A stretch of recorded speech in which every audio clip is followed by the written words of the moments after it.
You know what? Speaking of comedy, I saw a comedy special last night that was so good. I just have to share it with everybody. Amazing, Jonathan. It was Club Piscopo. See, it's Joe Piscopo, and he's on stage, and he's got a big band behind him. Big band, you know, the old big band thing. Oh, big band like Sinatra, right? That shit. And in between, Perry Como, his hilarious dead-on impersonations. Oh God, no! He plays a bunch of instruments. Oh God. Very mediocre. Oh God, no! And it goes from flute to saxophone to guitar. No. All right, look. What this could be the worst thing I've ever seen in my life on a television screen. What is it?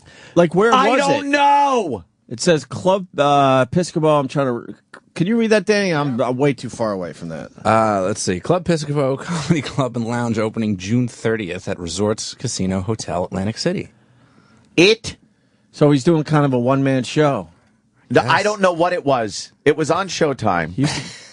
It's so fucking bad. I can't even tell you. What? I was captivated by how awful it was. Let's go get tickets. Is he really? Is he opening up? He is. He's one of the guys. He's done our show.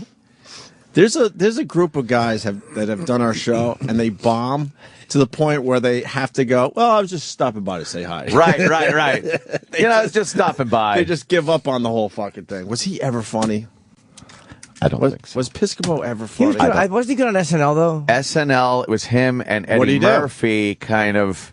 We all forget. Everyone remembers his Sinatra bit, which was just, you know, I think it was one time he did Sinatra, and it was kind of funny. He did Sinatra singing like the Rolling Stones. Right. And it was kind of funny. Right. But that's it. That's it. We all remember Eddie Murphy being hilarious on that. Name five. Somehow. Look, if you go name 5 things Eddie Murphy did on SNL. Oh, yeah. Boom, boom, boom. Name 5 things Piscopo did on SNL. Yeah, Try right now. You can. Sinatra. That's it. That's all I got. And then Phil Hartman did a funny Sinatra, too. Oh, yeah. Phil Hartman was amazing. Hartman's blew his away. Phil Hartman was an amazing fucking performer. I just put blew away. He's pretty better. Hartman in the same Hartman was sentence. amazing. But Piscopo, I can't even name 5 things he's done. Can we listen to this thing? He is like... is there any? Are there any clips from Club Piscopo? I think so. I can't tell you. I wanted it to go longer because I couldn't get enough of how incredibly bad it was. I can't describe how bad it is. Let's try this. I guess this is the big commercial for the thing. Steiner, publisher of Atlantic City Weekly. Joe Piscopo was a member of the cast of Saturday Night Live from 1980 to 1985 and starred in Wise Guys and Johnny Dangerously. Which he talks about in his stage show. Right here at Resorts Casino in Atlantic City. Nice. Fly with me, let's fly, we'll fly away. If you can use some exotic booze, then there's a bar in Bombay. Come on, fly with me, He's like, we'll fly away. He's doing an impression. Come fly with me, let's float down to Peru. He's so mediocre. That's not even close to Sinatra. No. Is he trying to do Sinatra there? Yes. Oh, boy. Yes. His impressions. And he was doing like Arnold impressions. I mean, come on. It's fucking 2012. Yeah, a lot of the impressions you used to do, you don't do because they're not relevant anymore. Nah, you throw them up as a goof. Like any Arnold impression now from me is just right. I'm Dix Bentley. How long are you gonna do it all day? Who enjoys You're gonna do it all day. Who enjoys And then he was talking about he's like, my mom. Where's this boy, she wanted me to play the piano, and she wanted me to play music like this. And then he gets behind the piano, and he starts playing like piano. Well, where's that clip? That's the one we want to play today. Oh, fuck yeah. That was on Showtime, though. It was a Showtime special.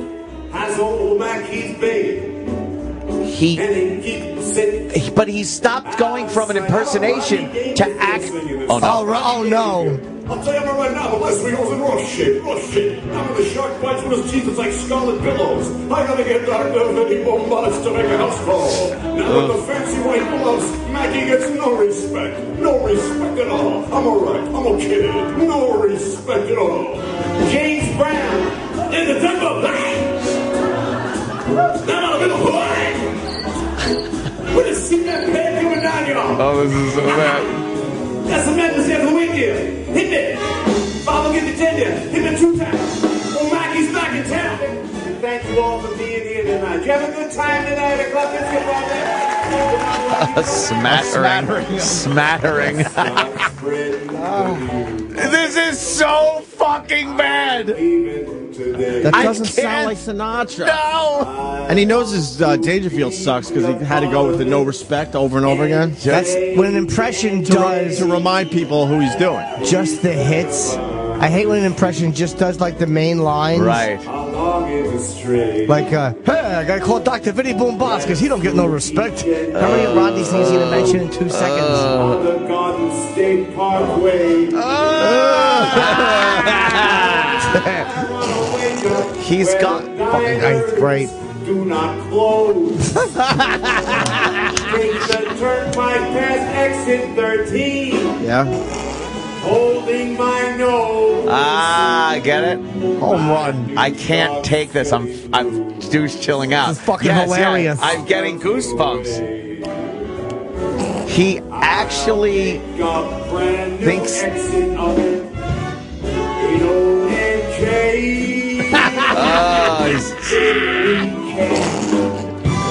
Bacon here, we're gonna make it anywhere. It's up What? to you, NJ.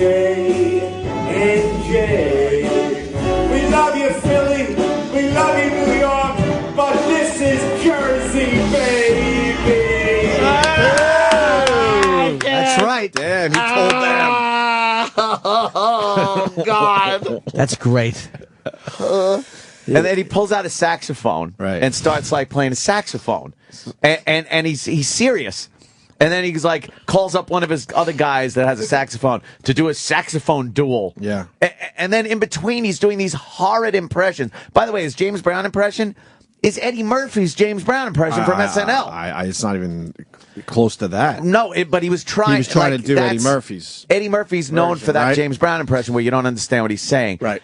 And then he does this fake, like it's off the cuff, so he's laughing in the middle of his own jokes thing. I was fixated. You got another clip, Danny? Please. Please, I can't please, get please. enough of. Why is it that I love bad shit like this? I don't know. Look at the show you're on. It just makes us feel better about ourselves.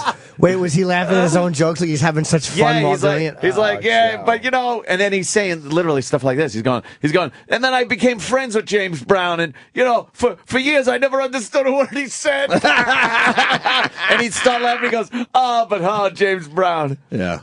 Look, I'm fucking douche chilling out. Yuck. It's terrible. He'd be all right to hire for your wedding. No, just not just for the dumb singing. He's an average wedding band singer. It's terrible. That's about it, is what I'm saying. That's all I would give him. He's talking about, you know. Oh, here's the teaser. Oh, here we go.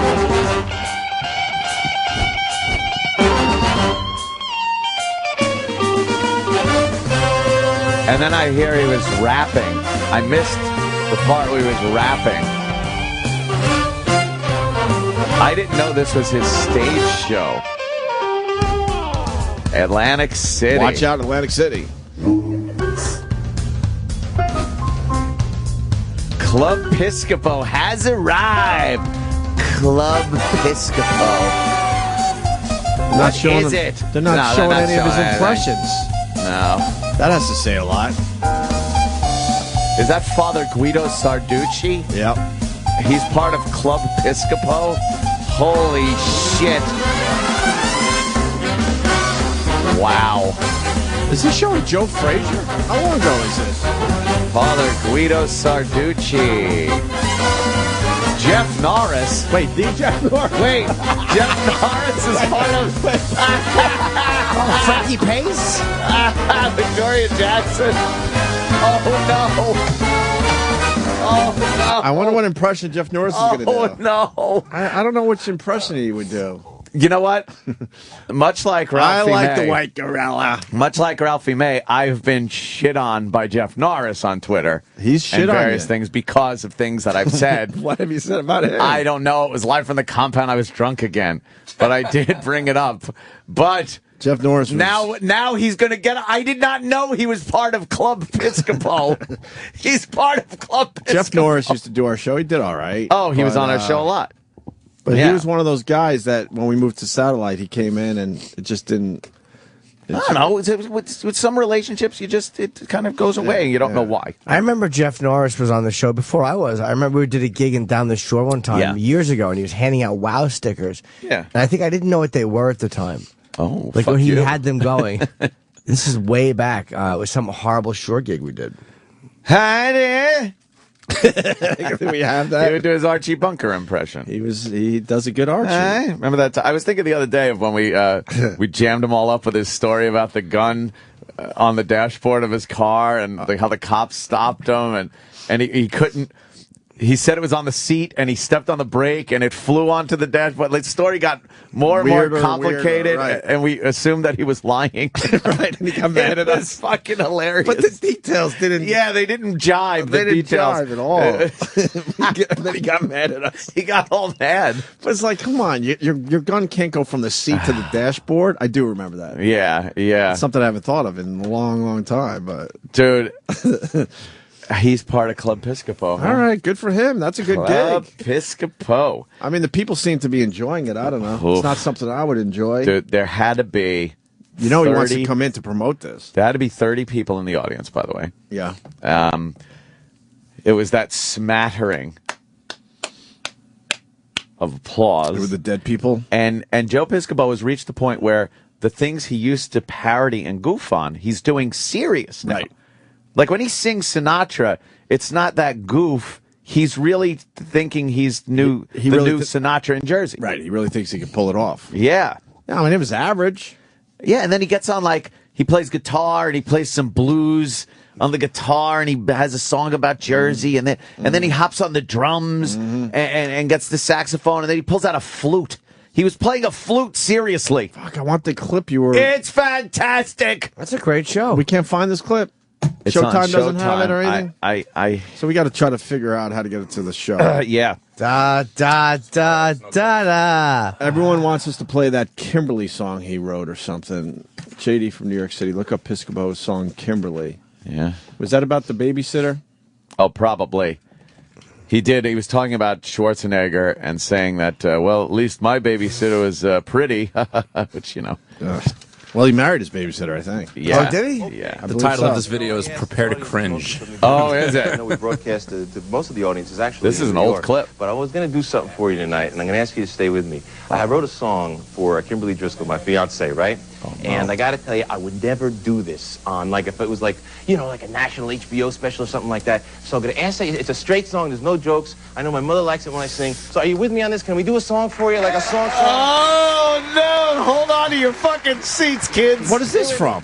What is this from? I think we all just made the same face. Yeah, my God. We all looked around at each other like, this isn't real. He's like, no jokes or anything. This is serious. I need you to stay with me. I need you to stay with He me. knows What are it you sucks. When you doing? say that shit, you know it sucks already. Ah, Jesus Christ. What show is this on, I Danny? don't know. There's no. The shittiest show in the world. Oh, my I God. don't know. There's no details. Dude, I'll have to do this- some more research. Oh, my God. He All wrote right. a song All right. for his fiance, which was his babysitter. I think.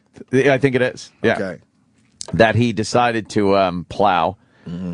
Oh, boy, dude, this could be really bad. I need you to stay with me. I need you to stay with me. never I hate good. when someone says, "Okay, if we do that, folks," it gets the clap. Like, Yeah, if that's yeah. not enthusiasm. Are That's you- just if giving you the support you've asked for. Are you saying that's not a good start, Jimmy? I don't think it's a You've been on a particularly- few stages in your life. Would you ever go, I need you to stay with me? Under no circumstances, unless I actually do that when I'm doing an animal fucking bit. I say, don't judge where this is going. I actually said that to Stella the other night. So I'm talking about fucking different animals. Right. See, that's a little different than a song about your fiance. Could you rewind so we could get the intro into the song without any? Because I want to hear this again. I'd rather not. Oh, please! This is great. Also, the comment, the description for the video rather says the epitome of self-indulgence, ego, and being under the unwavering influence of pussy. Truly inspiring. Oh God! All right, hold on. Go grab something. This is for, I was so hesitant to do it, but I feel at home among family What and friends. happened? Wait, won't happen. It Won't rewind. Yeah, you saw that. It won't even allow. You know, There it is. I wondered why Joe never ages. He's in that thing the whole time. Okay. I asked this audience is mostly from New Jersey, and again, I know we broadcast to Enough most of of the the audience is Jersey actually in New angle. York. But I was going to do something for you tonight, and I'm going to ask you to stay with me. I wrote a song for Kimberly Driscoll, my fiance, right? And I got to tell you, I would never do this on, like, if it was like, like a national HBO special or something like that. So I'm going to ask you, it's a straight song, there's no jokes. I know my mother likes it when I sing. So are you with me on this? Can we do a song for you, like a song? Oh my Stay with me. Sits at the piano. This is for, I was so hesitant to do it, but I feel at home. No, you're not. With family and friends. So this There's is a piano there, I'm gonna dummy. rock it with Ira. You're not Hey, guys, hesitant. Stay with me, guys. You set on this? Stay with me. Here we go. Oh no. Oh God.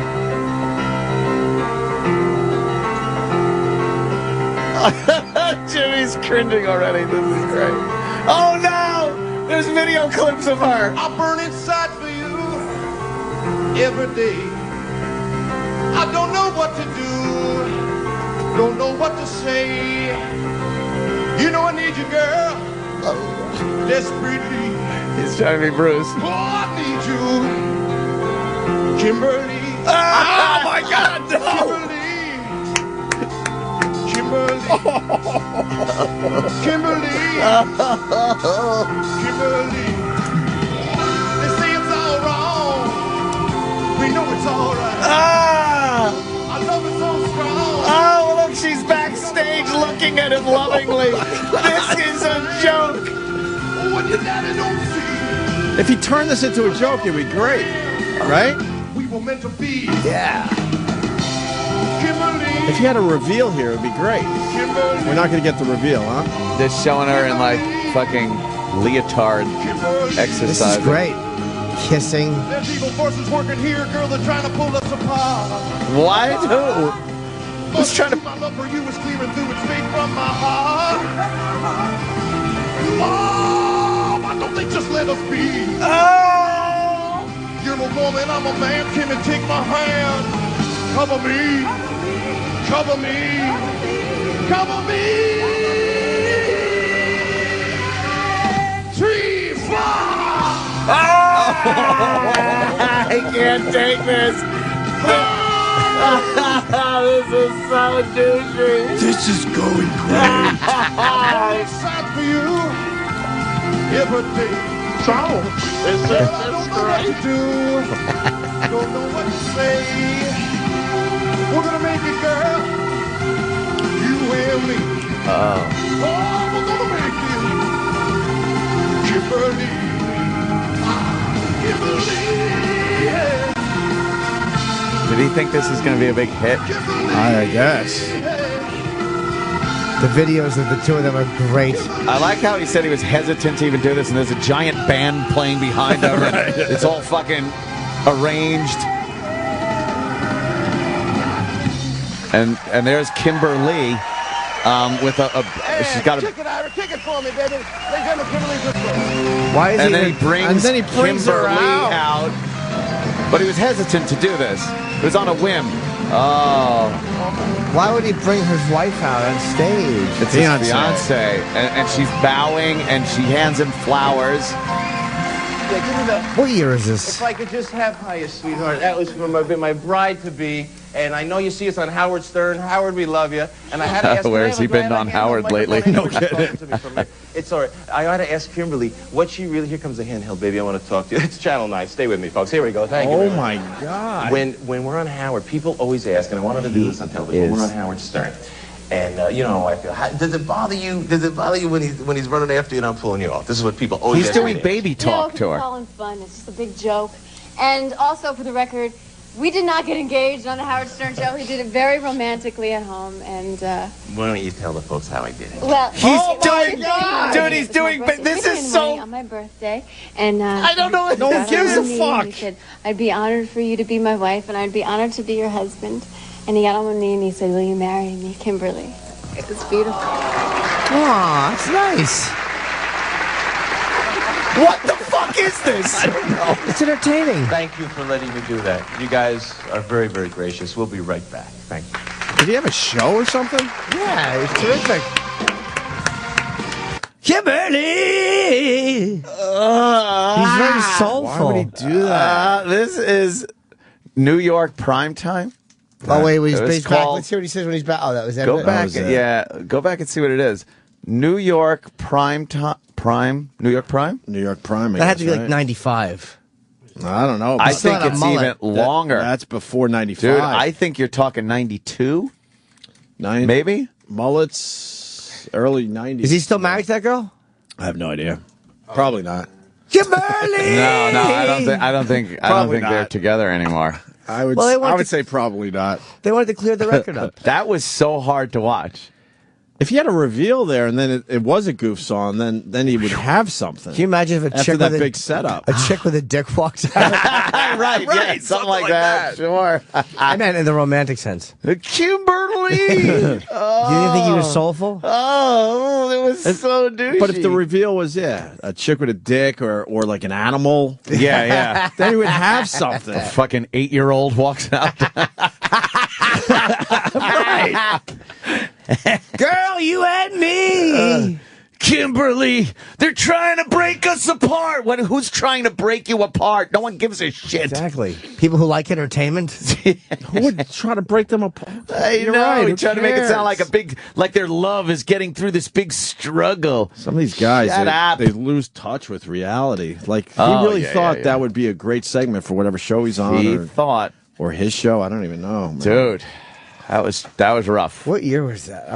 I want to know. Yeah, I do remember when he was on I would- Stern a lot with Kimberly. You do. Yes, I do remember.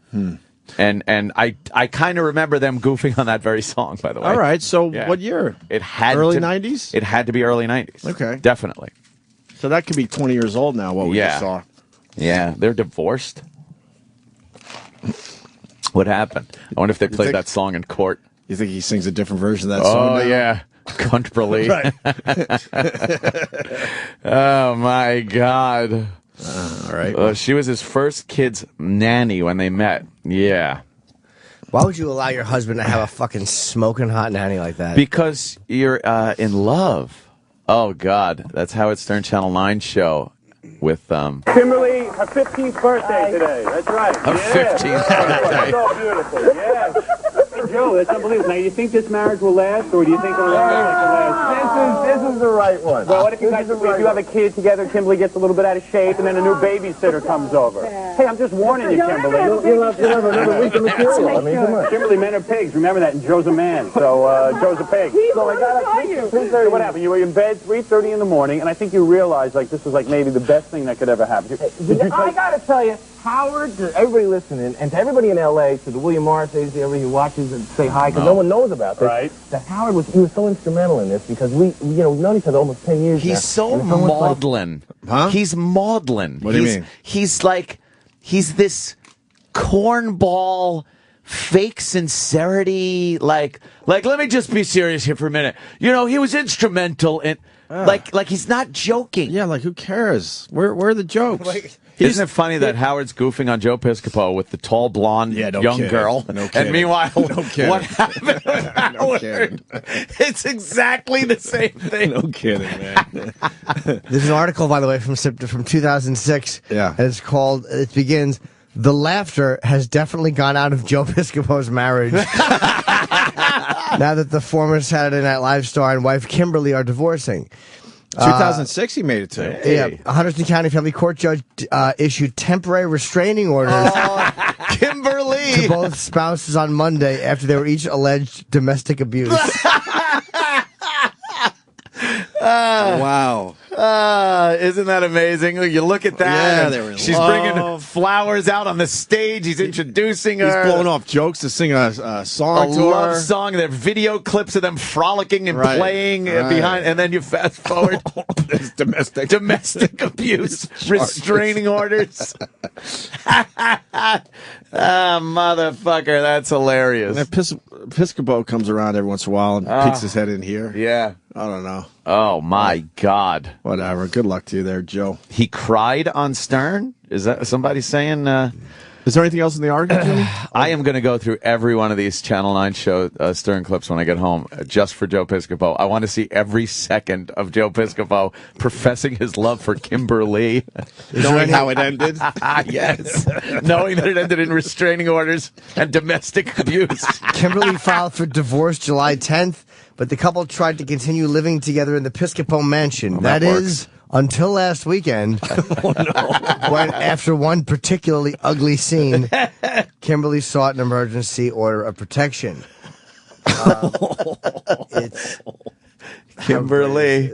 Yeah. They want to tear you apart. Wow. You know, the problem with Joe Piscopo was he became this bodybuilder guy. Yeah. And he forgot that comics are not supposed to be sexy. Like, you can be a good-looking guy, but he got to be too much. He wanted to be seen as something else. Right. And you wanted to be seen as this handsome, debonair guy. And being in shape is one thing, but it's like when that becomes your thing, wow, your body is great, people lose interest in your comedy. Dude, he was talking about his bodybuilding on Club Piscopo last night. And he was talking about how he... Wait, is this on Showtime? Yeah. It's As a special or something? No, it's a one-off special.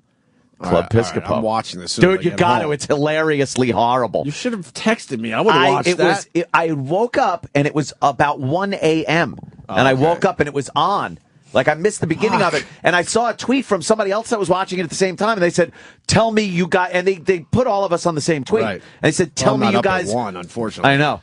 It said, tell me you guys just saw Joe Piscopo rapping. I haven't. Rapping. Dude, I fucking missed the part where he rapped. I gotta see that. Come on. It's, so he said he was doing a photo shoot for this bodybuilding magazine. And the photo shoot was at Arnold Schwarzenegger's gym. So he's talking about how, I oiled up and everything, and I had my T-shirt on, and walking in there, these guys are all ripped, and I was embarrassed to take my shirt off. It was like this self-deprecation when he knew he was like, I look good, and he didn't have a problem taking his shirt off. He knows he has a good body. And then he said Arnold walked in, and he went into this, spot on Arnold Schwarzenegger impression. Good for him. Was it good? Oh, God. How bad was it? It could have been Arnold Palmer. And it was fucking more accurate. It was horrid. It was one of the worst things I've ever seen on TV in a particular genre. Showtime thought it was good enough to put on their channel. It was on Showtime. What? Showcase. Showtime Showcase is because there's a bunch of different Showtime channels. Showtime Showcase. Club Piscopo. I'll find it. I saw it. It was on right when I woke up because I must have been watching something before that. And I opened one eye. I start watching, and within a minute, I was sitting up, looking with my jaw fucking open. Like, what am I watching? Nice. This can't be real. Nice. Fantastically awful. I think a lot of people are going to be watching this. It's a must-see for douche chills. Must-see TV. Fucking, please wear a 5-point harness when you watch this, because it's terrible. Fuck. Domestic abuse. Domestic abuse. Hey, E-Rock wants to chime in. E-Rock. I think it was the end of last year. Joe Piscopo was here. He was selling these golden sports memorabilia Oh, right. We things. made fun of him a year ago. I forgot about He was that. selling these golden baseballs, and he was hanging out in the lobby between shows, and as other celebrities were coming in, he'd kind of work his way over to get photos with them, and then try to get the other celebrity to hold the baseball. And every publicist says, no, we can't endorse that. Oh, because it's like an endorsement. Yeah. Can we find that? I remember. Oh. Didn't he come on our show to promote that? He was trying to get them to hold Or his he was trying to get on our show? I don't even remember. Did he come in and get on mic? I don't know if he... For some reason, I think he No, might I think have. we saw him walk by. Oh, and we blew him off? Yeah, let me check. We had him in somewhere else, though, didn't We we? had him in at NEW. We had him at NEW K-Rock, or too. K-Rock? No, K-Rock. And then NEW as well, did way you? back. Yeah. And then K-Rock, yeah. He comes in, hey, hi, guys. Right. Hey, what's up? Always been a fan. Yeah, oh, big really? big fan. You And waited for Howard to blow you off, and now you're coming our way? Always been a fan, huh? I remember listening, though, years ago to that whole thing that developed on Howard's show with Joe Piscopo and Kimber Lee, and it was great radio, man. It was fucking great radio. Holy shit. Just so douchey. I want to see the Piscopo baseballs. They got to be online somewhere still. If you just do Joe Piscopo Gold Baseball, there's a whole bunch of stuff. I feel like he could try to come on our show to promote that. I know. I kind of remember, but you can't find anything in the system? No, I don't think he was actually on the air with us. Did it get to the point where he would walk by in the hall and we didn't even, open the door? We looked down. I would think Opie would open the door and go, Piscopo! And he'd come in, you know? Hey, man. It gets the stars in here. It certainly does. Gets the stars in. Oh, God. Oh, his gold ball. There's the gold ball. He's got to fucking get that money that Kimber Lee probably ran off with. What's Kimber Lee doing these days? I'd love to get her on the air. Why don't we try to get him on the show today? Yeah? Yeah. Talk about Club Piscopo. I want to know about Kimber Lee. Kimber Lee. Why not? Because he'd be like, no, guys, no. Let's do this. I don't want to talk about that. Oh, guys, that's in the past. But you know what I am doing? Yeah. I got Club Piscopo Resorts. He's got a club. I do singing. We do some big band. All right, we got to go to Club Piscopo. Club Piscopo. I'm planning a road trip. Oh, resorts. We're going to start in AC. We're going to do Club Piscopo, and then we're going to Branson. And don't spank me, Borgata. I'm not leaving you for resorts and Club Piscopo. Right. They're going to fucking kidnap you. Yeah. Throw you in a van and give you a talking to as an Uzis to your head. Right. Don't fuck with the Borgata. You run off with our fucking money and then you go to Club Piscopo. Right. I think we need to go to Club Piscopo, and I think we need to go to Branson. Let's just go to Branson. I know, we should. Let's do a fucking show trip. We would increase the audience by 100% if we went to Club Piscopo, by the way, from what I saw on last night's Showtime thing. Was it not crowded? Oh, God. Dude, there had to be maybe 30 people in the crowd. What? And they showed an empty room? Yes, it was on Showtime. They showed an empty room. Yes, they usually push everyone up front. Here's and then what they the showed, camera though. angles. They had round tables with people sitting at them. Yeah. But there was so much room between each table. Like they scattered them around the room, but there was a ton of room in between each table. The tables are really big. Right, huge. Maybe they had to do that for camera movement. Dude, no one wanted to go to Club Piscopo. I want to go to Club Piscopo. I want to go. I want to go right now. Can I do this? Yeah. Yeah. He was doing that too. You know, if you indulge me, I want to show you what my mom wanted me to play on piano. And then he plays this classical piece. He goes, but here's what I was playing. Oh, and he starts fucking doing a Bruce Springsteen rip. Look. You didn't like it? I'm fucking chilling, thinking about it. Wait, who's on that This poster? impacted me. It's called How Sweet It Is. This is his, what's that? It's a movie. Impacted me in a very pround way. Watching movie? that. How Sweet It Is. Yeah, he's posting on his Facebook. Oh, he's Gleason? It says off to Florida for the sneak preview premiere of How Sweet It Is. Well, Paul Sorvino's in that. Who's playing Gleason? It's not Gleason. It says Jack Cosmo. Oh, so he's trying to be like a Jackie Gleason character? What's the synopsis of the film? Let's go to the website. I'm Let's sure do it. How sweet Why it the is fuck the are we movie. beating this guy up? He did nothing to us. Because we're just talking about Club him. Piscopo. All right, We're fair also enough. plugging it. Yeah, see? And we'll have him on the show today. Oh, God. Please get Joe Piscopo. Oh, no. I will be so embarrassed. I won't. I won't be able to talk. Kimberly. I'll make that Ralphie phone call feel like a sweet phone call between friends. A lot of people said it brought back fond memories, that call to Ralphie May yesterday. What do you mean? Fond memories of cringing with celebrity phone calls. Oh, wow. It was. I reached out to Ralphie on Twitter. Said I love him. Yeah, I love the guy. Yeah. And like we said yesterday, I would never have that conversation with Ralphie May if I called him from my house. No. It was a great appearance. Well, sorry guys, there's no trailer for this. Oh, There's no trailer for How Sweet It Is. You go to the website and it just redirects you to their corporate parent company. That stinks. No one cares about how sweet it is. I bet it's good. What's his name? The character playing Jackie what? Jack Cosmo. Jack Cosmo. Even the name is awful. It's terrible. He looks How like sweet he's it playing is. one of those lounge IMDb. guys. What? There we go. Is that it? How sweet it is. An alcoholic theater owner needs to put together a successful musical in order to pay off his mob debt, but problems arise when the wise guys want to cast their friends in the production. Holy shit. Wow. Is it a comedy? Yeah, hey, look, Burt Reynolds. Burt Reynolds? All right, that's good. Erica Christensen? Paul Servino. Paul Servino. Paul Servino. All right, he might be on to something. Wow. Did he put Jeff Norris in it? Man, Jeff Norris is a big guy. He can play some fucking muscle or something. Sure. Looking out for my What friend. year is this? My old friend. It's not yet released. What? Yeah, 2012. It's 2012. So hopefully in the next month. Wait. Piscopo's in a movie? Yeah. Wait, In 2012? 2012 is almost over. Yeah. When is it being released? Exactly. And the website doesn't work. I think we're looking at straight to video. Maybe he's in Florida right now. Yeah? All right, let's get Piscopo on the phone, please. Is there any clips on YouTube, Danny? No, that's what I was like. Oh, on YouTube for that one? There has to be a clip. I don't know, man.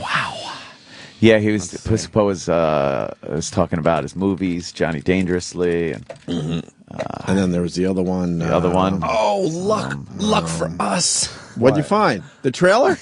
All right. This should be, come on, guys. This is going to be good. All right. Do you know what I did before this? Yeah. You were a degenerate gambler. Before that, I was a director. Fancy that? We should wear gloves when we do this. Jack Cosmo. I haven't been in the business in 10 years. Jack Cosmo. Jack Cosmo! I'm sorry, is there something that you're trying to tell me? I have in mind an idea for a show. Oh, this record This is going scratch. to be your comeback. You gotta adjust for the wind, Buck.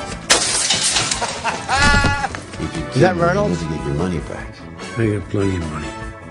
What I don't have is entertainment.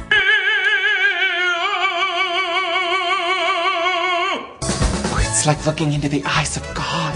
You want me to write and direct an original musical using deadbeats and criminals? Is that or is that not a succinct summation of the situation? Oh, yeah, what did he say? Well, yeah.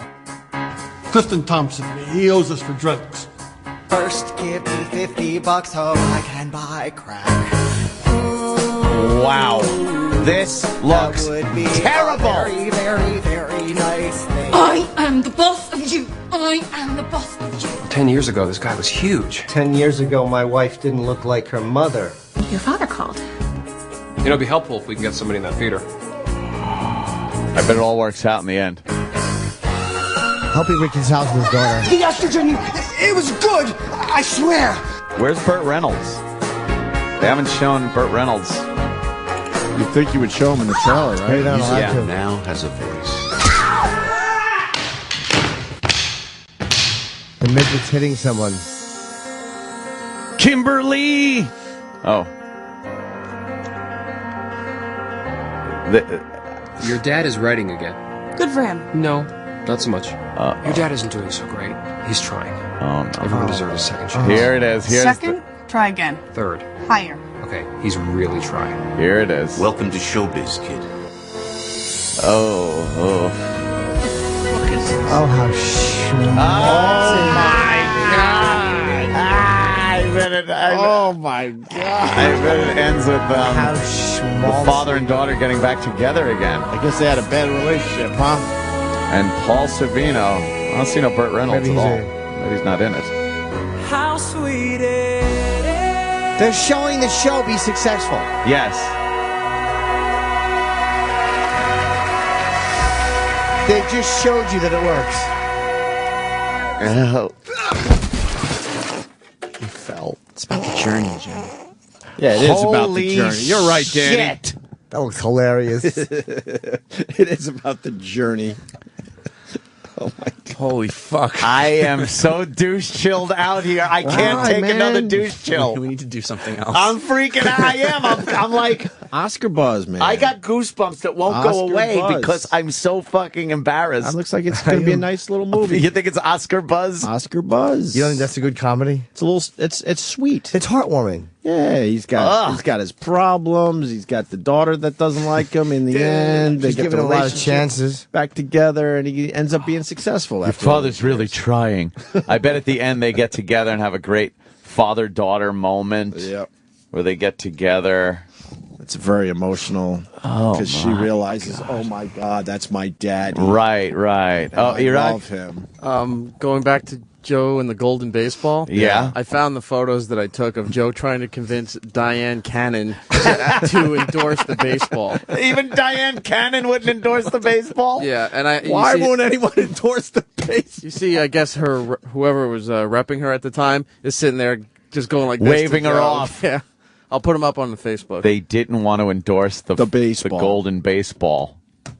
Holy mother of pearl, that was so douchey. Mm-hmm. You think that's going to be out in theaters? Oh yeah, it looks terrific. Oh, the look of it is nice. Almost 2,500 hits on YouTube. And a lot of good, a lot of thumbs up. And it's been out for like 6 weeks, so it's doing really well. I mean, if you divide it by 6. How many weeks it's been out and how many views per week? That's all right. Well, it's sure to get much more today. That's right. How many likes? The comments good? There's actually 42 likes and 1 dislike. 42 likes. All right, that's the cast and 7 crew. comments, and they're all good, but I just have a feeling, I mean, who's looking for a Joe Piscopo movie trailer, you know? Yeah. Our fans will be. Oh, yeah. That's for sure. Why are we beating him up? Because he's out there doing this. Because somebody fucking is out there doing this shit. He's always been nice to us. He interrupted my sleep last night with that. So he has to suffer. With that dreck. Yeah. There's an audience for that, right? Huh? No. Club Piscopo. Yuck. Let's go. Let's go this weekend. Is he down there this weekend? I guess he's got a gig in Arizona that he needs to plug, so it's probably in his best interest that he gets on the show. Exactly. All right. We'll try to get him on the phone today. Our audience will go down to see Club Piscopo in Arizona. Florentine in studio. And Jim was enjoying the Joe Piscopo beating. Oh. I was listening to that on the way in. Oh. It made it very enjoyable. Yeah, we found the Showtime special that Anthony was watching at 1 a.m. in the morning. That's why we brought this up today. Yeah. It merits us discussing it because it's the worst thing I've ever seen on television in a comedy special, especially. It's so bad. There's no irony to it. It wasn't Joe Piscopo like, I'm goofing around, He seriously thinks he is now the leader of a band.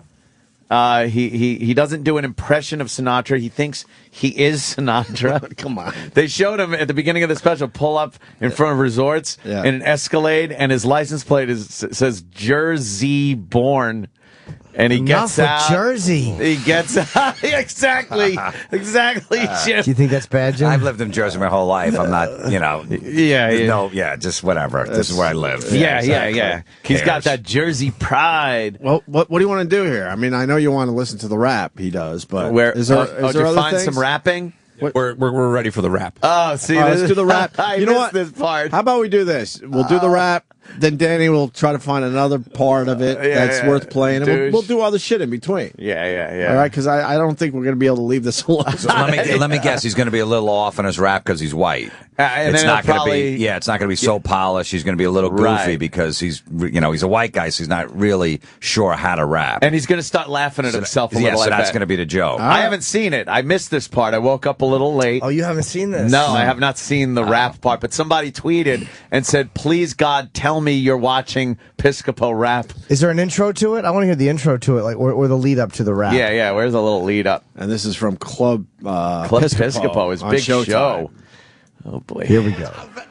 stupidest thing I've ever done. So let me publicly apologize to Jay-Z for doing that, man. Because I haven't had a chance to talk with him since then. He's a cool cat, man, but I always do he's that. a cool Because I cat. admired, Jay-Z the would rap never artists, early talk rap to you. artists of Run DMC. I always loved Run DMC, and it was No, you admired. didn't. Did he just say Rum DMC? So in that vein, I say we do a little rap music right now because you look like a hip hop kind of crowd to me. Should we try that? Now, Timmy, I need a loud on my speakers right up here, baby. So crank this. Let's rock this. Come on. No, I gotta hear it. Come on, let me hear it. Crank it up. Crank it up. Crank it up. Come on. Oh yeah, baby. That's what I'm talking about. It. There it is, man. We'll get with it. Oh yeah, the Gatsby girls are going now, baby. Oh, God, no, I can't. That's Joe Piscopo. I'd like to thank you all especially for coming to the show. I was born a white boy, but I like to rap black. I hope you don't mind and give some folks a heart attack. Now, some of you are here because you have seen me on TV. Some of you are here because you got no place else to be. If you know my face, you can't face my name. Listen to my boys, I ain't got no shame.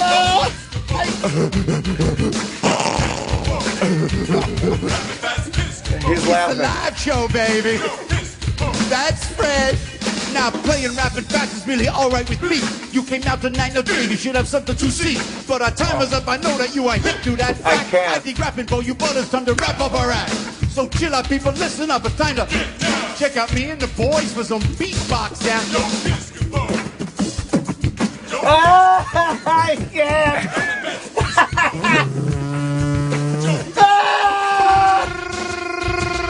I'm Joe Piscopo. Thanks for coming to the show, but we gotta go. A smattering. Are we a bunch of funky hunkies or what? Funky Can we get hunkies. jiggy with it? I have one thing to say. For shizzle, ladies and gentlemen. Stop it! Stop it! Well, it's a shizzle. That's funny. This is good, Ant. This is so This is good. What? fucking embarrassing. What's your problem with this? I can't look. Why? Get For back to the shizzle. mic. For Holy shizzle. shit. That's good stuff. You didn't like how he ended? What he crossed his arms? He crossed his arms and leaned backwards and to the side a little bit. He's doing a rap impression from the early embarrassment 80s? dizzle. Mid-80s? Yeah, probably like 86, 87. Right. Dude. But it shows he's, with it. He thinks like... You think he really talked to Jay-Z at some point? Hell no. Yeah, I was gonna. Yeah, I was. Hey, Hell Jay-Z. I haven't seen him fucking no. since, but He tells stories during this whole thing about how he was hanging out with these people. Like he talks about James Brown, and he does Eddie Murphy's bit of James Brown, where it's like, hey, and he says, and then I became friends with James, and no, you didn't. No, you never were bet you friends didn't. with him. Why don't we roll it from this point? Yeah, let's hear a little more. This is Little, good. right from here. Good Every stuff. little, every talk, every bit of like walking the stage and rapping with the crowd, giving him an insight of what Joe's all about. This is so fucking bad. It's schmaltzy dreck. It's the worst thing I've ever seen. Well, let's listen to a little more. Words to words. I tell you what, I love music. We have any Latinos in the crowd tonight? Any Latinos? Oh, no. Good, this will work great. Okay, one guy. Yeah. The Gatsby Girls. Do you guys remember that, though? My favorite show on television, ladies and gentlemen, with the music. I love the Spanish music. I love anything Latino. So much fun. Oh, no. Sábado Gigante. You guys hip to that show? You know that show. It's like, you know that show, right? Sábado Gigante, hosted by Don Francisco. It's on Univision. It's on every Saturday night for like 30 hours. I know you know this show. But you know what? When you're getting dressed to go out, you flick it through. The Spanish channel comes on. It's on. You come back to. Who's watching this? It really is not a great crowd. It's a terrible setup. The fucking stage doesn't look good. you see a bunch of white hairs in the audience when they go to that back crowd shot, the long shot. Yes. The computer just shut down. Yeah, the computer doesn't want to hear this shit. The computer is telling us something right now. The computer Look, just Danny stopped. didn't stop Never done that. this before. It can't buffer this stuff. The Showtime site's like, you don't want to watch this. Yeah. I need to know what he goes into. I know, because I'm sure it's some fucking Spanish thing now. Because he's just a jack of all trades. Sure. He can jump from. But you know what? When you're getting dressed to go out, Genre you to flick it through, genre. The Spanish channel comes on. It's on. You come back 3 o'clock in the morning. It's still on with all the dancing. You know that show, right? Well, it's always lively. I love this show. You got any Spanish music? Oh, hey, you got any Spanish music, guys? I think they did that off the cuff. Uplifting. Yeah, they so did. life-affirming Yes. and positive. I love that. Yeah, man. He knows how to sell it. Dancers. because they speak the Spanish way too fast. The only thing I can understand Turn that this way, Danny, a little bit. American products being advertised on the program. So for me, Oh, when I watch no, some of this those, whole you get bit. it This kind bit. of sounds like bit, this. isn't it? This bit. Latina, corrente, reggae, rosita, costónica, topatante, costótica, corriente, potente, oloso, de niño, costónica, topatente, rosita, costónica, oca, derecha, costónica, corriente, costónica, rosita, Coca-Cola. Velveeta. And my particular favorite, Whisk. It's product placement, man. It's product placement heaven. You get sucked in by these great announcers. There's always a product. Oh, right? It's God, I can't. I can't. Dunkin' Donuts. Holy fuck. And the Latina models there, Loco Tasante Dunkin' Donuts. And they speak perfect English, man. And they speak perfect Spanish. I can't speak English like these guys. This is so fucking bad. I can't. I'm douche chilling out. It's a good bit. No one could look at each other in this room. No, it's a good We're bit. all just looking straight ahead. I'm enjoying this. It's so This is a good fucking bit. bad. What? Who's there? But he's making a good point. Yeah, You product can only placement. understand an English word every once in a while. What's wrong with that? It's a good observation. Yeah, you're Observational right. humor. You're right, Ope. It's fantastic. It's best. This reminds us when me and Jim first started doing comedy, maybe like 92, 93. Every headliner, we were always the openers, always had a rap bit. It was a white guy, and he did a goofy rap bit. And sometimes there'd be two guys on the show before us, and they would fight over, no, I close with my rap bit. No. And it was basically the same thing as the Run DMC. I'm a white boy, I don't know. Boo, boo, boo, boo, boo, boo.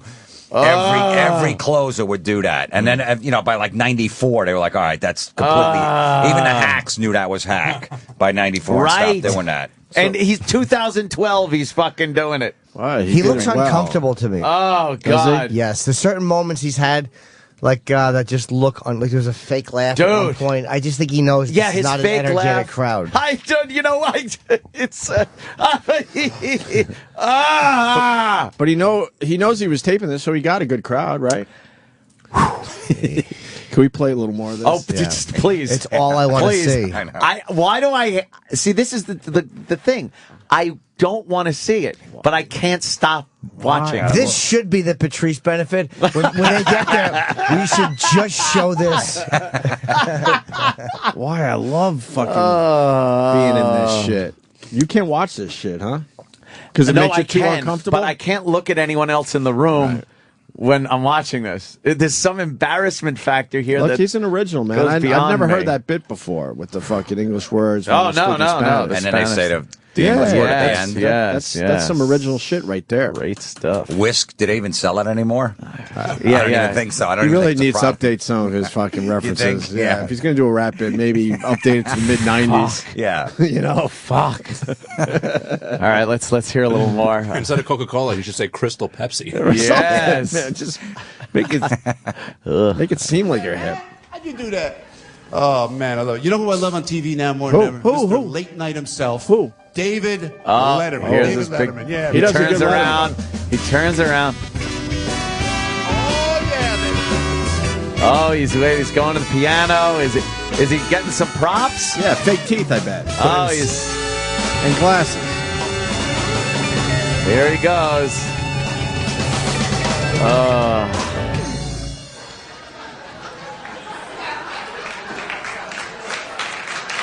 Mark it down. Visual bit on the radio, you guys. Yeah, there it is. Oh no! The computer said, "Don't do this." Go fuck yourself. The listeners don't want visual bits. The computer keeps.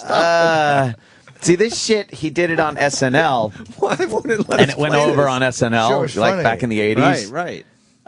But like he's walking out on a stage in 2012 with his David Letterman bit from 1983. I think so many people are trying to watch and follow along with us. I have a feeling they are. Oh, maybe you're right. Showtime's servers just can't handle the Showtime's bandwidth. got to be happy. They're going to be like, this Piscopo guy is killing Wow. I it. know, look at all the hits we Look at got. all the hits. They're probably going to sign up for another special because of us. There's going to be a Club Piscopo too. Right. I can't, in good conscience, be responsible for that. Oh, no. Oh, God. Oh. All right, we're going to try to get to that I'm again. so... There he is. All right, he's doing all the facial tics and movements of Letterman. The big My, oh my, we're having more fun than humans should be allowed. Who is that? Phone the neighbors, wake the kids. Jerry This Lewis. is an extravaganza you don't want to miss. Oh my God! Hey, say hello to Paul Schaefer. Paul, how are you tonight? How you doing over there? Yeah. There is nothing. That was. That's it. Yeah, putting them to work tonight there. Oh, we got, Ladies and gentlemen, we have a... All right, now I just feel sorry for him. Now I feel sorry. Have you crossed over? Yes. Tonight, from our home office in Atco. You've crossed over? Oh, yeah, You're now feeling... I feel bad for him. You're just feeling sorry for him. He's got to pay an ex-wife, tonight, obviously. The top 10 ways to make Atlantic City more exciting. The top 10 ways to make Atlantic City more exciting. Number 5, NASCAR races on the boardwalk. Yeah. Number 4, hold the world to Jim Flarsy just turned his head to Jimmy looking for an answer. 3, blackjack dealers must hit on 20. Yeah, now you're talking. Number 2, saltwater taffy shooters. Okay, what's number 1? Oh. What? Number 1, top 10, top 5, whatever he's doing. Right. But don't forget, it's Hack Joe Piscopo. It's Hack Joe Piscopo. Top things that would make Atlantic City better. More exciting. More exciting. Boardwalk? Yeah, the boardwalk. Now, okay. No, Atlanta. I thought it was he's just doing Atlantic City. He's doing a hack. Yeah. David Letterman, I will bet my $5 on Buttafuoco as the number 1 answer remember on this when list. he used to do that? Because obviously it's going to be some outdated reference from like the 90s that he thinks is still relevant now. So it's got to be some mid-90s reference. He used to say that. I think it's got to be a Jersey angle. Yeah. He's got to go with some dumb over-the-top Jersey. He thing. might just go all saltwater taffy free, something stupid like that. Or something about Piscopo. No Joe Piscopo. Ooh, yeah, well, that would be. Well, we can all acknowledge that his Letterman is fucking spot on, right, guys? It's amazing. it's uncanny. It's uncanny. It's just. He doesn't sound like Dave Letterman, but he does sound like a guy named Bill Letterman who I used to work at Caldor with. I guess we'll find out what number 1 is then. Oh, yeah. And the number 1 way to make Atlantic City more exciting, bring back Miss America pageant as a steel cage death match competition. Now you're talking. Ooh, I actually thought wordy. we'd go for a joke. Little wordy. All right, he got through the Letterman thing. That's pretty good. Oh, it's awful. He does the laugh good. Oh. And he throws the cards right. Yeah. Oh, now here he goes. Look at the crowd. There's a fucking biker in there. Aren't they the greatest band? I'll tell you what. Oh, here he goes. They really are great, and I'm honored to be on the same stage as these guys. They can play any kind of music. They can play any kind of music. How about at all. taps? You know, they do country music, pop music. They are primarily jazz. The computer saying blow me again. Who cares about the band? Because it's so self-indulgent. He plays everything throughout this special very mediocre. He just picks up a guitar, plays horrible like blues, picks up a saxophone, and he doesn't squeal a note, but it's. Why don't we go backwards? It's terrible. Because then we don't have to worry. No, we do. You think? Is it our computer or that? No, it's there. It's on their side. No, a lot of people are going there. I'll tell you what. There he goes. They really are great, and I'm they're honored great. to be on the same Honored. stage as these Okay, guys. They good, can play good. any kind of music. They can play any kind of music at all. Any They do country music, pop music. They are primarily jazz artists, and they don't do classical or anything like that. They don't look like. What would I say? What? Oh boy. What? I'm sorry. What? They do classical. See, they do classical, Joe. Oh, Joe. Oh, he's bringing out now the leader of the band has brought out a wand, and he's. He should have known if they were doing a special that they really do classical. Yeah, The way went, he "Whoa." should know. All right. This is good to keep this in the special. Why would you edit this out from a comedy special? What? It's going to get funny soon. Yeah, I think so. What's he doing? Oh, this is where he grabs the flute. I'm not kidding you. It's so pretty.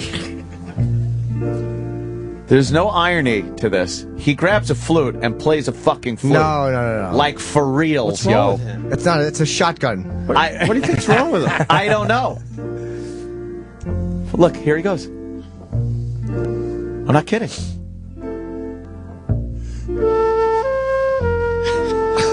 Dude, I'm not kidding. He's doing this. There's no joke. This is where I woke up, by the way. Finally, there's some comedy. Finally, comedy. He's This is what you woke up to? Yes, this is where I opened my eyes and I was like, what the fuck am I watching? Did you think that you were still dreaming? Yes, I thought he's lost touch with reality. This would be funny. Reality. This would be the funny part. To PBS. What are we doing? Yeah, what are we doing, If you Joe? order now, you can get Now Joe tries- Does the Flute Thing. What? Now stay tuned for the best of Yanni. He's just laughing, having fun. Then he goes back into playing the flute. He just wants to show everyone that he's really good at playing Right, the flute. it's But no one gives a fuck. self-indulgent. And he's, like I said, very mediocre at everything he's doing. He's not this... So they can play classical. Who knew? Who knew?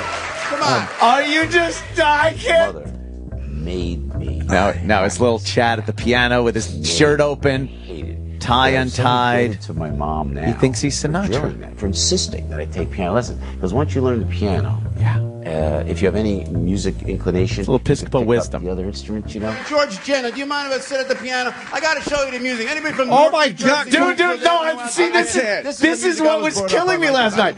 He seriously is playing... I think of my mom. You know, I think of my mom and how she. You know how hard it is to get me uncomfortable? This is the music. I'm really uncomfortable. Totally. This is a weird feeling for me. I'm never uncomfortable. I having couldn't the flute stop thing was like, what watching. the fuck?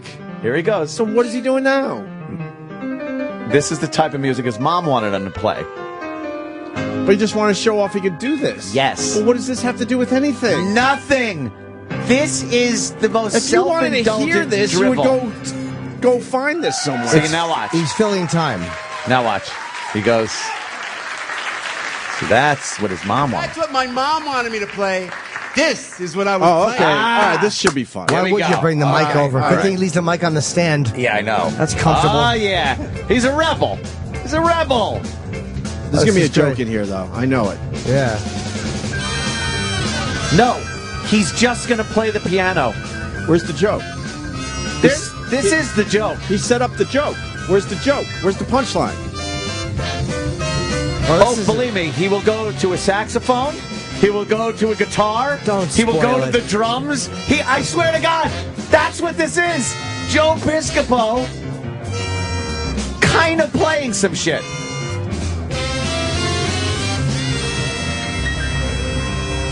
Now you got to hear him. Wait, where's the joke? What? Why would that be bad? You play that. Your mom wouldn't get.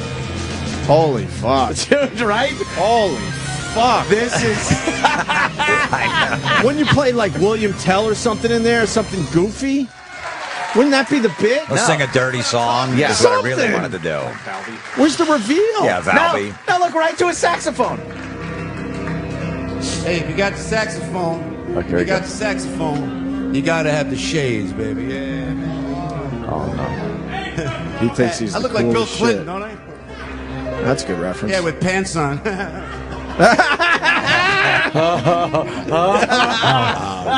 I wish you looked like JFK. That was good improv, guys. Come on. That was it. Quarantine. That was a good, He wasn't current planning reference. to say that.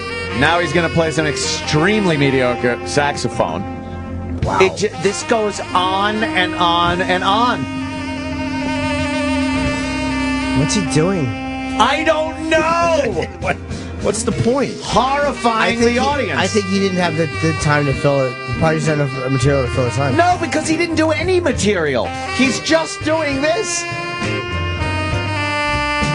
Could you imagine being in that crowd and like being so delusional that you think you're going to be seeing some Joe Piscopo comedy show?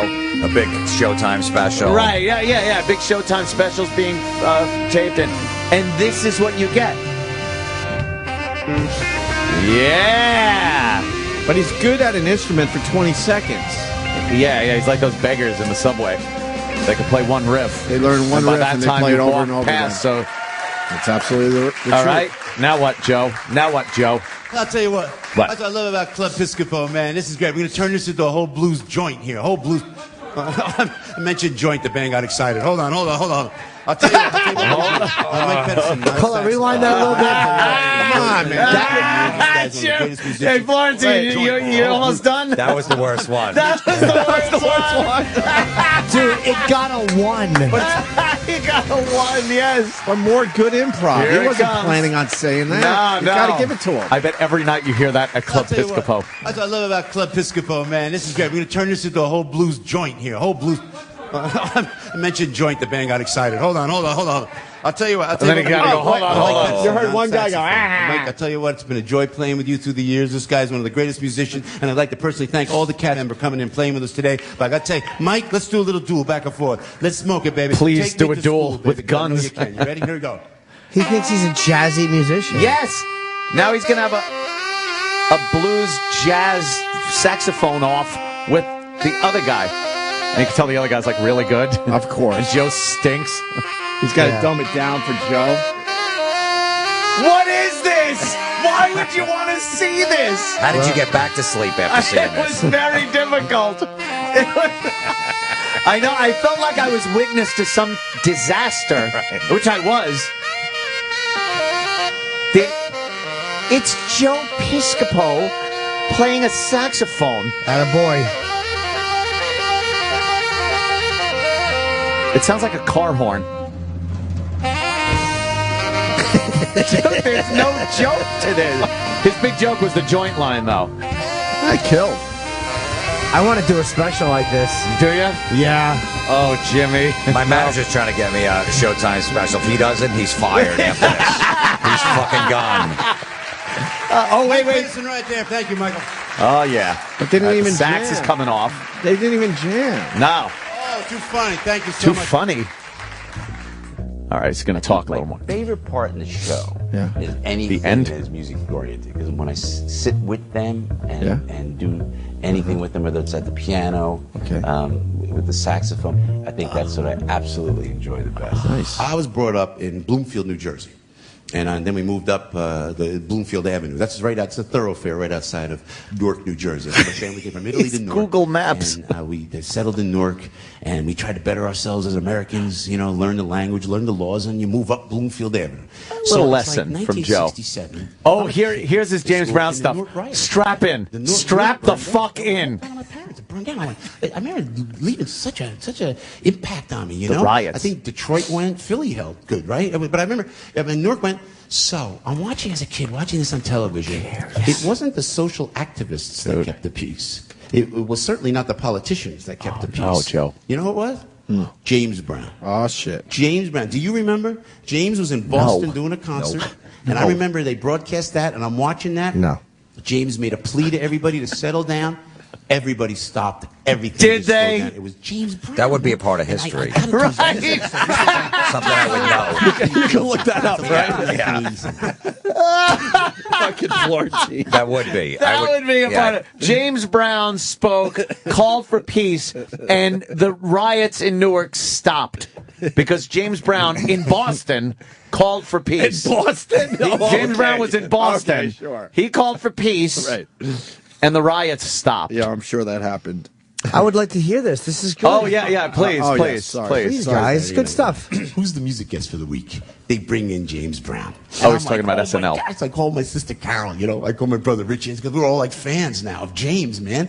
All these white guys fans of this great guy, And we said, hey, James is on the show. So they came down there, and I got to tell you guys, in Studio 8H at 30 Rock, at SNL, no one rocked that studio like James Brown. Not U2, not the Rolling Stones. It was James. Smoked it, just blew it out. Now, when the music guest comes in, you can't really get to hang with them. Could you pause for 1 second? I want to point something out, though. Jimmy, I can't take this. I'm going to say in 23 years of stand-up, and it's not bad what I'm going to say, this is the most uninteresting banter I've ever heard. Yes! What? He's setting up his bit. It's pure filler. But he said when we moved to Newark, we had to learn the language. Now, he's probably, 60, 65? So he, in 45, he needed to learn the language? Learn the language. Yeah. I mean, he maybe means in Newark. He had to learn what fucking corny white motherfucker is.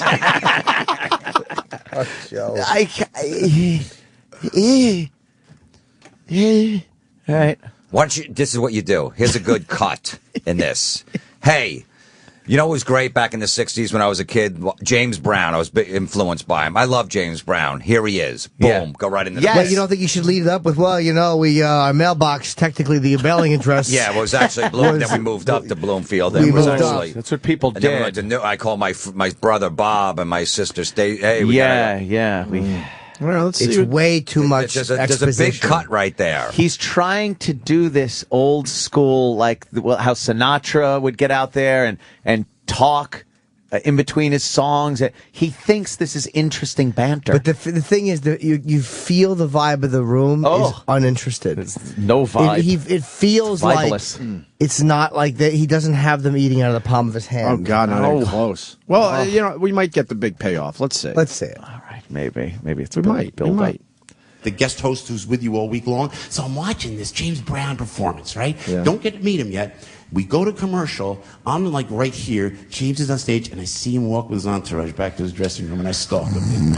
I go follow him with my brother and my sister. We go back. The door is shut by the time I get to music guest. James Brown. The door is closed. I knock on it. It opens up. And there is the man himself, James. And he had his hair all place glistening with sweat, man. He had the cape on. You remember the cape? He paints a picture. Spandex and everything, man. Joe Piscopo's restaurant. Mr. Brown, I'm Joe Piscopo. I'm a new cast member on Saturday Night Live.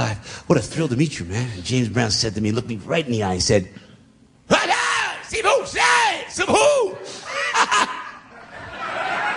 Eddie Murphy's bit, by the way, from SNL. He's just staring off. Nice to meet you too, James. Do you know, my dear friends, I am proud to stand before you and tell you I went on to become a friend. I went on to become a friend of James Brown. Wait, he was in the 60s. He was saying about the riots in the 60s, and now he's at SNL wasn't on in the 60s. No, he's only the 80s now when he finally met him. When he finally met him. Yes, yes. It was so many years later. Okay, so he went from he saved the riots, he stopped the riots to later at SNL. To later at SNL. And now they're friends. And he says he goes on to become friends with... I would bet a lot of money he never saw him again. Abso-fucking-lutely. I would bet a lot. Absolutely. Well, he went on to be friends with him. I think he's going to say, there was actually 2 states that I drove his corpse through. Commissioned me to fucking lug his torso, his body. You got to go back a little so you could get the part where he talks about how he became friends. There it is. Nice to meet you too, James. Look at his laugh. Do you know, my dear friends, I am proud to stand before you to tell you I went on to become a friend of the great James Brown. Not once did I ever understand one word he ever said. It's a true story. He was the best. Story. I'll tell you, Danny Aykroyd will tell you the same thing. The great. Danny Aykroyd. Danny. At a party, My good he'd be like, friend. what? Hey, hey, wow. I was going to say the same thing, James. That's great. That's amazing. I had no idea. But we were buddies, man. So God rest his soul, James Brown. Hardest working man in the show business. We miss you terribly. Look at the distant stare from the band. Anyone else notice that? Improv. He's talking about improv. All right. I shot, and I went to the Improvisation in New York. Nice. That's tough, man. When I first went to the club, I remember Larry David was there, and Seinfeld was coming He's up. a name-dropping motherfucker. Come in, and Rodney was there. Hey, Joe, how are you? How are you? Good to see you. Good to see you. It was Rodney, man. It was great. How much do you miss Rodney Dangerfield? How great was Rodney Dangerfield? All right. He was All great. right, I wrote hold my on first again. joke at a comedy club in New York City. Look at The improvisation Florentine. wrote jokes to Rodney. He's Gave us fucking $50 for the wincing. jokes, folks. $50. I'll never forget my first joke to Rodney. I had Rodney say, "Hey, I got a foster child overseas. I send him my picture. Now he sends me $10 a month." I thought that was a cute joke for a kid, right? A little kid, right? Arnold Schwarzenegger, check it out. I'm on the cover of Muscle and Fitness magazine way back when. All jacked up. Did he do Dangerfield? Jacked up. They tell me you didn't be on the cover of Muscle and Fitness magazine. I can't take this. Muscle Fitness magazine. My ego goes, wow, this is great. You know, sure, I could do that. It was under the career title of What Was I Thinking? So I said, well, what the heck? No, because he's not thinking. Didn't get a laugh. Nothing. Where were they going to shoot the cover of Muscle He's Fitness getting magazine? nothing. Can you pause this really quick? Because he really seems very uncomfortable to me. And this seems like his mannerisms and his laughs and his going, no, yes. It seems like a guy who knows he's having a bad set. Yeah, really? Absolutely. And he's getting taped, and he knows this is a special. Really? Is that what you guys see? It feels like he knows he's having a bad set, and he's doing these weird, filler, desperate things that it just feels like he's not comfortable. Because even his line when he said under the title, what was he thinking? He thought that was going to get a big laugh. It didn't, so he just moved on real quick. But just covered that up like that wasn't supposed to be a joke. But all you guys have bad sets with good material. He doesn't have the good material. He doesn't have any material. Right. That's what it is. I understand he thinks he's having a bad set, but the fact is, it's a shitty show. Oh God! But he probably thought the SNL stories would be like enthralling. Oh God! No. And nobody really cares. And enough has been written about SNL. We don't really care. He's banking on people remembering him from SNL and like that. Just the fact that he's up on stage, that can carry him with nothing. And I think, they probably gave away a lot of tickets, or people, Joe Piscopo's filming a Showtime special. Right. So it's people that never seen this act before. I've seen him in the last 20 years. I All right, remember we'll go. Joe. Yeah, we'll go to we're in Atlantic City. We'll go. And then they walk in like, what is this? And he's never felt this before. And he's like, he wanted to pack the room. I want to pack the room with explosives. I honestly was thinking that before when he was playing the sax. I didn't say it, but I've never wanted to see a guy run on and just yell Allah Akbar so bad in my life. How funny would that be? That's how his special ended with a suicide bombing. Oh, hoot. But it feels like the room is, Jim's right, papered. It feels like there's a lot of papered people there. Yeah. And when you're doing a Vegas room, this is how it feels. Like you're struggling to connect, to own the room. Well, it doesn't feel like he is. That was a mistake on Showtime's part. They should never have filmed this shit in, a casino. No, I agree. When you know you're not going to get your actual fans. But there. he's not doing. But maybe he doesn't even have. The thing is, he's not doing a special for Showtime, and like he didn't put this together for Showtime. This is what he does at resorts. He's got a show there. Gotcha. Yeah, he's under contract so with he resorts feels to comfortable do in these Club resort Piscopo. places. I mean, all right. Well, this is where he does a lot of impressions in a row. So the Dangerfield. Rodney was good. Terrific. Boy, terrific. Great. And now he's. You think Rodney really went into the improv and said, "Hey, Joe, good to see you. Good to see you. Good to see you." How did he know him? It was his first time on stage. How did he know him? How did Rodney know him? Hey, Joe, it's good to see you. He's trying to actually logically think this out. How this stuff worked. Leave Joe alone. No, I'm just saying. Come on. Just say Rodney was there. Right. Rodney was there. Yeah. You know, it was a great uncomfortable moment when he met James Brown and he goes, and he looked at me, he looked me straight in the eye. He backtracks and said, look me straight in the eye. That's a timing thing. That's like he looked me straight in the eye and said, that's the wind up for the punch. Here it comes, but kids. he started to throw the punch first. He looked me straight in the eye. It was such This is so bad. Can you see what I was like? I couldn't. We're still watching it. I know. We're 2 hours in, dude. I know, and that's what it was last night when this came on. I was captivated. We have a lot to do today, but fuck it. I got to hear the Arnold impression. Oh, it's fucking great. That was like the beef monsters. Those beef monsters. Those big guys walk around, say things like, "Hi, I just bench pressed Rhode Island." Hi. Of course, they're always the guys with little. Not one So laugh. that's another story. Different. Wait, I missed that joke. Sorry. Yeah, Wait. could you go back? Rhode Island, what was the tag? By that he means start the whole thing over. I'll go on. I'll Listen for the one guy Where left were they going to shoot at the the cover Rhode of Island line. Muscle and Fitness magazine? At Arnold Schwarzenegger's gym in Venice, California. That was like the beef monsters. Those beef monsters. Those big guys walk around, say things like, "Hi, I just bench pressed Rhode Island." Hi. Of course, they're always the guys with little peepees. So that's another story. Different Guys, a little peepees. Guys, right? You go to the gym, you see this guy with his massive back. He turns around, it's like, "Oh, Bruno, what is that? All right, buddy. A couple reps with that, then I'll be impressed. I'll tell you." So, we'll go to Schwarzenegger's gym. I got a tank top on, and I don't want to take it off because these guys are like beef monsters. I look like Pee Wee Herman compared to these freaking We get guys, it. We get it, so Joe. this goes on for an hour. The photography. So does the story. I'll never forget the He's photographer's uncomfortable. name. He goes, "Joe, take your shirt off." I go, "It's Arnold's gym, man. Give me a break. I can't take my shirt off." He goes back and forth. "Take your shirt off, Joe. We want to take a picture of you with your shirt off." I go, "All right, out of respect for Schwarzenegger, I'll take my shirt off. You take that shot real quick. I'm putting it right back on." Holy so I take my fuck. tank top off. I suck in my gut. I do this ridiculous pose. At that very second, Arnold Schwarzenegger himself walks Here in, it comes. takes one look at me and says, "Joe, put your shirt back on. You're embarrassing me."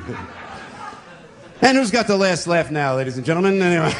I can tell you who doesn't. He's my babysitter. I think Arnold still does. Am I lying? He does a good Arnold. That was Arnold. I think Arnold still has the last laugh. I think you're right. Yeah. Yes. Because He's delusional. He thinks he does good impressions. I mean, anybody could do an Arnold. Like the Arnold is like easiest one. And that was Arnold. That should be. He should be able to do that one great. This is fucking horrendous. Joe, put your shirt back on. Oh my God, Arnold's here. You're embarrassing yourself. Everything he expects to get a big laugh doesn't. Like the little lines in between, his little peppering. Yes. The peppering lines. Peppering. You know, like you're peppering the crowd with little... you're telling a story, but you're jabs. You're peppering them with laughs to keep the story going. But what's happened is all of his peppering lines are bombing. So, poor Joe.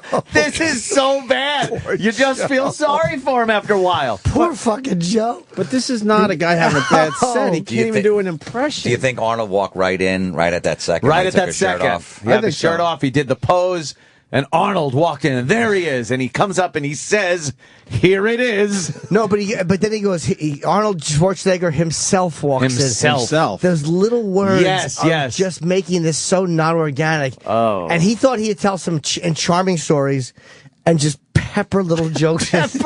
He's peppering the audience. Peppering jokes. Just bringing them along. But all with a of little those humor. all those little pepper jokes are dying. The Pee Wee Herman. I look like Pee Wee Herman. Yeah, that was supposed to get that was supposed to a get laugh. The little penis. The little pee-pee. Yes, That's another the story. pee-pee. That's another. He thought Pee-Pee would sound funny, right? Yes. They got the big back. They turn around. Whoa. Yeah, we'll do a couple reps with that. Then I'll be impressed. Bruno's a good name. Silence. How do you do reps with your penis? I don't know. Well, that's What just it. How You're would that impressed. make it grow?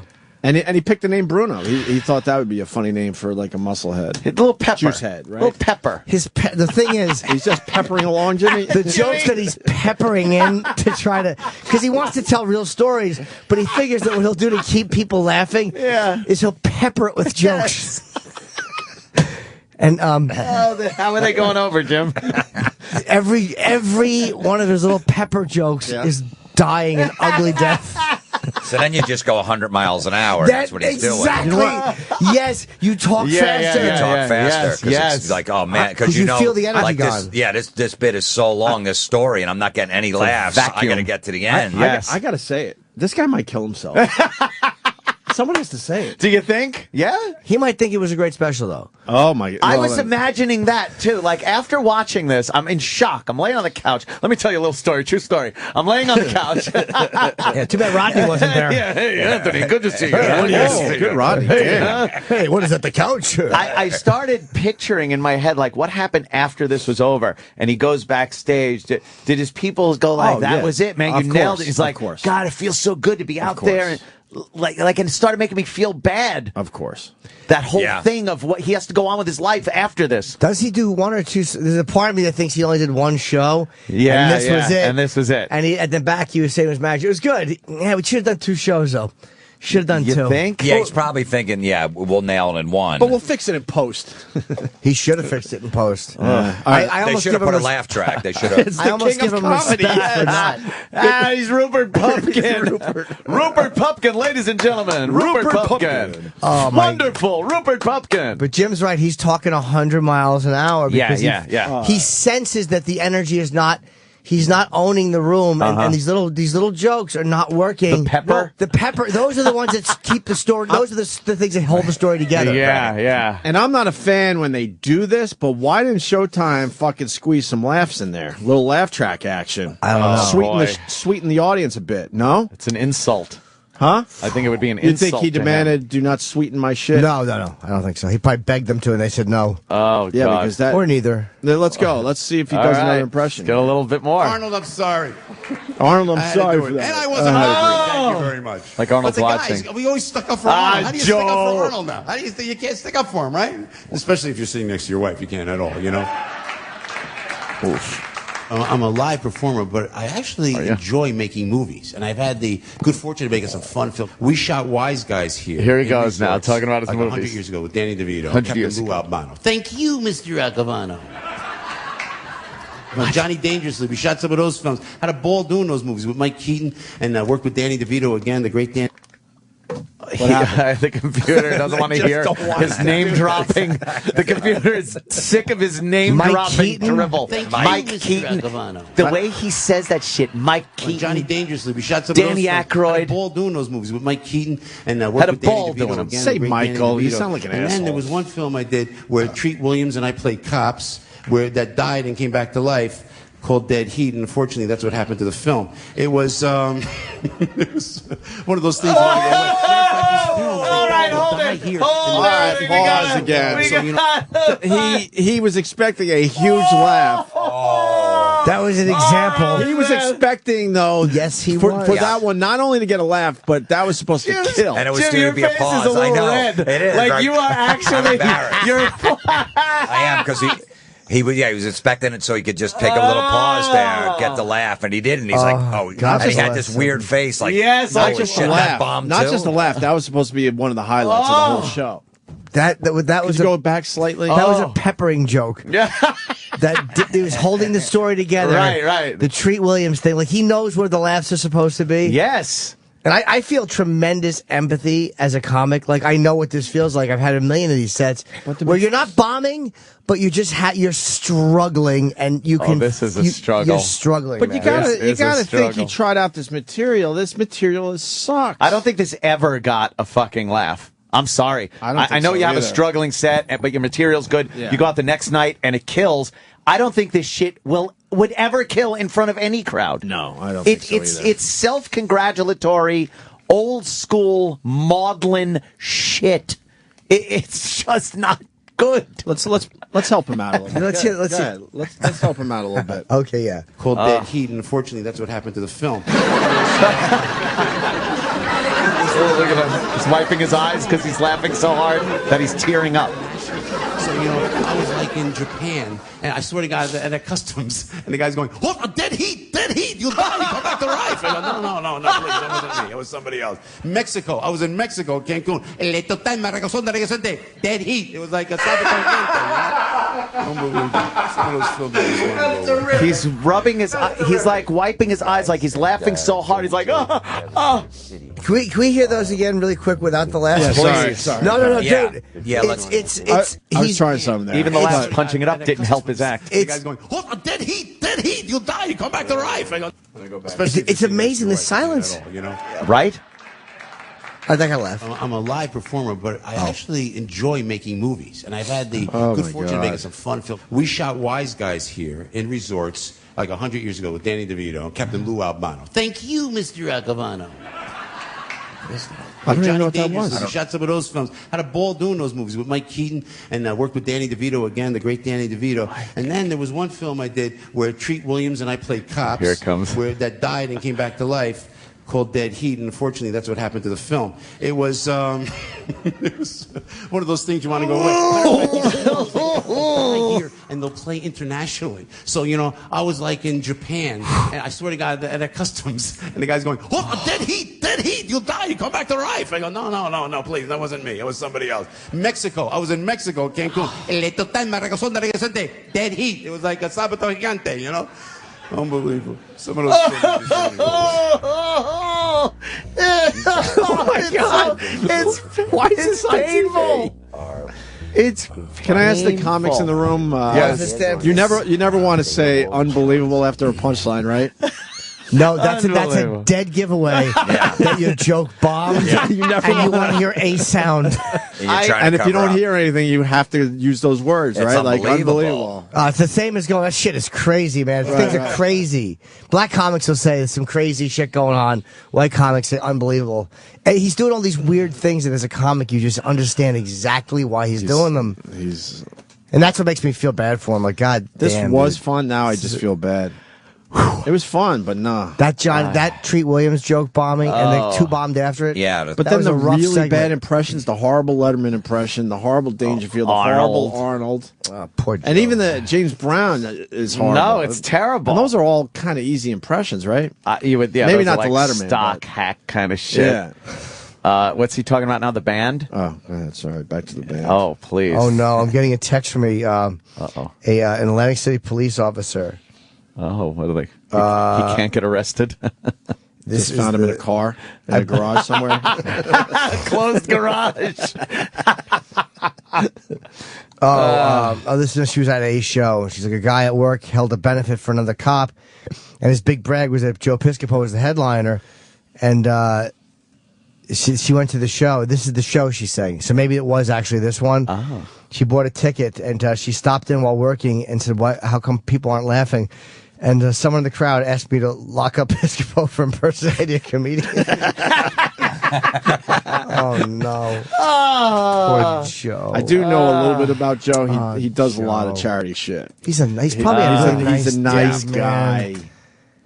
I'm sorry, Joe.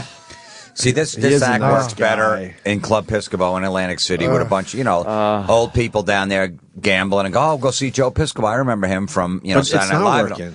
I know, but it should have just been in the club. Like, this shouldn't have been televised. It's better. Yeah, right. It's Yeah, better yeah. for him to just work it out in his club in Atlantic City and make it. But I think Showtime got lazy. They should have fucking put some laughs in Or there. taped a couple of shows. You don't put it on Showtime where I will wake up and watch it and bring it to a radio show and dissect it. This is like that clip on YouTube where you watch The Big Bang Theory without the laugh track. Yeah. But if you put the laugh track in, you just assume it's a lot funnier. You know what I mean? They could have helped him out a little bit, is what I'm saying. Or they should have just, they should have shot it again. Even though I know it's a lot in production, all that stuff, they should have done something where Or done 2 shows. I'm hoping this isn't 2 shows spliced together. I'm putting my money on saying it's 1 show. I think so. Yeah. Are we And done? he should have Are we done done? 2. Let it roll a little. Are we done? I got it. Yeah. We're not 10 done. more minutes of this video. How many? 10. Oh, Jesus. Plus the beginning. Yeah. Plus beginning that we'll do another day. the big close is coming up. It's just only 10 minutes. Oh, yeah, we left. got to do closer. it for the... All right. Oh, Jesus. Let's see where we're at here. All right. Sábado Gigante, you know? I went back a little bit so we can get him talking about the just want to band. go away. What happened? These guys that Let me tell you something. This fucking Showtime on demand sucks. It sucks. It fucking sucks. I think we got a lot of people checking it out, though. Maybe. Which we might have, like Let's you see said the earlier, picture, they're going to sign him for another one of these. Because Changing. Oh, here we go. They're going to see the views. Here it is. Oh, he's talking about the... What happened? Here it is. That's good. I'm going to find where I was. Yeah, I don't want to miss a word of this. That's when he's talking about the great movie. Yeah, there's the video. He's talking about the video again. Let's Here's hear this it. big Treat Williams It was, joke. One of those things you want to go away. Matter of fact, these films, they'll die here and they'll play internationally. yeah, we have to hear this again? That heat, right. No, please, that wasn't me. It was somebody else. Mexico. I was in Mexico, Cancun. El total maracozón de regresante. Dead heat. It was like a sábado gigante, you know? Unbelievable. Unbelievable. Just want to go away. Oh, my God. these guys One more that talk at the Joe piano. and Jolie put together in Atlantic City are the finest musicians you're going to find. Here it is, talking They're up the band. jazz-oriented. They know all the charts, and it's a true honor to play with these guys. Guys, I got to ask you first, do you like country music? Can you pause that? I have a question. Yeah, this will work great. One guy. Okay. What was the value in that? Of what? Just talking about the band. Horrible cutaway. Right. To him talking about the band and going, they're great guys. It's an Right. He honor doesn't to play mention them with by name or anything. We assume, Joe, that they're great guys and they're a good band. Because here's what it is. Because he's seen classic performers talk about their band. But he's sitting there with his shirt open, the tie loose. Oh, yeah. It's this cliche of what is a bygone time. I want to do a special like this. Do you? With a really bad band behind me. Like after I punchline, they just go.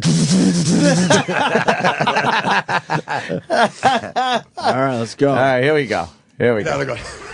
Yeah. I'll tell you what. Country. Where's my Jersey contingency right there? Nice and loud. Thank you, Tim. Nice and loud. There's one guy I at wrote a one song- table. Thank you, Tim. Thank you very much. I wrote a song about New Jersey because I don't care where you're from. You should be proud that you're from the United States of America. Here it is. The greatest country on planet Earth. I'm telling you, it is. You know what? And you know this. He I'm can't a even get an dedicated- applause I'm break a dedicated, with America. The American citizen. I'm a registered Democrat, but I actually watch and like Fox News. So you figure it out. I can't figure it out.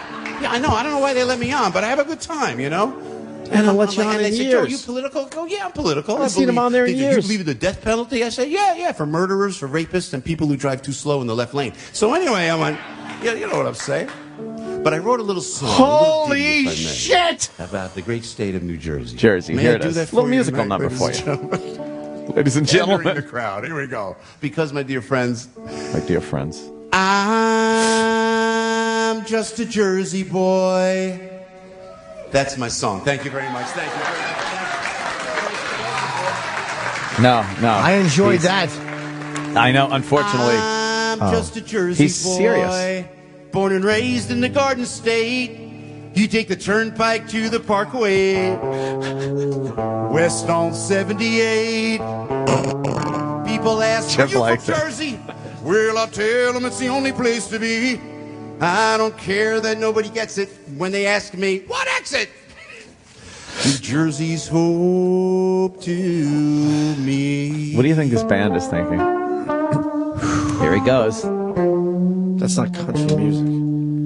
He doesn't even do... Well, I drive the official car of Jersey, long and shiny black. Gold trim Landau roof, it's a big black Cadillac.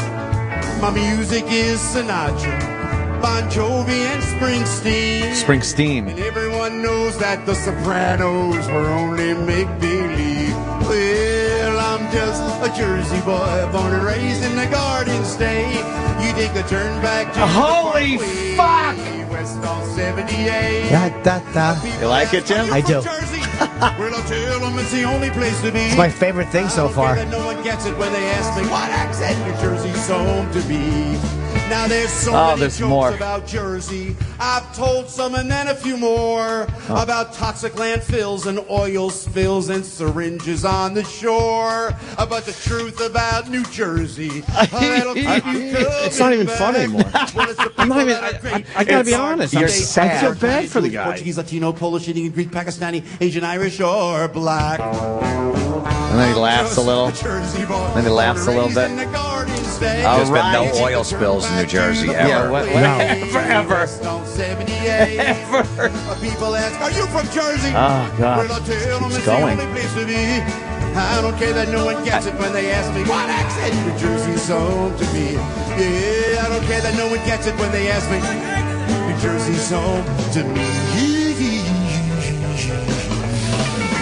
Yeah. That's this big number about Jersey. All right? Everyone okay with that? Oh, what? A reprise? I'm a country guy, ladies and gentlemen. There was one guy I always admired, rest his soul, the great Johnny Cash. Did you dig Johnny Cash? Oh, no. Here's a little Johnny Cash impression. Love Johnny Cash. You like Johnny Cash, Opie? I love Johnny Cash. So does Nathan. We can't use that on the television special. So what we have to do for you on television right now, ladies and gentlemen, is Johnny Cash sings Public Domain. There he goes. Yeah. I've been working on the railroad all the livelong day. You'd think it was Johnny Cash I've been working brought on back the to life. railroad just to pass the time away. Almost. Oh, and he's laughing. He's fighting laughs. I'll give him an almost on this one. It's very hard to. Rise up so early in the morning. A homeless guy who killed himself in San Francisco did a much better Johnny Cash. Yes. I wish they had something in common. Because the train's gonna hit you just so I can watch you die. He's laughing. That was supposed to be a laugh. Boy. But it wasn't a big laugh. There was nothing. Home on the range. Where the deer He can hardly contain the laughter to be able to sing. He's trying to just sell it. Yes. And his shadow on the back wall is horrendous. I know. I was years for killing your mama's boyfriend just so you can watch him die. One more. He's yelling one more to everybody. Bottles of beer on the wall, 100 bottles of beer. You take one down and pass it around. I was never good at math because my daddy passed away when I was a young boy, so I killed my teacher just so I could watch. Oh my God, he pointed the audience to make them say it, and one guy said it. One guy halfway said it. Probably his brother. And I sing Public Domain. Oh, and then he's got to reiterate what the bit was. Great. You guys are great. No, they're not. You guys are great. You know they're not. He hates them. You guys are great. absolutely He hates them. Uh-oh. Working stiff. Are we almost done? And you know what I think above all else? They know I'm going to work for them. Here he goes. Sweat for them. I'm just always grateful to work. I'm a working entertainer. It's all I've ever wanted to do. And always grateful to Lorne Michaels and that whole legacy. Lorne Michaels, who always grateful. Once you're on that show, you could always work. And that's all I ever wanted to do, man. Just be the working stiff that I am right now. I ain't no star. I ain't no movie star. I ain't no star. He's just a regular guy I out love there. every second of it. God. Yuck. Thank you so much for being here. We love you. We appreciate it very much. Wait, that was the Good night, end? everybody. Thank you so much. Did you see what they did? They cut away, and they cut to them already standing. So the producer, there was a producer that had everybody Could stand you up guys to make stand it up? look like he was getting a standing ovation. Yes. Well, the production value of this thing is horrendous. Or Joe went out or just milked it for a stand. But what was the closing bit? I like being a working stiff. I'm just a working stiff. Just a rig. I ain't no star. I'll tell you who was terrible. The editing was terrible. Horrible. There's still some time. Maybe he gets. Maybe as he's wrapping up, there's like some big close. All right, let's see. He does a drum. He plays but the that drums. was like a smash cut of the audience standing. What terrible editing. Terrible. Well, terrible. Found that. Yeah. Now he plays the drums over the credits. He's gonna look at the drum. This is his big closer. Is the band who edited this? Make sure they never work on any of your projects. There he goes. He's lighting up those drums. All right, over this. Want to say that Jim Florentine's going to be at Brenda Carlson. She's actually a great editor. Really? I know. She did my special. She's brilliant. She edited your special? Brenda is fucking amazing. She couldn't even save this. She is a fucking artist as an editor. Then it says a lot. She didn't know what the fuck. She did her best. I watched her work. Like, I couldn't believe how fucking good she was. Holy shit. I bet I know who. These are the same guys that did my special. Oh my God. I bet you that this is them. Why don't you get a hold of one and ask what was the thought behind this, Jimmy? Well, I bet you he was demanding. I bet you he demanded some shit. Not enough pepper to hold on add in or cut out or. Can we go to the? What? I want to go to the very beginning just for a sec. We don't have to watch it. I want to see if it's the same guys that did my special, because honestly, they're actually really good. And when I was making fun of the editing, it's like she's great. So if she couldn't fix this, well, there weren't a lot of edits. Ooh. Well, when they went back to him talking at the piano, it was a little weird. I think his closing bit obviously probably didn't go over, so they probably cut to him being the working stiff, and then cut back good night, and everybody standing because the audience coordinator said get up, whatever, so everybody stood up. He's closing the show with a drum solo. Well, the Johnny Cash was the big. Well, he should have really closed. He really should have closed with the Jersey song. Oh yeah, because he's from Jersey. No, I mean seriously, that would have been. Okay. That would have been okay because he's from Jersey and it was a silly song about Jersey. Like that should have been the ending bit. Good night, instead of the Johnny Cash thing. What's he doing now, Danny? Can I see it? He's just playing the drums. He's just showing off that he's. He says thank you. Kind of good at a bunch of instruments. Yeah, that's pretty much it. That might not even. Thank you so much. Oh, they're all stand. Oh, all right, cut it off. Listen, that's them. That's the same guys that did my special. No kidding. Oh boy, Joe Piscopo, huh? Oh wait, what? A lot of people talking about the Joe Piscopo from yesterday. Oh my God, he's calling in today. Yes, he is. Yes, stay tuned, people, because we are getting a phone call from the one and only Joe Piscopo, who called, I guess, Roland yesterday personally, and was inquiring about an appearance on this very program. I saw his Twitter yesterday because I noticed a few people were tweeting him and us attached and commenting on what they had heard yesterday. In a good way?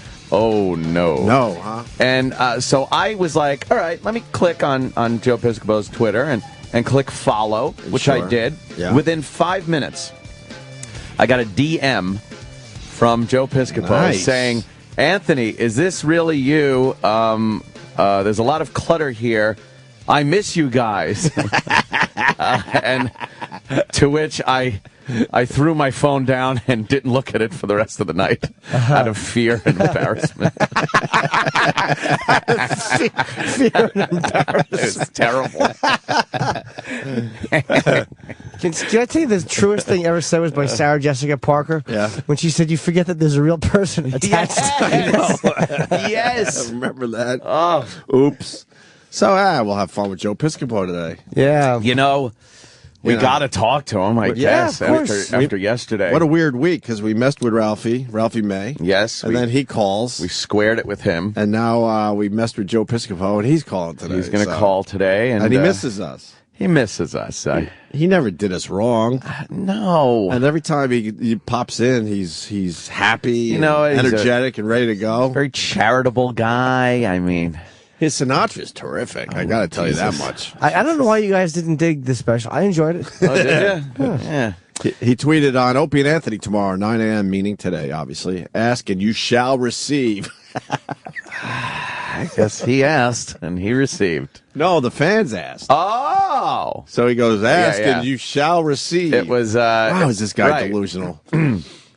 It was like him getting a lot of tweets from people saying, hey, you should be on O&A. Were the tweets good, Sam? Oh, they must have been good, right? There was already, even after he wrote that, ask and you shall receive, somebody quoted him and then wrote, I am already uncomfortable. Oh, boy. Uncomfortable is the word that best fits that segment. I was reading a lot of tweets as the replay went on and after people listened to that segment. Yeah. And uncomfortable was the key word. We could pretty much replay that entire bit this weekend. It went on a little long, but I told Ant before the show, it's very, very rare that I get very uncomfortable in here. Yeah. Ray Liotta did it to me once.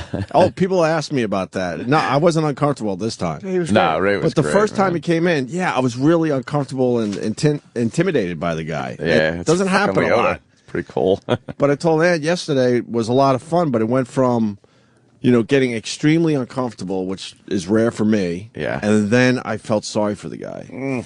And then I kind of just got depressed. There were a lot of different emotions there. That was a very, emotion-laden segment. But I just feel like he fucked up his special. Yeah. Yeah, the editing was horrendous. They showed all the times he was uncomfortable on that stage, and you could edit that. Yeah.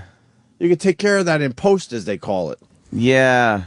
I was just saying, and anyway, and all those nervous little ticks. Yeah, the nervous little. When something's not working. When he goes, you know what I'm saying? Yeah, all that should have just been ripped right out of there. Punchline, you cut away to an audience member. You'll find him. Yeah. You'll find him. Whatever. Yeah. So he'll be calling in today at 9 o'clock. Nice. All right. Looking forward to it. All right. I'm putting my seatbelt on. I'm ready for the next interview. Well, that would be the great Joe Piscopo. Oh, Joe. Boys, how are you? There's Joe Piscopo. It's been so many years, sir. We know that voice. I wanted to come in and see you, man. I said, I'm out here in Jersey. I got to get on a plane. I'm going out to Arizona.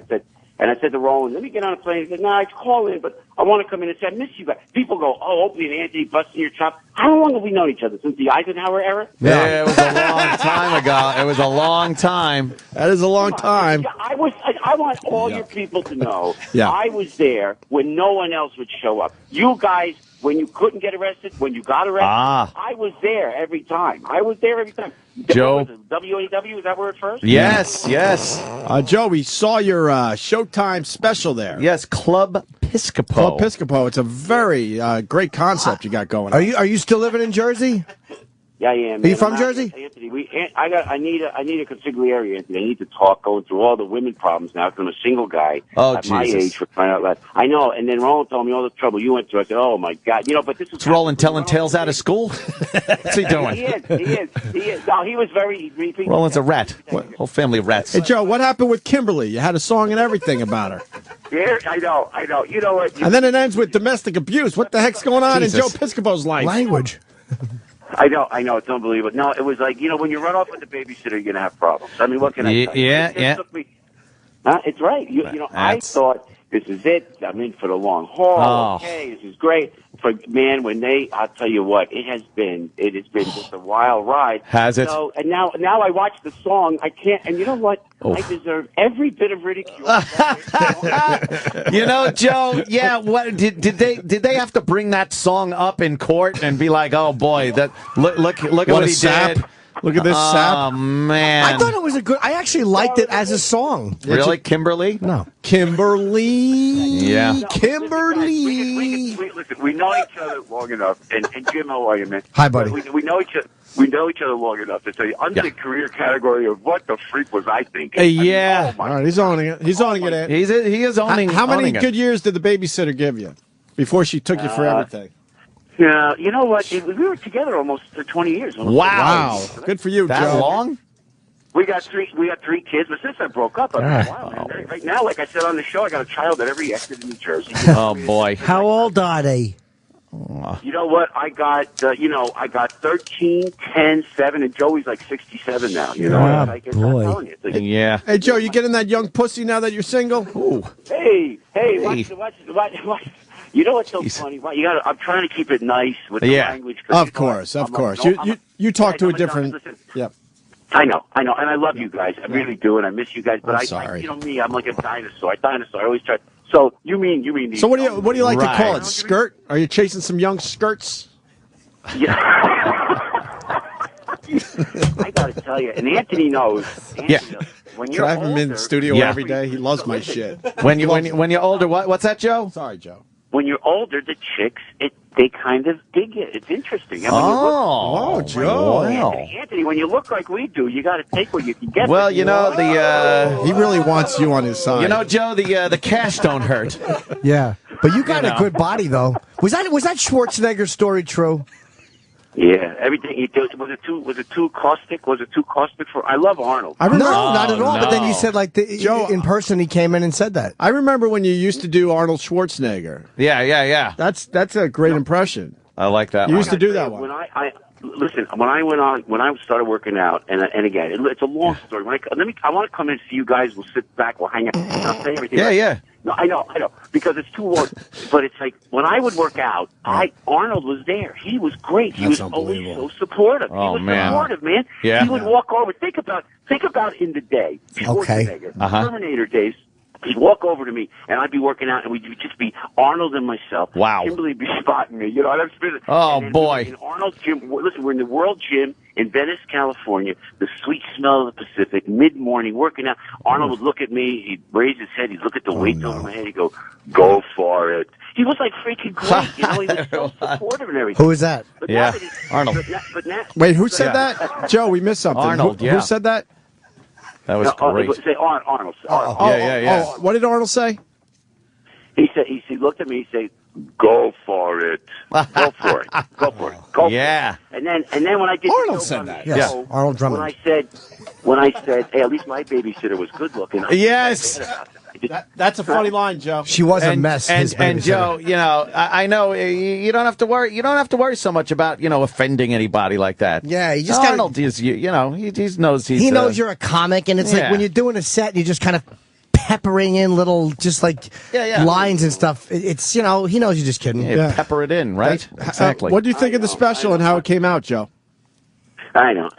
Say what? What do you think of the special and how it came out for you? You know what? It's what we do. I mean, I would have done it live. I'd rather record. I would have shot it live. I like live, but then and I would have kept it tighter. And you know what? We'll talk off the air. I said, the Showtime people were great. The New Wave people were great. Sure. We had fun with it. The band was great. You know, the country, we go around the country doing this stuff, and I try to keep it clean.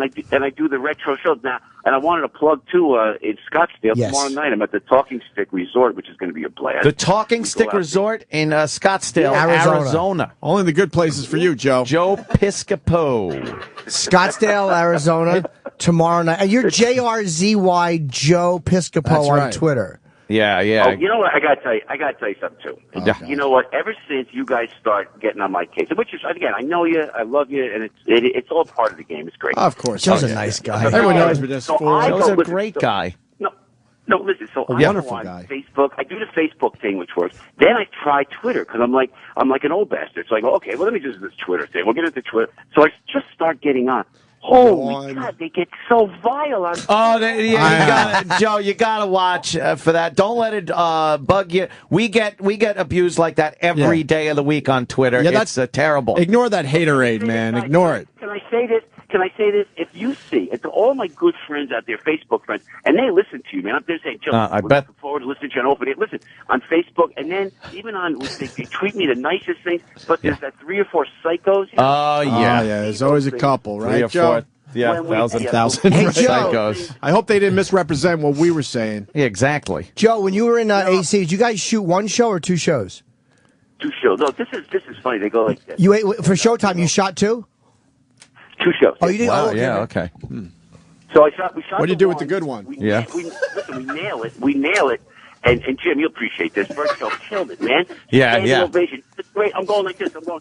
Showtime's there. The New Wave Entertainment's there. This is great, man. So I walk off stage, dripping wet. You know, I'm like Sure. the Wayne Newton of comedy. You know, I'm going, hey, this is it. Here it is. You know. Right. So I walk off stage. And I go to Brian Volkweiss, the producer. I go, like I look in his eyes, like, yeah, we nailed it, right? He goes, you ready for notes?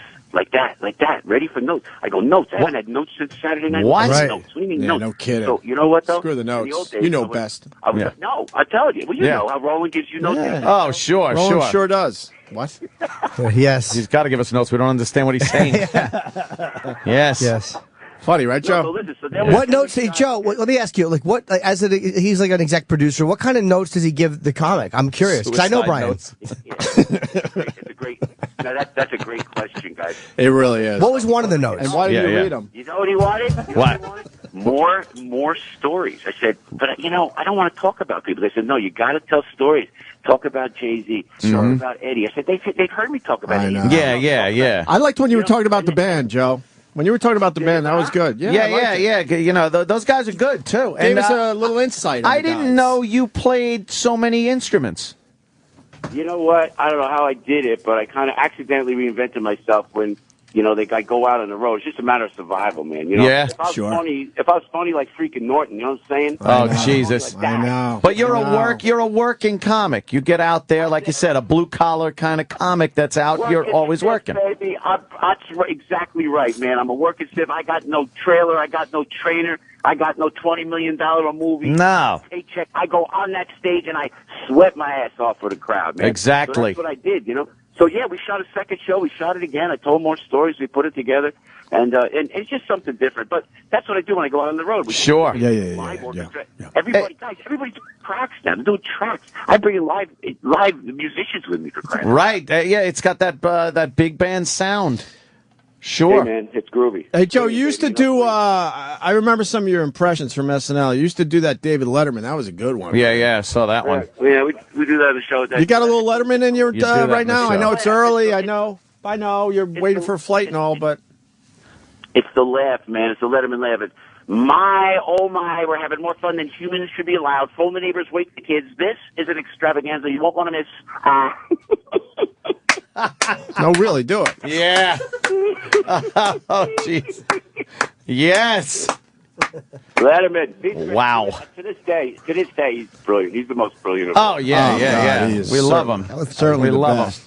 That's The older he fantastic. gets. But it's fun. But Anthony, tell me about the divorce. It was bad? Oh, it was many years ago, thank God. But Joe, it wasn't a pleasant experience. I'll say that. But you know what? Once it was over and done with and out of the way, time to move forward, move ahead, and you know. It doesn't stop. It doesn't stop in New Jersey. You never get divorced. It just keeps going and going. So you know what the problem is too. You got the kids with her, so you're going to have some kind of contact with her all the time. I didn't have any kids with my, so I haven't seen her in forever, thank God. And I've been able to, as Opie says, chase that young skirt. Yeah, I'm keeping it clean for Joe. Yeah. Anthony, it's more like he's chasing diapers. You got to be respectable. Hey, Joe, why the obsession with For the Jersey? babysitter, go for the baby. No babysitters. No babysitters. No Joe, babysitters for no. Joe. Yeah, you got to No. hold on to the mobile when you're coming. Jesus. Oh, jeez, Jimmy. Hey, come on, Joe Piscopo. Let's keep it highbrow. Hey, Yeah, Joe, yeah. why the obsession with Jersey? Well, Where does that I come don't know, from? 'cause I think because I was brought up here and everybody's got that work ethic and From that Bloomfield, right? Yeah, Bloomfield, man. I was born in Passaic, brought up in Bloomfield, then went up to West Essex High School up there. And I got to tell you something. The Google people Maps. here, have an integrity, but it's New York as well. You know, it's like, because after the Sandy situation, guys, and I'm telling you, and we talk about Twitter, you know, and the pain in the neck. Language. It was great, but it was great through Sandy. It was great. We stayed on it. We told folks where you can get gasoline, where there was power, who was going out. I'm telling you guys, it was the way Jersey, because you would think, in Jersey people go, hey, I'm not going over there. I got power, you don't. Well, kiss my ass. Right. That's the attitude. But it wasn't, man. We all joined together. And I'll tell you, the good folks in Staten Island, the good folks in New York. Too bad you didn't have a beach house. Yeah. Yeah. We went down the shore, and we didn't get that bad, but the northern Matalogan got hit really bad, you know. So, but it was just a pride the way we all joined together. Yeah. And most people don't look at Jersey like that. They think it's every man for himself kind of. To see Jersey pull together like that, they're great. They're great. They're a great state. We all know it. Yeah. And man, and Joe. And then when I check it out, boys. Yeah. At our age, when I watch Bruce Springsteen, slow down with the our age shit. Now you're getting me mad. So, listen, yes, Bruce. 3.5 hours. What? Yeah. Yeah. Sorry, Joe. Springsteen? No, what? How old are you now? 70, 72? Yeah. Wow, that's a home run. Chip, we have Chippison here. I got to ask Joe, what did we do to you that you just hit us with a low blow there? No, you know what? You're right. You're absolutely right. I was going to say, because I just know you. I think I got you guys. I'm the old guy. I know, exactly, Joe. I think we deserve an apology from you. Thank you. Yes, I'm sorry. I'm so sorry. All right. I'm sorry. You know, I mean, you guys, I've known you guys forever, and I wanted to... Forever, Joe. Forever. I know. It's okay, Joe. We're on good terms. Hey, Joe, can you do some Sinatra? That's your benchmark there. We all know it. We'd be flattered if you did a little Sinatra. I know you don't have the band and all that. A little rap. Maybe a little rap and a little a cappella Frank Sinatra. I do like that. Oh, man, I'm just a cat who sings. I dig hip tunes. I sang for kings. I sang in saloons. I got the world on a string. Some might say you can do your thing. Just do it my way. There we go. Yeah, like that. See? It's like a Frank rap. Or, uh-oh.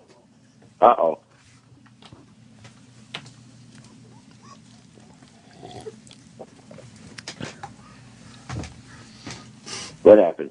Now go home and get your fucking shine box. What? I lost you there, guys.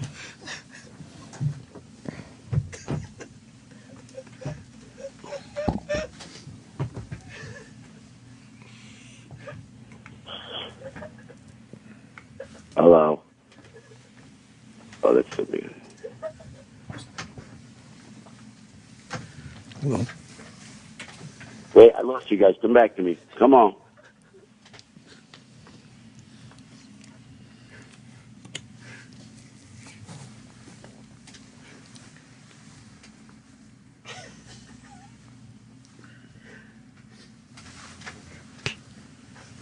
What happened?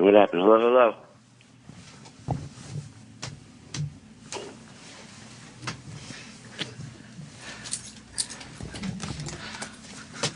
Hey, I got you there? What happened? Hello? Yes.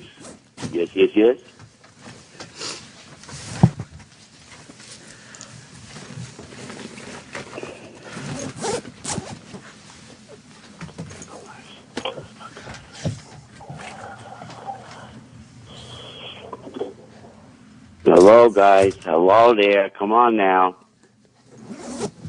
What? Where are you? I got you? Yeah, they don't.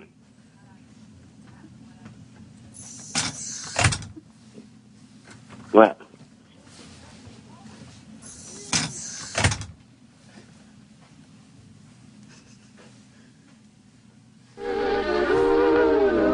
The Opie and Anthony show is pretty much over. Holy shit. I don't remember the last time I laughed that hard. It's after Opie and Anthony Live. 866-WOW-on-WOW. You could call me up. I want to know. Call me up right now. 866-WOW-on-WOW. Was that Joe Piscopo call as uncomfortable in your cars, in your houses, as it was in the studio? I was literally I don't know if you could hear my giggles or not, because, I'm a giggly guy. I was literally hiding under the table to try to stop myself from laughing in the middle of that silence. And he just stayed on the phone. I don't know what it is. There's a breed of comedian that's gluttonous when it comes to punishment from Opie and Anthony. All in the same week. You're talking about Ralphie May and Joe Piscopo. It's unbelievable. And I mean, Roland, he probably didn't mind cleaning up this one as much as it's Joe Piscopo. It's not exactly, did you have to clean up the mess, Roland? I mean, all's done. The Joe Piscopo mess is done? Yeah, he apologized to me. All's good. Wait, what do you mean? Because since he calls on a cell phone, our phone got messed up. Did he not hear silence and then the sound clip from Goodfellas? Now go home and get your fucking shine box. Yeah, but unfortunately our mics were cut off though from the engineering booth. Roland, you devil. You devil. I want to hear what's going on. So, and he's cool with it. He believes you. He's happy. Joe Piscopo is happy. I can't believe. So what happened? So yesterday we spent 2 hours smashing Joe Piscopo's special. Literally, Opie and Anthony made fun of that man for 120 minutes. And then what happens that today we get him on the phone? They said go see him in Scottsdale, Arizona. Huh? They said go see him in Scottsdale, Arizona. No. How do we end up getting him on the phone? I was about to eat lunch, and then I saw a number from New Jersey. I just picked it up, and I go, hello. He goes, hey, what the fuck? And it was Joe Piscopo. Joe Piscopo called you himself? Yeah. What did he say? He said, hey, how's Did you know it was him? Nah, no clue. I said, ooh, you're Joe Piscopo. And he did some impression of somebody. It's him. Probably couldn't tell who it was, though. No. But then he said, hey, he goes, I heard the boys just bust my balls. And then that's what he said. He goes, did Anthony go through divorce? How was that when it was like the war? He goes, Why would you give him more stuff? They just made fun of you for 2 hours. What do you mean busting your balls? They killed you. They obliterated you. No, they didn't bust your balls. They cut your testicles out of your body. No, I said we all have fun. I said it's like the sandbox. We're all friends. We all bust each other's balls. We all had fun except for Joe Piscopo. Everybody except Joe Piscopo. Did you hear Opie say, too bad you didn't have a beach house when he was talking about Hurricane Sandy? Opie was in rare form today in that Joe Piscopo call. I mean, you talk about your all-time good cop, bad cop scenarios. Opie was in rare form today. John. Hey, what's going on, Sam? What's up, buddy? I think they kind of copped out a little bit and were a little too passive-aggressive and pussy-like. How are they pussy? Well, they could have directly said, we think your special sucked, but instead they took the pussy way out. Yeah, but what's funnier? That's way funnier. Yeah, John, this guy's a fucking idiot. No, I get the angle. All right. What you tell me? Hysterical. All right. But So what's like they came off as pussies? What's funnier? Just being like, "Hey, Joe, your show sucks. You're not good. You suck." Because that would have been the unexpected. That would have been absolutely hysterical if they would have done that. Or was it funny to hear Joe Piscopo from Saturday Night Live sitting there on the phone with nobody talking to him and going, hello, hello, hello, are you there? For minutes. Heard all that before. I mean, that was the Rutger Hauer interview all over again. You're out of your mind, John. You're completely out of your mind. You're a pussy. All of you are pussies. What? And John, and what do you? You're a pussy. What do you do for a living, John? I wouldn't half-ass it. What do you do for? What do you do for a living? What does it matter what I do for a living? What are you, a pussy? You're not going to tell me? I'm not a pussy. But you're not going to tell me what you do for a living? No, I'm not going to tell you what I do for a living. Sounds very pussy to me. How's that pussy? Pussy. John's a pussy. I'm John and I'm a pussy.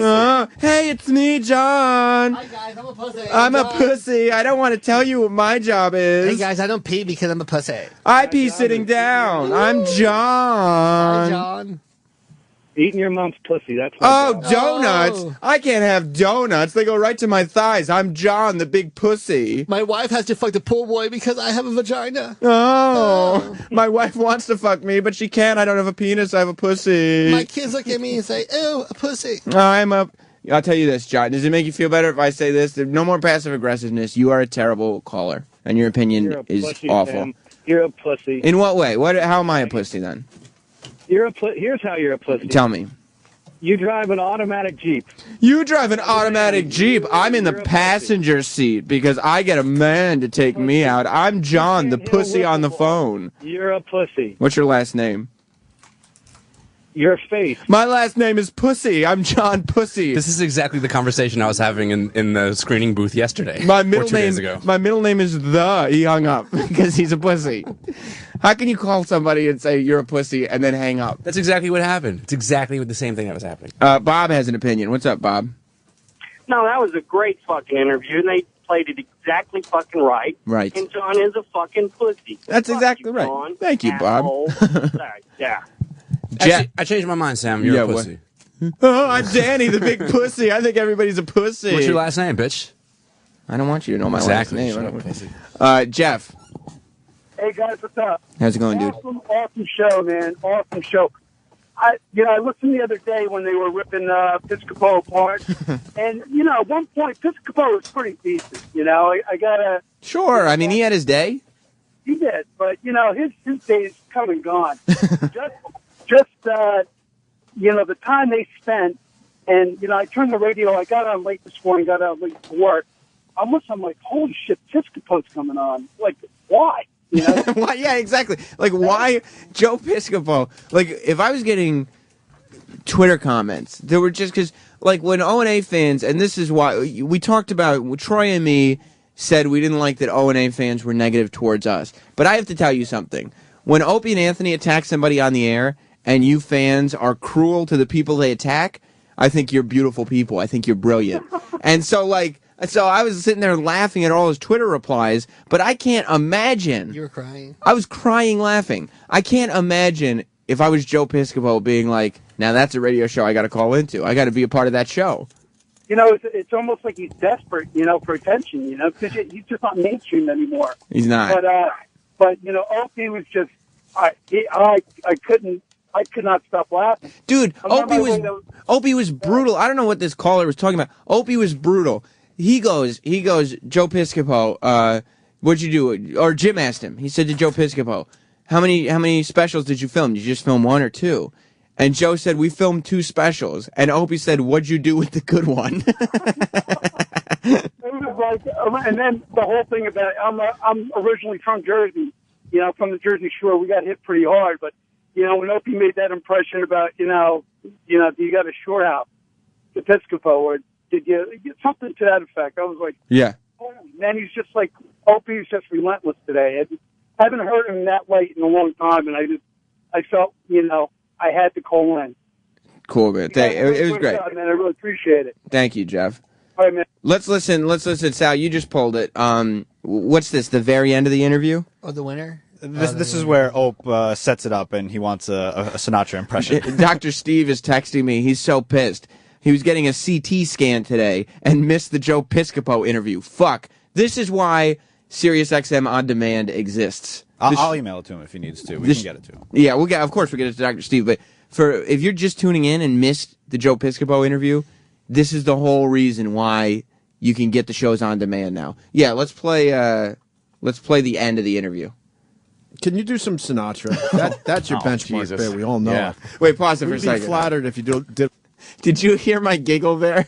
I know exactly what's coming. This is why I cannot play cards. I have no poker face. Like when I think something's funny or when I think something's mean, I start smiling and giggling uncontrollably. Listen real closely to the beginning of this. You can hear me as soon as Opie says, "Can you do a little Sinatra?" Listen to that little girl giggling in the corner.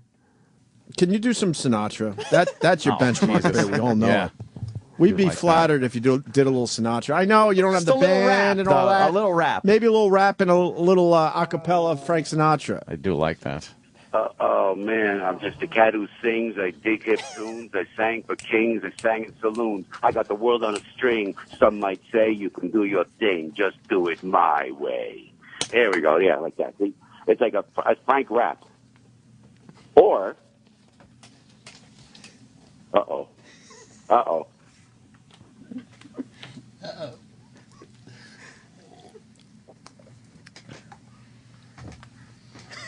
What happened? Now go home and get your fucking shine box. I lost you, guys.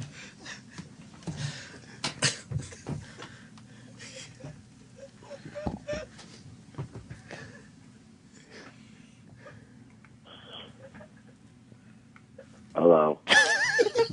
All right, I can't sit there again without laughing. People are going to be confused. Listen to the replay. Get the show on demand. You can hear Anthony and me both giggling. You can hear me. I'm stomping on the ground because I'm trying to stop myself and maintain some semblance of sanity.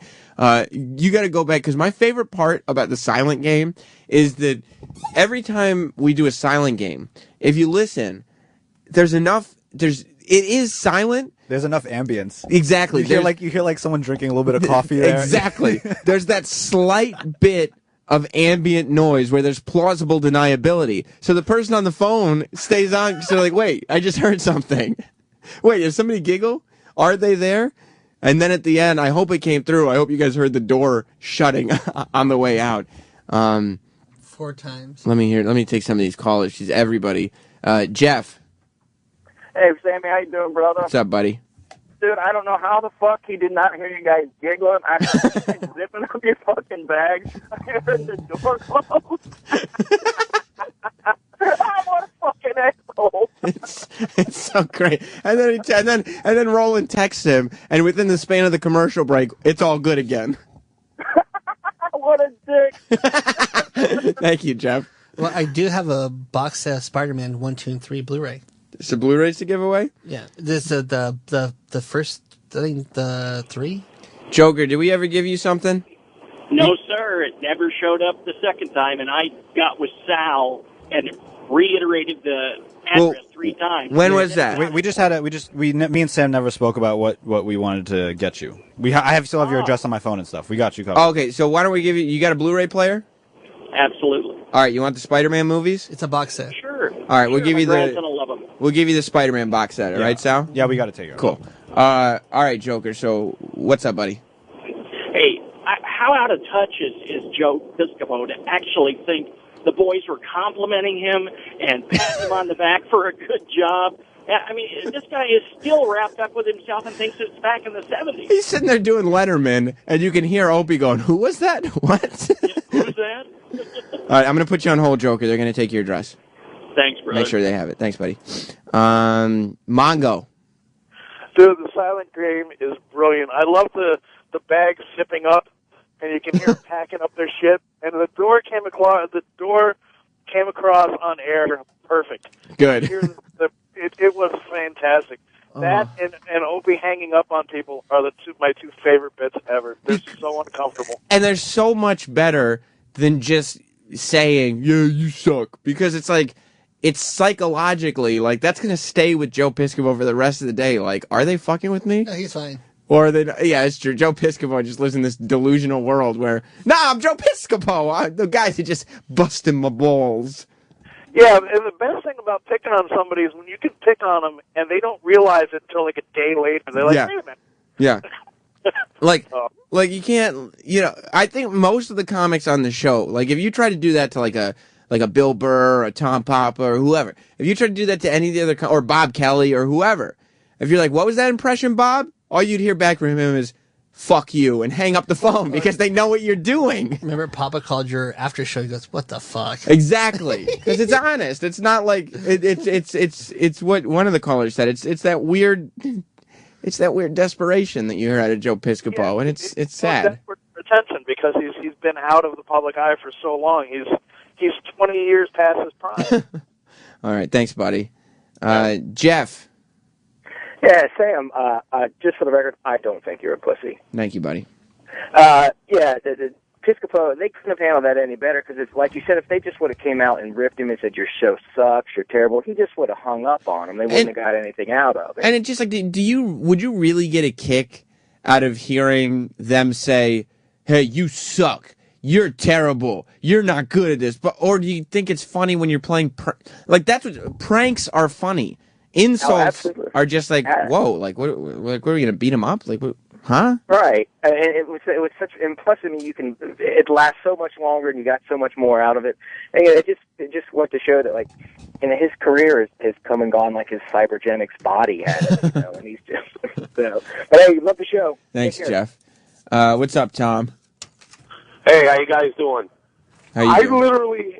Good. I'm doing good. I literally was so uncomfortable during that fucking interview that I had my hand like inches from the dial. I felt so bad for the guy, and I don't even fucking like him, that I almost turned it down, but I just couldn't because it was too fucking funny. And then when you guys did that silent shit, oh my God, I had tears in my eyes. It was hilarious. Thank you, Tom. I think we are going to try to make good with him because he's not, like, again, he's not a villainous person.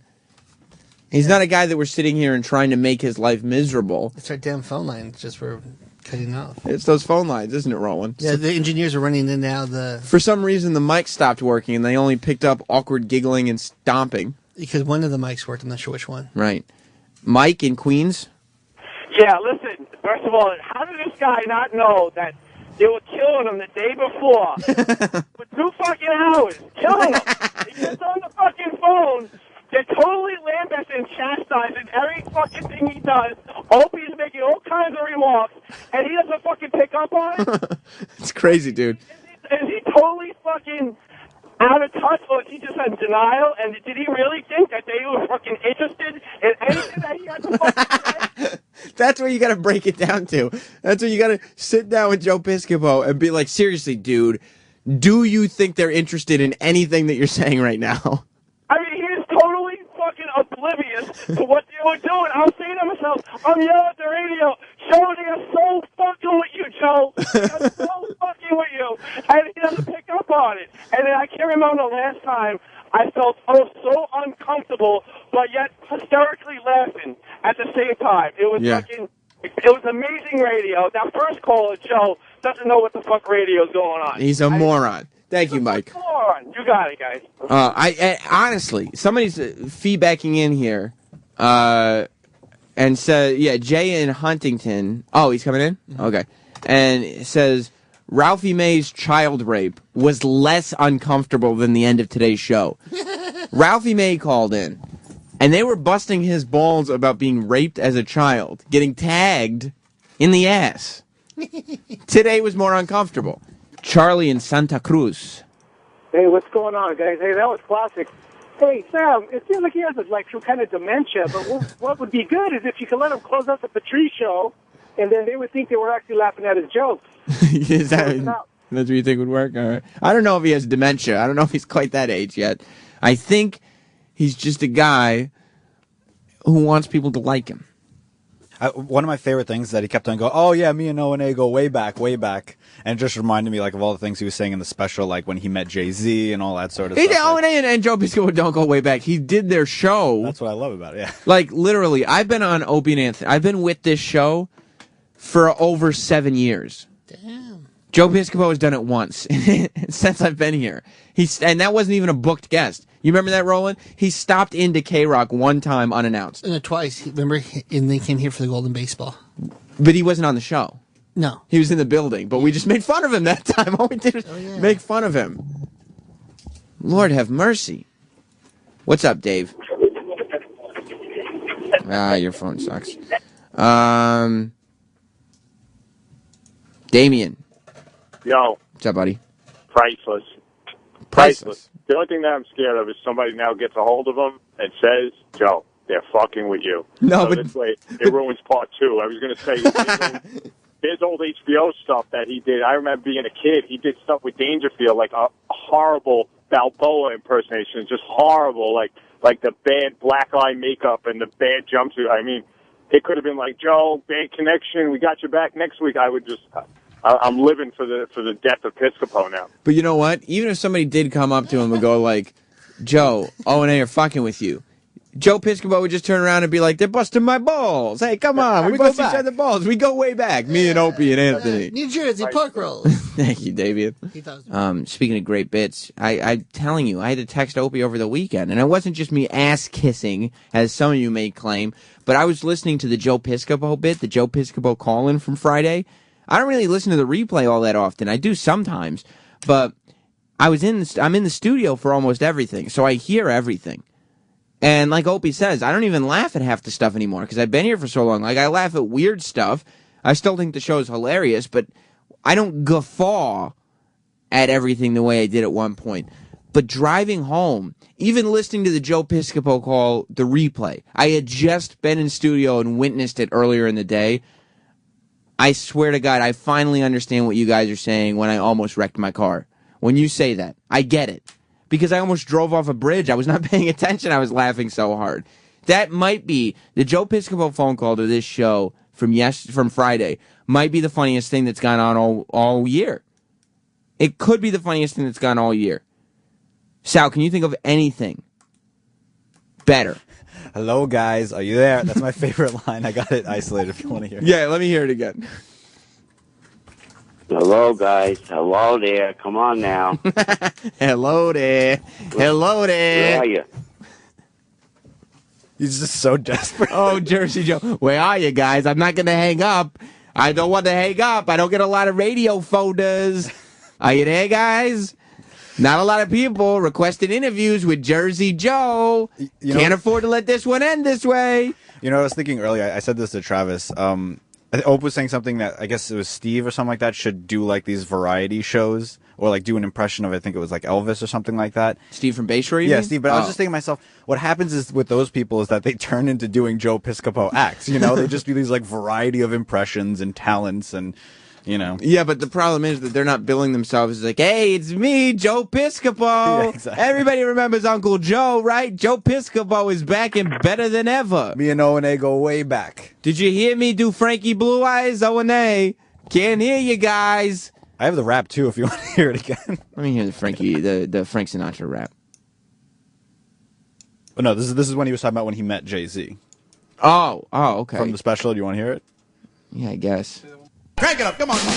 Oh, yeah, baby, that's what I'm talking about it. Here it is, man. We'll get with it. Oh, yeah, the Gatsby girls are going now, baby.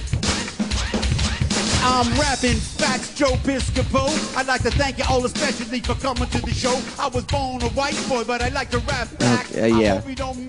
Everybody just looking around in the audience like, that butt face look on their face. What? Like, can you imagine being there and realizing what you've sat down for? Really? This is it? It's Jersey Joe. It's Joe Piscopo. Guys, are you there? Hello? Don't make it end this way, guys. You must have liked my Sinatra. I'm known for Sinatra, guys. Hello? It's too funny. It was too funny. That's what I'd like to play for Nicole. I'll bet if we played the Jersey Joe Piscopo phone call for Nicole, she'd feel better about her life. You know what I mean? Because as bad as it is for Nicole, there's no way 5 months into a marriage that it could be as bad as Joe Piscopo's life is right now. He's going through, we learned on the phone call on Friday, he's going through a horrible divorce. And then he's calling into radio shows that just spent 2 hours making fun of him the day before and being humiliated on him. The other thing I was laughing at was I listened to the beginning of the Aftershow as I was driving home too, after the Piscopo call, and some of you callers that were calling in were just crying, laughing at what a fool Joe Piscopo was. It was hilarious. Hilarious. We have to find some way to replay that. I don't know if we'll fit it into the Worst of the Week countdown this week or what we'll do. Steve in Philly. That Joe Piscopo thing, the whole thing is just brilliant. That bit of the show where they just destroyed that special was great, but I just heard it again when you played the clip of him trying to be cool and rapping. He says that's what I'm talking about it. Not that's what I'm talking about. That's what I'm talking about it. It's awful. Every time I hear it. I know the rap. Oh, my God. That's what I'm talking about it. Oh, he's awful. Yo, homie G's. It's me, Joe Piscopo from Jersey. That's what I'm talking about it. What is up? What is up with that? And this, what's up with this? It's Joe Piscopo. I'm in touch with the Ute. I'm from Jersey. Of course I know what's going on. I know what's shaking. I know what's the haps. That's what they say, right, Sam? You bet, Joe. Keep going. You're doing a great job. Sammy. Me and Sammy go way back. Me and Sammy over there. You know Sammy. We go way back. Just a minute ago, I was asking him about what's the haps. It's a long story, but we'll get into it later. Anyway, here's my Sinatra. We go way back. What's he talking about? In that Jay-Z, like he's setting up that whole rap thing when he's talking about Jay-Z, he even mentions that he's only met Jay-Z once in his life, but he makes it appear that like he's so well connected with the industry and stuff. And then like when he that, was on the phone, he was like, they want me to tell more stories. I said, I'm surprised. First of all, who are you to give Joe Piscopo notes? You know what I'm saying? And second of all, they want more stories from me. And I tried to and now when he called us, he said, I'm doing my thing. But the real answer was, I have no more stories. Half of these are made up anyway. None of these people are my friends. If I was friends with Jay-Z, would I be allowing Opie and Anthony to hang up on me? I don't think so. Would I be this desperate for a phone interview? No! Nick in Niagara Falls. Yeah, I just wanted to say that Sal is fucking awful. Oh, Jesus. That's all. Oh, wow. I like that Nick decided to tell the phone screener that he wanted to talk about Joe Piscopo. I guess he thought he wouldn't get through if he just wanted to say Sal was awful. Sal, how does that make you feel when people are just calling up out of the blue to be like, I'd like to interrupt my day right now to say Sal is awful? I don't care. And do you think you're awful? I mean, I don't think I'm that bad, but I know I've made mistakes, but I don't think I'm awful. I guess we'll agree to disagree. Bill. Is that the motto of the after show? The jokes that don't translate? That's exactly right. Yes, that's. No, we have lots Sam, of jokes. Who is more of an entertainer in your eyes? Joe Piscopo or Sal? Who's more of an entertainer? Yeah, in your eyes. I would have to go with.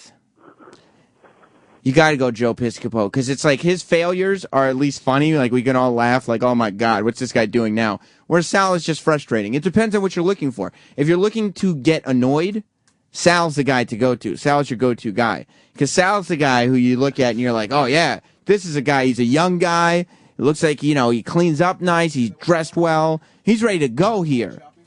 He seems like he's smart, but then you put him in the position and it's just like, what's going on here? Nothing. Oh, okay. Whereas Joe Piscopo is just like, this guy's pathetic. Is he going to wow me? Oh, no, he's just pathetic. So it's a little more what you expect. You know what I mean, Sal? Yeah.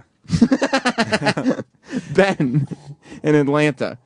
Sammy. Yeah, buddy. I agree with you 100%. That was probably the funniest thing of the year. Amazing. And a couple things. You laughing in the background, I lost my shit. I was like, because it was trying to be quiet, and you're laughing in the background. But, I can't help it sometimes. Oh no, I was with you, and you're right. It was an uncomfortable funny. I had douche chills. It was just killing me. I was just, but I'll tell you, when Opie, I forget what impression he asked Joe to do, but he did it, and Opie said, "No, really, do it." That's it. That was Letterman. Oh, yeah, the Letterman. Yeah, he goes, "No, really, do it." And I lost it, man. Yeah. It was so good. I appreciate it, man. All right, Ben. Hey, it's Joe Piscopo. Joe Piscopo. Let's take a break. Joe Piscopo is blowing his nose. Oh my God! In an old man way too. Joe Piscopo. We're going to take a break. We're going to talk to Joe Piscopo next. Why are we doing this? Jersey for Joe Piscopo. No, I know why we're doing the song. I'm just saying, why are we doing this? We haven't seen him in a while. Joe Piscopo is about to enter our studio. Yeah, why not? We met him at NEW about 10 years ago. Yeah. Longer, actually. Probably 12 years ago. He is. The great Joe Piscopo has entered the studio. Oh, my God. How you doing, sir? Pleasure to see you again. It's been a while, my What's friend. up, Joe? Joe Piscopo. How are you, sir? Let's touch. I look all right? I just want to see you guys. Oh, come on, take a seat. Let's have some fun. Hey, Joe. This is so funny. You Joe Piscopo. We're great, guys. Right? Oh, you. You. Uh-oh. You're wearing a New York thing. Over here, you know? You're wearing a New York thing. That's not good. Well, it's nice. The other day, I saw you. You tweeted that you were getting a Christmas tree. You know what I did? It was all nice out. You know what? We went to the boondocks. out there in out in there in Warren County, where men are men and sheep are nervous. Those are the docks I never go to. You want a tree? You got to squeal like a pig. I said, okay, that's great. That's okay. So and they give you the saw. They give you the saw like the Jason saw. You know, you got to cut it yourself. Oh, you got to cut it yourself. I got to do it with my kids. So I got to look like a guy. You know, because I'm like getting a old. real man, so right? Yeah, like a man. So I went there, sawed it down, and we carried it. I freaking carried it from up in the hill all the way down. So it was very, very nice. So wow. And I set it up already. I got to do it, man. Oh, you did it? Nice. How big of a tree? I got it, huh? How big? That's a good question. It was a little wimpy tree. Oh, was it? It's like a Charlie Brown tree, man. Yeah. I said I didn't want to get the big one, and I didn't want to get an axe or anything like that. But you can tell I'm getting older with the kids. I got to wait till it's like 60 degrees out, you know, right. the rough days, and then we went yeah. out. So it was real nice and everything, you know. It was nice, yeah. Hey, you guys, I got to tell you something. First, I got no. Oh boy. Yeah, how long have we known each other? Like 20 years? Like 20 years? It's been a while. Back at where was the first one where I walked in and the new girl was there? Remember that? Because I'm like WNEW. I love you, man. I'm so straight. I'm like Mr. I'm a dinosaur. Are we allowed to answer any of these questions? No, do you remember that? No. Where was it? It was NEW. WNEW. And there was a naked girl in the studio? There was like a we naked used to girl. do that. And they said, Joe, and I didn't look because I'm like I'm like Mr. Straight Man. So I go, in hindsight, you should have looked. Right? I should have married her, for God's sake. That's what I should have done. Exactly. I'll tell you, I'm all right now, but this week I was in rough shape. How are you? I'll tell you. So, you know what? It's good to see you guys. Yeah. So many people. What do you mean you were in rough shape? No, it was really good. It was just like, you know what? It was, I was in rough shape because, no, it's because with the women. I want to talk shit. Oh, come on. The bitches that'll get you. Joe, I can totally sympathize with you. I went through that crap. I don't know what you can say or can't say. I understand that part of it, too. I could say whatever I want, and I know what the deal is. Why? There shouldn't be. I'm seeing numbers that are astounding to me, what you're responsible for. Thank you. For what? Did she ever get up there and tell a goddamn joke? No. Wait, what? No. Wait, the number might be 15 G's a month. Oh my God! More like 16 because they get a cost of living increase. So you know what? I'm glad I'm on the show. And first of all, I want to thank all. Wait, do you have kids together, Joe? Do you have kids? Yeah, I have in New Jersey. Kids, yeah. You know what? That's like Anthony said, man, Jim. It's like, man, once you have kids, they hold the children hostage. Yes. The state and they hold it. And I have to tell you, and I want to thank everybody, first of all, I have so many warm and wonderful greetings from you guys. A lot of love from our fans, huh? I'll tell you, warm. No, can you believe that? That's great. I tell you, and everybody, so thank you. Yeah. And I have to, let me just do a caveat, then we got to talk about this, because I got nailed last week, and then I said, let me go on O&A, and let's talk about this. Sure. You know, what am I going to freaking do? Talk about it, put me in an orange jumpsuit in the county jail. I don't care, man. You know what I'm saying? I'm ready to go. Oh, Joe's ready to talk. I've had it. No, a little bit. What happened last week? You reach a point where you've had it. Yeah, I understand. But why? All we do is give out. It's like, come on, you got to give me a break a little bit. Why is Listen, it it's my so own expensive? fault. It's my own fault. Oh, when you boy. run off with the young broad, you know what I'm saying? When you run off with a babysitter, it's going to come back to bite you in the butt. And you know that. You know, Joe. And you wrote that song. You wrote the song. Listen, this is the bit. This is the bit. Because Howard's a big star now, doesn't show up for work. Sure. So God forbid he shows up. Oh, Jesus, Howard, Monday to Wednesday. He's like Johnny Carson, And God bless him. He built the network and he deserves it. We love Howard. You and I, I can't do it because I'll see it in court, but you could write the new Kimberly. Oh, man. You want us to write the I song? have the opening line. Kimberly, I hate to be blunt. Oh, no. I won't figure that write the out. song. Don't start. How about this? All right, wait, let Jimmy give it another shot. I'll change the line. There's plenty of words. Jimmy's going to try it again. Go ahead, Jimmy. Oh, Jesus, I'm going to be in trouble now. Not guilty, Your Honor. Your Honor, I had nothing to do with it. You're just, it's a radio show, Your Honor. Guilt by association. Let's see, hold on. Think about it. But I want to. No, but I got to say. Something about Kimberly. No. Something, something sucking trigger. No.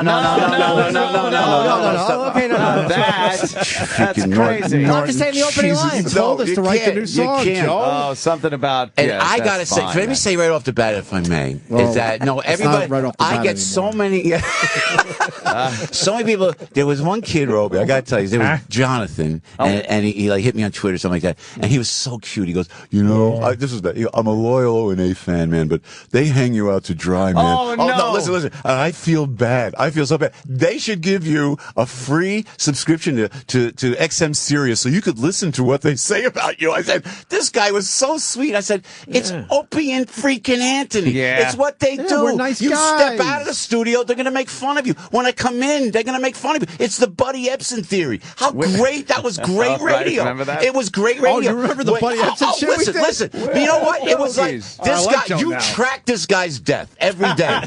Tracked his death. Jim, am I right? Yeah. Tracked his death. So you're going, hey, wait, that Buddy doesn't know this? Of course he knows. When he comes on, we say, you doggies. We say, you doggies. That was great radio. That was great radio. That bit took 10 years. Jesus, right? That was the longest and bit we ever did. May my bit take as long, please. Well, I tell you one I thing. want to start with last week. So, Jonathan, it's all fun. I'm sorry. He's a rat. Jonathan's a rat. No, it's all fun. It's all fun. Don't take it seriously. Joe, focus. Last week it was revealed that you fell behind on the child support. Yeah. And that's what you want to talk about, right? Yeah, because $2 million isn't enough. But you know what, ladies and gentlemen? So I go on. Oh, now this is where you guys we'll see on a crawl on CNN. We'll see it on Fox. Piscopo said on Opie and Anthony's show today. So let's make the news a little bit. They'll probably say Piscopo said on a radio show. They won't put our. No, they will though. But that's how you elevate it. You know, I mean, am I right or wrong? You know, you come into you become credible like that. Yeah. I've had it. I've hit the wall because oh my freaking gosh, I can't do it anymore. How long did you go through with it? I went through. I was married for 9 years. No kids though, thank God. Yeah. But the divorce took over 3 years of just. Delays and trying to wear me down.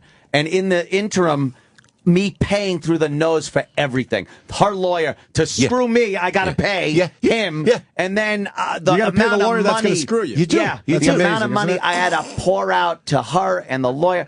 The only saving grace is when I open the newspaper now and I see that her lawyer, Dominic Barbara, was her lawyer, is so screwed. Karma came back and chewed his ass, and I couldn't be happier. Couldn't have happened to a better guy. We're going to talk open here. I'm going to get in trouble. Whatever. Will you come do the remote in jail with me? I will. Absolutely. So her lawyer. Now listen. First of all, mother of my children, so I got to be guarded on that. Exactly. First of all, 20 pretty good years. You know, with the babysitter. She was very young. I understand it, and you know, to this day, I love her dearly. Mother of my children. But she gets the lawyer. You know, she gets the lawyer. The guy who was now the prosecutor for Hunterdon County. Not to name names. Tony Kearns. Oh my God, what a freaking this guy! In my opinion, Your Honor, this was so wrong. Took me for all the money. It's money out of the mouths of my children. They don't use this money for child support. No. It was not child support. It was alimony. I stopped it. I said, you got no. I gave out so much money. Then I got to pay. You have to pay $12 for the school trip. It's like, wow! Didn't I just lay out this millions of dollars? Isn't that part of the support? They don't. So this is what happens. So I go to their side. We say, please, let's settle out of court. Because it's the children, man. It's about the kids. Let's settle out of court. Plus, it cuts down on legal fees to set them out of court. The longer they litigate, the lawyers wanted to keep going. Thank you. This is exactly what I did. So I got my guy, Anthony Pope. Gray, you need it. This is one of the best attorneys ever. Anthony's the best. So he goes. He talks to their lawyer. And how unjust and inappropriate is this? And conflict of interest is this? The prosecutor of Hunterdon County now. This is the law firm that goes into the Hunterdon County jail. I mean, so it's like the middle of the boondocks there, and I'm going to get screwed no matter what, you know? Yeah. So I say, let's settle out of court. No. Anthony, you know all too well. All you got to do is keep paying. So it's extortion. So you keep paying out extortion. Keep paying, and I pay it, and I'm good. And I'm a loyal father. And every morning I get up, and I make lunches, and I do homework, and I make the doctor appointments. Don't get me freaking started. I'm as dedicated as father as anybody on this earth. Don't talk to me about child support. You show me some child support. Yeah. I take care of these kids. I buy the freaking clothes. I go to Walmart. Joe, how are you? What are you doing in Walmart? I'm a single father. I'm a hardworking father. I sweat on that stage, whether you like it or not, what I do on stage. I break my ass on that stage. Sweat, blood on that stage. Playing those freaking drums. Playing the music. My life is a constant rehearsal. We want that money. We want to suck that money dry, and you know? You're working to pay her. You know, not that it bothers me. Don't get me wrong. No. Let me ask you, I've never been married. How long into it did you realize, there might be some problems here? It's a fine question. You know what, really, about before the marriage a little bit. Oh my God! What kind of indicators? Because comics are perceptive. It's like it's like what kind? Yeah, normally we pick up on shit. What were some of the signs? Somebody heckles, you immediately know what they're doing. You know what? And again, I gotta be careful because maybe I don't want to. It was just when the woman stuff starts happening, they start getting into the mood thing, and it gets kind of nasty and stuff like that. I never saw that before. Then I started to see it. And I thought, well, I'll get married, and then they'll settle everything. Okay, well, we'll have kids, and then. And then it's so I hung in. I'm a schmuck. And do I mess around? Ask me, guys. How many chicks on the road, Mr. Norton, if I may, sir? How many chicks are available to us on the road, whether we're ugly as we are? I mean, how many freaking broads come up and go, oh, hey, I saw you on stage, and you know what I'm saying? Did I go once? Not one time. What are you doing? Not one time. So you were a faithful guy, despite the opportunity. The broad that I met at NEW that day? Bring her back to me, please. Jesus. Except she's like, what, 60 now? Yeah, right? So anyway, so we go to settle out of court. Let's settle out of court. Sure. And I keep doing this. I keep paying out. And we pay, it's like extortion, paying out. Then all of a sudden, they go, okay, we'll settle. And my lawyer and her lawyer, and to Kimberly's credit, we settle out of court. We go, okay, we're going to make, because I've had it. It's wrong. I've taken a stance right here, right now, on the Opie and Anthony show. I'm taking a freaking stance. I'm not going to get railroaded anymore. I'm a dedicated Both father. sides could use that money better. Now, you know what? Instead of giving it to the lawyers, right, guys, Joe? I'm telling you. So anyway, so we go in. You know who says, oh, you can't settle? The state. The great state of my freaking New Jersey. Why? Because they want to make themselves have a reason for getting pension and welfare. I don't know. How can they say that? They said, the state said, no, you can't settle. Even though both parties want to settle out of court, we the state says we no. settled. And to Kimberly's credit, she says, okay, just give me all the money. I said, take the freaking money. Just let's settle out of court. Once it goes to court, it's going to turn into this, what you're reading. Nope. So I said, so you know what? The state goes, you got to come in.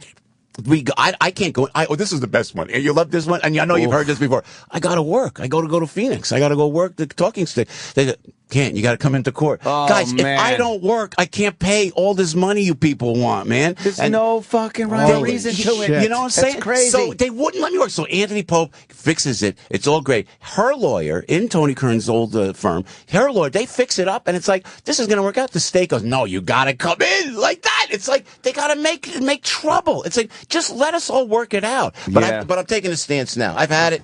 You know what? How old are the kids?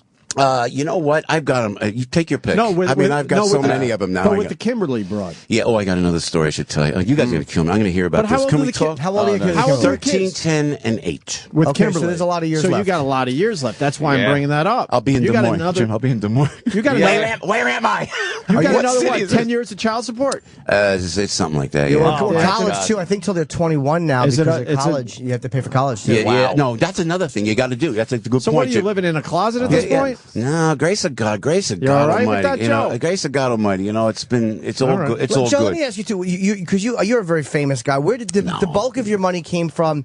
Was it is it road gigs or was it investments or was it like, I know you had like workout shit that you were doing. Yeah. Where does the big bulk of what makes you? A little all that. Oh, it is. Okay. Yeah, but you know I what? think it was the Miller beer commercials. Oh man, that was good. You know, and, the early and not 80s. to mention that in Bally's. Remember Bally's? Oh, That's I what I remember meant, the Bally's, Bally's. yeah. So, but you know what? So it's interesting. But as we work and it's live, but I'm not like a $20 million movie star. You guys bust my chops, and I come on here in fun and you have the right to bust my chops. Sure. I lead with my freaking chin. It's okay. I don't care. But I don't go in and make $10 million a film for God's sake. I'm a working stiff. They'll certainly make it sound like you do. Yeah. My future God. earning potential. Oh, he could make billions of dollars. They say celebrity goodwill. On my first case, to your point, they say celebrity goodwill. When I went into court first with Joey's mom, great gal, by the way, and it was very amicable. Celebrity, Mr. Piscopo made millions. He'll make millions more. Right. But they don't talk about the bad months, the bad weeks. The bad things where, hey, when you're calling your agent going, hey, man, I'm available. There are no guarantees. Why is it guaranteed money for her? Unbelievable. Yeah. But they don't care. And the state, God bless our wonderful state workers. I mean, God bless these guys. And not all the workers, because we love our toll takers. But in the family court system of New Jersey, if I may, they have no idea how real life works. They don't know how we got to get on a plane, Jim. We got to go on. You got to perform. You got to rehearse all this stuff. You got to go up. You got to work it out. Then you got to get on then I got on a plane, and then I come home to my kids. I come right home to my kids, and I'm with my children Sunday through Wednesday. I'm with my children. And if I may, I don't want to drop a bomb here, but when Kimberly was arrested for endangering the lives of the children, and Dyfus, and I feel bad for her. It's a problem, and you know what? She's better. It's been almost 3 years in March. Wait. What happened? Just for anyone who's tuning in late, can you just give a brief explanation of that, just so people are caught up? And I want to say, on A show right here, man, I didn't want to say anything, and I kept it quiet for 7 years. Right. And I had the children. When she was in rehab for 30 days, I came back from Florida working 4 or 5 days, a week there, working those little gigs down there. And I came back and I took my kids, and I was the principal of school says, Joe, you're the safety net of these children. And I was and am the safety net of these kids. And now I have them Sunday through Wednesday. But when she got her license taken away, It was an incident, and I don't want to talk about it, but if they want to open it up and they want to have the paper here, you know what I'm saying? She was, and again, it's a problem, but, you know, I mean, I'm in... License taken away. I'm going to guess. My educated guess would be it had something to do with driving. Right, under the influence with the kids in the car, if that was endangering their lives. Made me mad. Made me afraid. Man. How freaking dare you? How freaking dare you? Don't even freaking start with me. How dare you take the lives of my children and put them in the back seat and have a drink? I'm supposed to have sympathy for that? Oh, it's a disease. How about the rest of us who have to live with that? I'm walking on eggshells my whole life over here. You're financing it. I'm exactly right, man. And check this out. So no, listen. She gets arrested, handcuffed, dragged out in front of the presence of my young children, for God's sake. I land by the grace of Jesus Christ. That's right, Jesus Christ and God, deal with it, for crying out loud. I'm a hopeless Italian Catholic. I gotta get that little plug in there. I turn on my phone as I land. Who's got DYFS on the phone? Division of Youth and Family Services. 2 police stations. Your wife has been arrested. Your children are now in foster care. Shit. Your children are now you in must have foster lost care. your mind. And I ran got to my driver. He goes, "Hello, Mr. Piscopo. Shut the freak up. Get in your car and take." I had the kids in my possession for half an hour. In a half an hour, I had those kids. And you know what? I got those kids and I took them and I kept them with me for a month. And she went to rehab. The judge, Ann Bartlett, not to mention names, in my opinion, one of the worst people on the benches. How New Jersey even appointed this woman, Ann Bartlett, makes me pay child support while she's in rehab. And I have full custody of the kids. DYFS takes the kids away, says, "Give him to Joe. Look how great father he is." DYFS comes in. They look at my house. They give me the kids. She goes, and they decrease the child support, but they make me pay child support while she's not there for 30 days.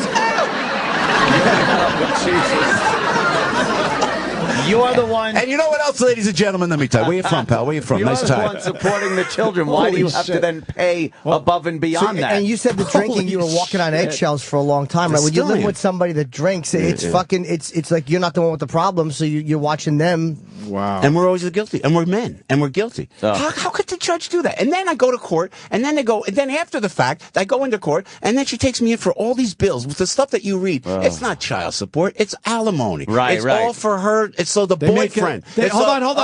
I'm going to help you out here. They make it look like you're a scumbag, that you're not paying child support. Right. When you are paying child support, and it's more money for her that you're arguing. I have given this. Gotcha, I have Joe. made. Listen. The donation I've made is a 401k for any average American. What she gets is 10 times, maybe 20 times what the average American makes. This is what I give out, and then I got to live on myself. You know, I got to give the kids a home. And then I was in a hotel. By the way, this is funny. I go to a hotel after the divorce because we have to leave the house as guys, right? I leave that, so I go to a hotel. I like hotels, man. I mean, how great are hotels? I love a hotel. Hey, valet, kids, clean your room. Not forget about it. Maid service, please. Throw your It's like crap around. Room service.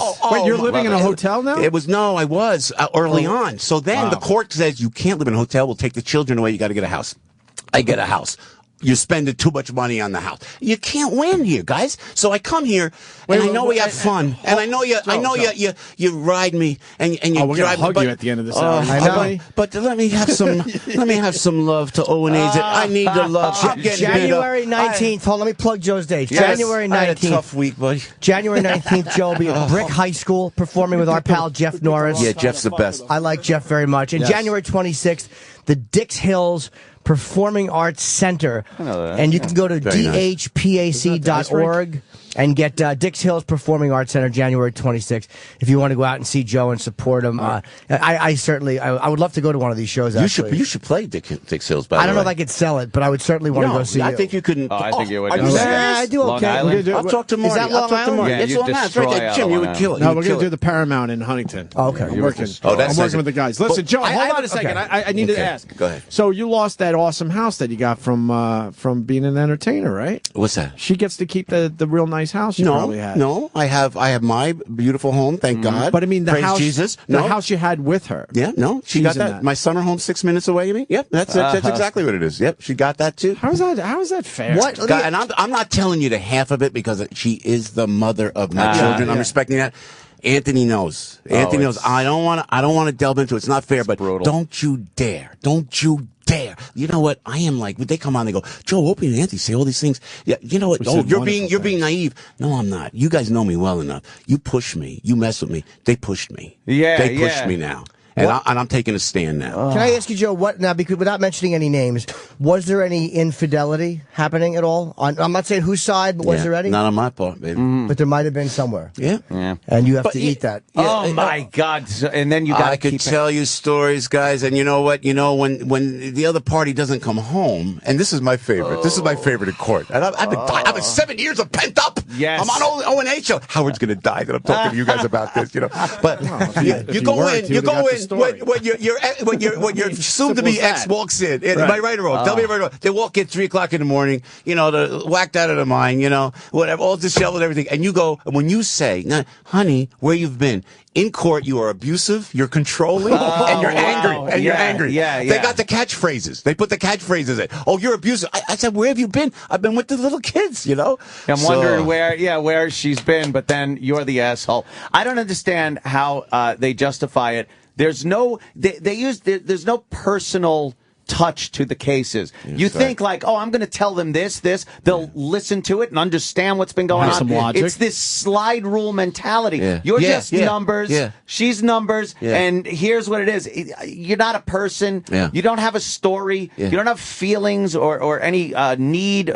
It's all about math. And what do they think, to your point, Anthony, what do they think, what Opie's reading before, if it gets in the paper and it looks like you're back in child support? No, I'm not. I'm taking a stance. Right. What does that look like, and how does that look for business? How does that look for business? These people who are not qualified to make the judgments that you were just talking about they're going to judge my life, and they're going to say, "Oh, Joe," and again, you have to give Kimberly credit and her lawyer credit too for wanting to settle out of court. We could have done the whole thing out of court. The state says you got to show up. I'm amazed at that whole thing. Why would because you know what I would say to our good governor Christie, who's great, revamp the family court system in the state of New Jersey. Never happened. And you know what? It's as antiquated as the electrical grids from JCP&L and PSE&G. Right. It's ridiculous. And you know what? Now that we have the power failure, no one's going to do the grids. No one's going to fix it. We forgot all about it. We'll have another failure. But it's the same thing with the family court system. So what do you do? Because you're, what do you do to get the anger out? I mean, it's obviously very Come on this show. It's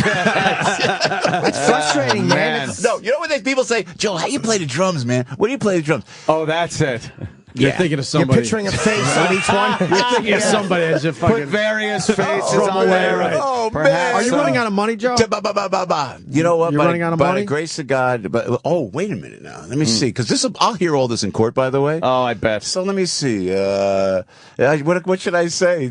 I am so grateful, and, you know, just to be able to be working like I'm working. Yeah, by the grace of God, it's good.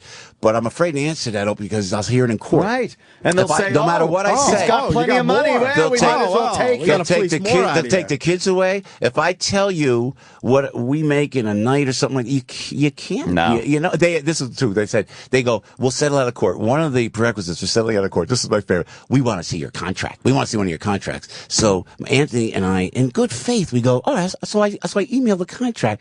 They use it in court. Like, see how much he makes? Rather than, because it was like, here it is. The money's there, but I can't do it anymore. So you know, after this show, I'm...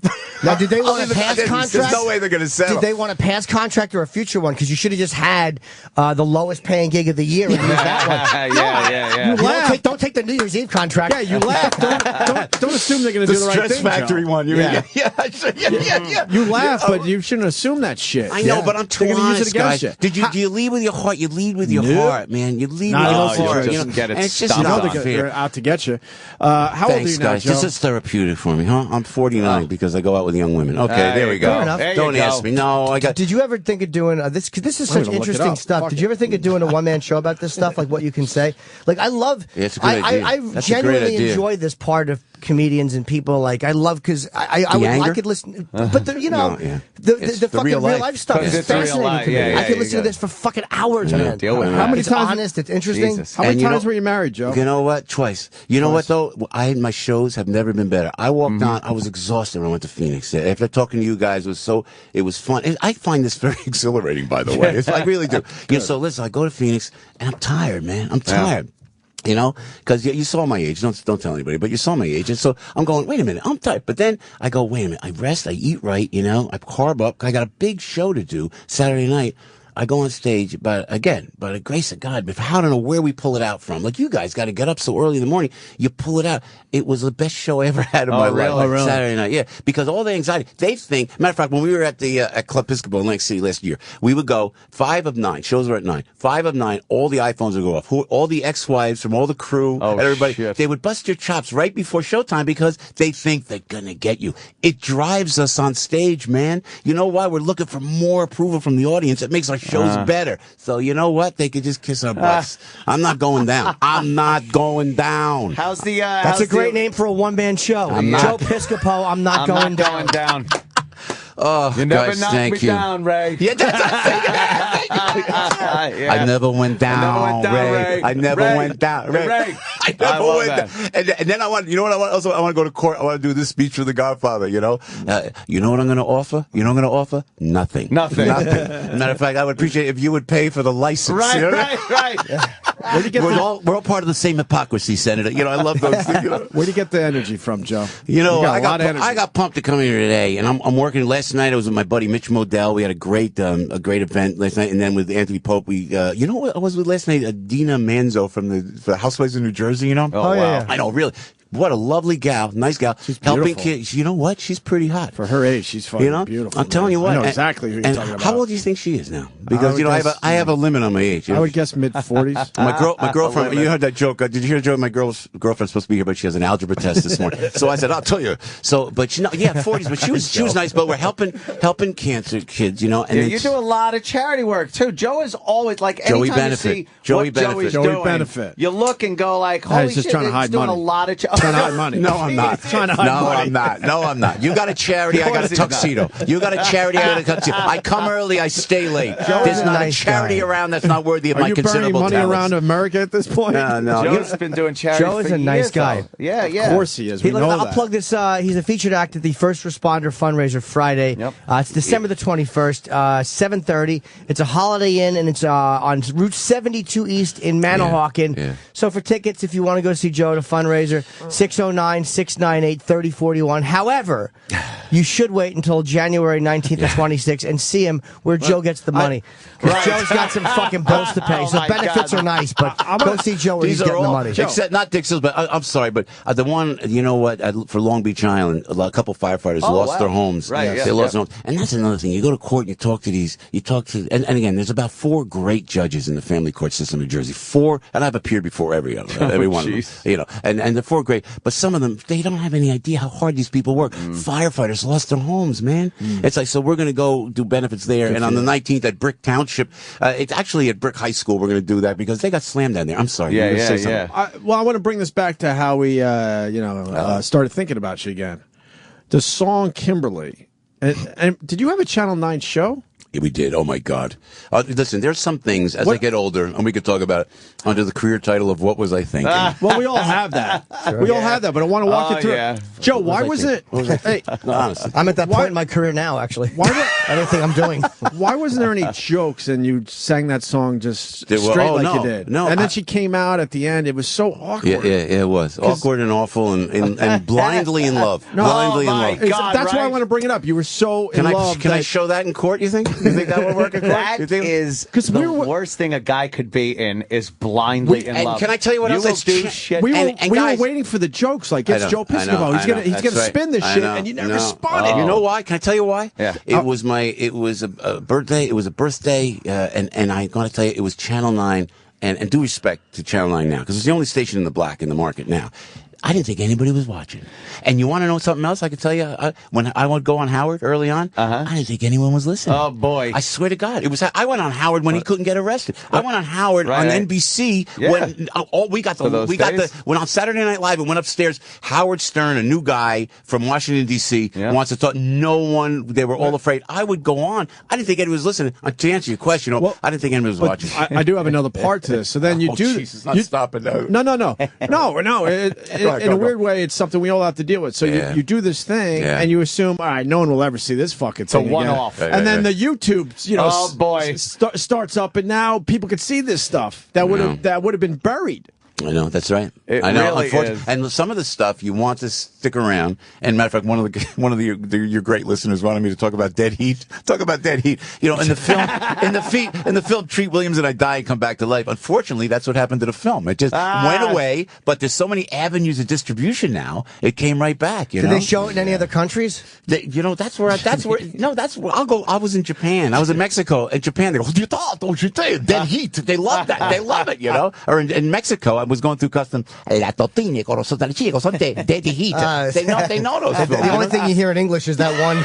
I know. One word. That's so true. So should I talk about some other stuff too? You got time? We got to go. What are you doing? No, we're good. We're good. We're using you until we get out of here at 10 o'clock. I am loving Joe Piscopo. Absolutely. I don't know if I should talk about this. You guys are going to kill me. Fantastic. How many kids you got all together?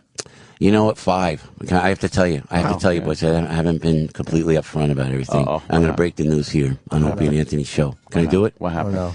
Well, and should I talk about it, Jim? I got to talk about it. I would go for it. Yeah, because Nobody's listening. to all your no one's listening. To all your great listeners, thank you. I need the love and thank you for being so gracious. So great. I want to tell you warm, wonderful things, and I need the help now because I'm getting killed. They're killing me, guys. You turned us around. So we're gonna hug you. I'm telling you, Joe. So I get an assistant. You know. Yeah. And I go to my buddy Joe Muccioli, my music director, and I go to his dressing room. I'm about to go on stage, and this one chick walks out, and she's a hot chick, and I go Mooch, and he's engaged. I go Mooch. I said, this is your guman, huh? You're doing all right. He goes, no. It's the daughter of my friend, daughter of my buddy.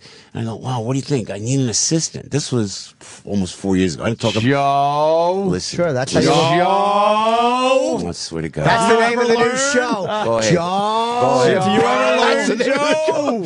Oh, listen. So if I'm going down, I'm going down in style. I'm a weak man. Joe. So you saw this pretty girl. You said, "I need an assistant." And what happened? What happened, Joe? 4 years ago. Micro mini, chicken high heels, legs to stop a freaking freight train. Sure. My You know what I'm God. saying? Hot, but Jersey hot. You know what I'm saying? Like half Jewish, half Italian. Jersey hot, man. I was like, whoa, this is not my type. I usually give me the blonde bro with the big things and I'm okay. You know what I mean? Like this. This is like, I'm going, what the? Come on, Joe. What'd you do? Well, What'd you do? she's working for me, and she's great. She's a great worker. How long has she been working for you? Great worker. Well, she was working for me. Oh, Shit, Joe. Listen, Joe. so, and I hope she doesn't mind me talking about it because she's a great gal. So.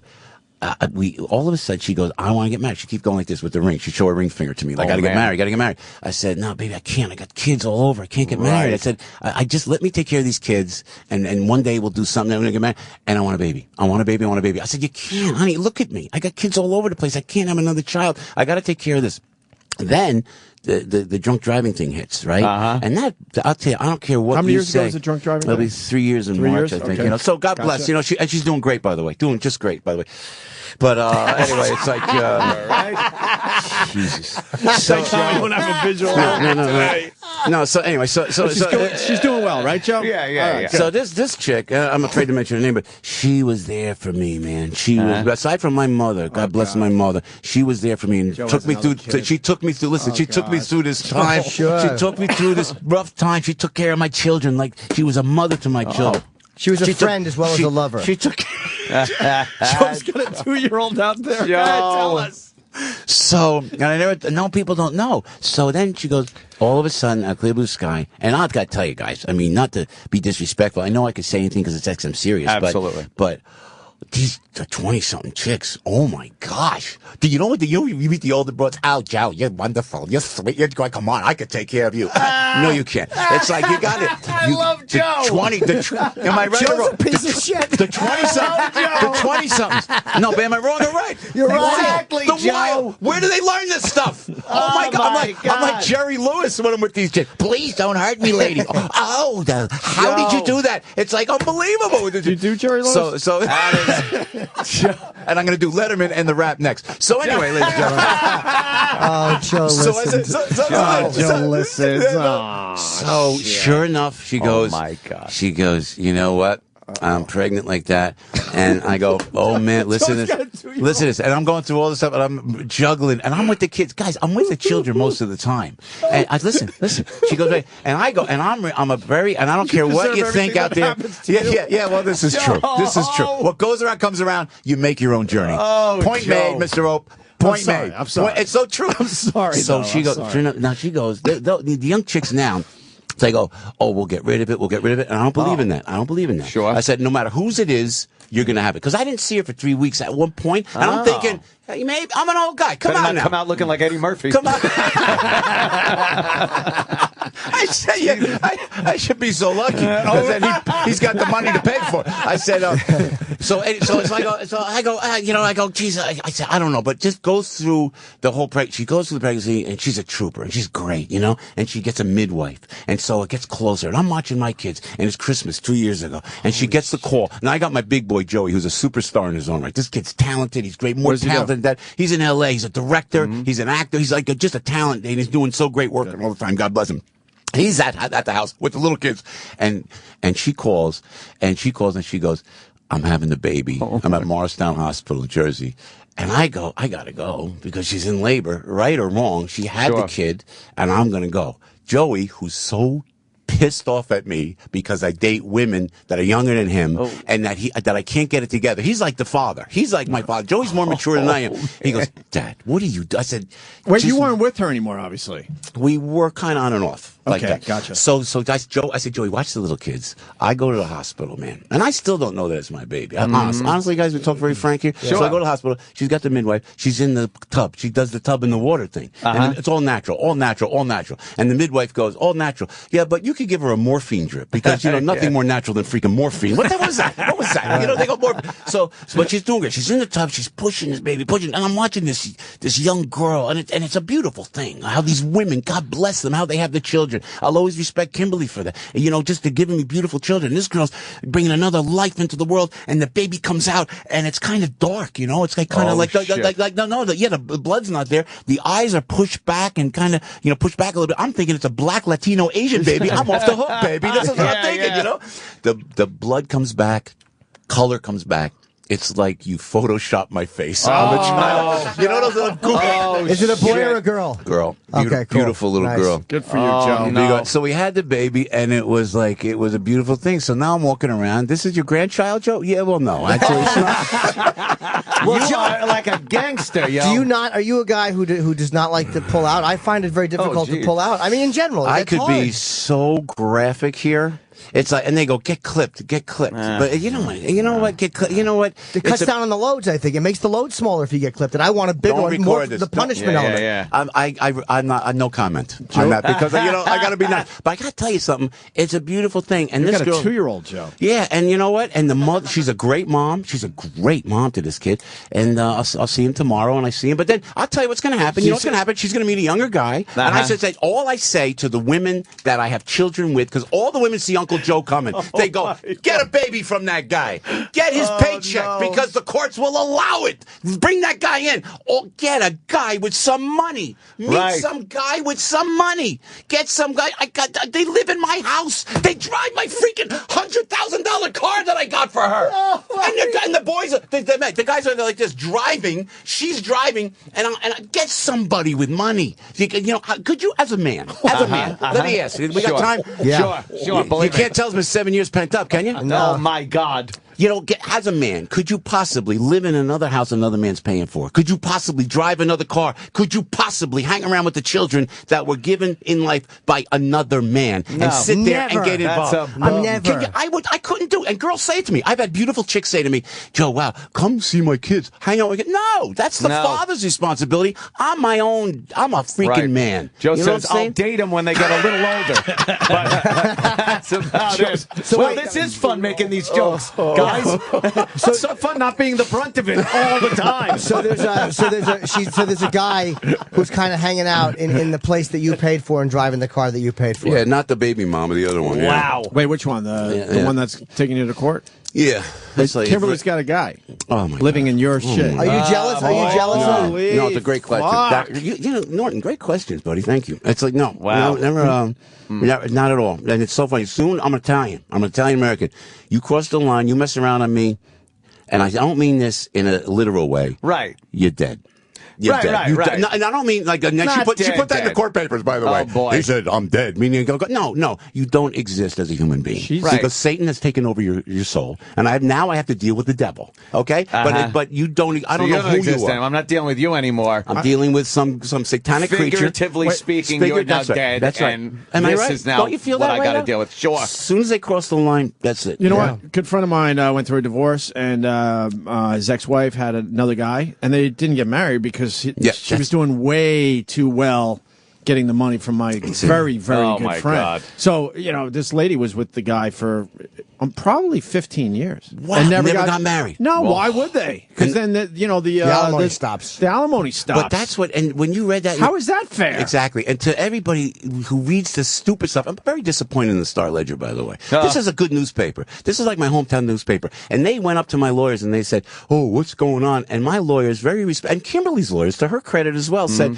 please don't print anything. This is a family matter. They print the freaking... What are you... They're vultures. They're vultures. Well, I'm glad you were able to come on the show and clear it up, because in all seriousness, because when they say fell behind on child support, that gets a lot of people angry. And you know what the fuck? He's not taking care of his kids. And guys, thank you for the forum, because you know what? I'm with my children most of the time. You're here to say, I just want to help you out, that is absolutely not true. That's absolutely not true. And you know what? I stopped, and it's the alimony too. And she's, in my opinion, and I have to say, in my opinion, she's cohabitating. In my opinion, I am the primary parent. When she was in rehab, they gave me, when DYFS gave me custody for like a year and a half, I had the custody. Plus, I worked. Yeah, and people listening now, those hard-working mothers, God bless the women that work. Very sexy to me now, by the way. Women who work. Stop, Joe. No, I like working girls too, but I think for a different reason. Working girls. You're kind of working girl, dude. It's like it's frustrating because I have the children, and guys, I don't just show up every other Wednesday. I don't go every other weekend. I have the children Sunday through Wednesday. When she goes on to Cancun with the boyfriend and she sees the children 2 hours in 2 weeks, I have the children the whole time. I make the lunches. I do the snacks. I do the homework, which they give too much homework. I go to the school functions, And now I've had it. And you can hear it in my voice. I have had it. It's done. It's over. No more free lunch. This is it. You want to throw me in the freaking county jail? Right. You'll come do the remote. You promise? Now, let me, obviously, whenever a woman goes to court in a divorce, they never say... And now, the end is near. No, go ahead, Joe. They never say, hey, Joe was a great guy and I wasn't. So what would somebody say? What was their point about you? Because they would never say, hey, Joe was a good guy. That's just not what people do in court. They try to dredge shit up. What was she saying about you that you could probably say might not even be true? But what was she saying about you? Yeah, well, just, you know what's a good point? Just the like Anthony said, Jim, the amount of money. The amount of money. When I'm on, it would just be that's a falsehood that I'm not paying. Millions of dollars. I'm embarrassed to tell you how much I pay. Please. It's millions of dollars. And with the other guy living in that, it's so wrong. So that's what they say wrong when they accuse you of that stuff and they go, oh, he's not doing this, he's not doing that. And I'll tell you what, Kimberly, great mother. Right now, the kids love her, and I will respect that always. And you know what? I got to sit here among men. All right, sure. And your 4 women listeners. I said among actually, I got you women. Want them? You want them? They're available. Yes, they've doubled. Joe, you're wonderful. You got to ask. Joey, you're so cute. Come I can take care of you, baby. You wouldn't be in so much trouble if you went out with someone your own age. Shut it. Yeah. But you have to ask yourself. I make my own journey. I accept full responsibility, and then we have to ask among men right here on the O&A show. Was it worth it? You have to really deep down into your mind and say, was it worth it with this beautiful young chick? And I have to tell you honestly, every single second. Every second was worth it. Ass is like snare drums, Joe. Ass is like a snare. Boom. You're still famous, Joe. They brought the photographer in. They don't bring the photographer in for just anyone. Fantastic. But I'll tell you what. You want to go out with Joe? He's more than willing. Oh God! And you know where am I doing? So stay tuned, and then I'm with my buddy Steve Califer tonight. If he still wants to hire me tonight, I'll be down there. I want to ask you something. When was the last time you talked to Eddie Murphy? You know what? Someone you used to. He's a big star. They don't want anything to do with me. You know what? I stay in Jersey. Were you guys close for a while there? That's the best. I could tell stories. I could write the book, but I'm Italian. I don't what talk. you need. I know. They took The book. Yeah, but I got to be careful. Like as we speak here, I have to protect myself because of that stupid Star Ledger doing stuff like that. You know. But you know what?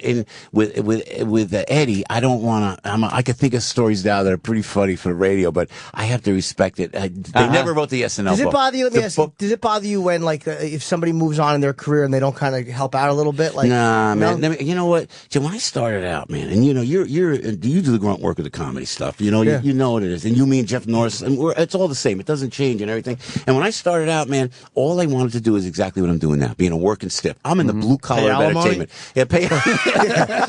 Jesus, Opie. That's brutal. I'm sorry. You're such a jerk. I'm sorry.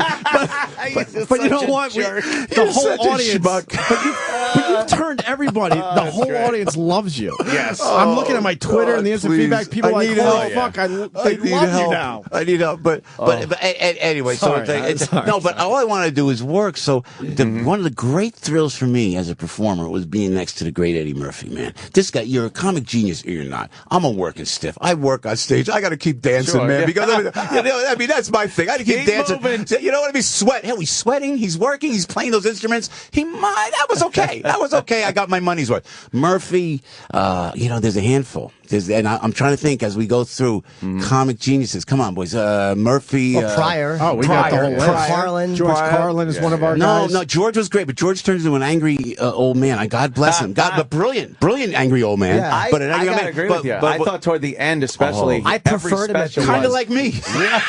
No, I preferred Carlin at the end too. Carlin's my number one. Yeah, Carlin's my number one of all time. Jimmy's number one is Pryor. Pryor is the guy. Oh, you know what I got to tell you, Jim? Woody Allen. There you go. But there's very few on a handful. Steve Martin. You know.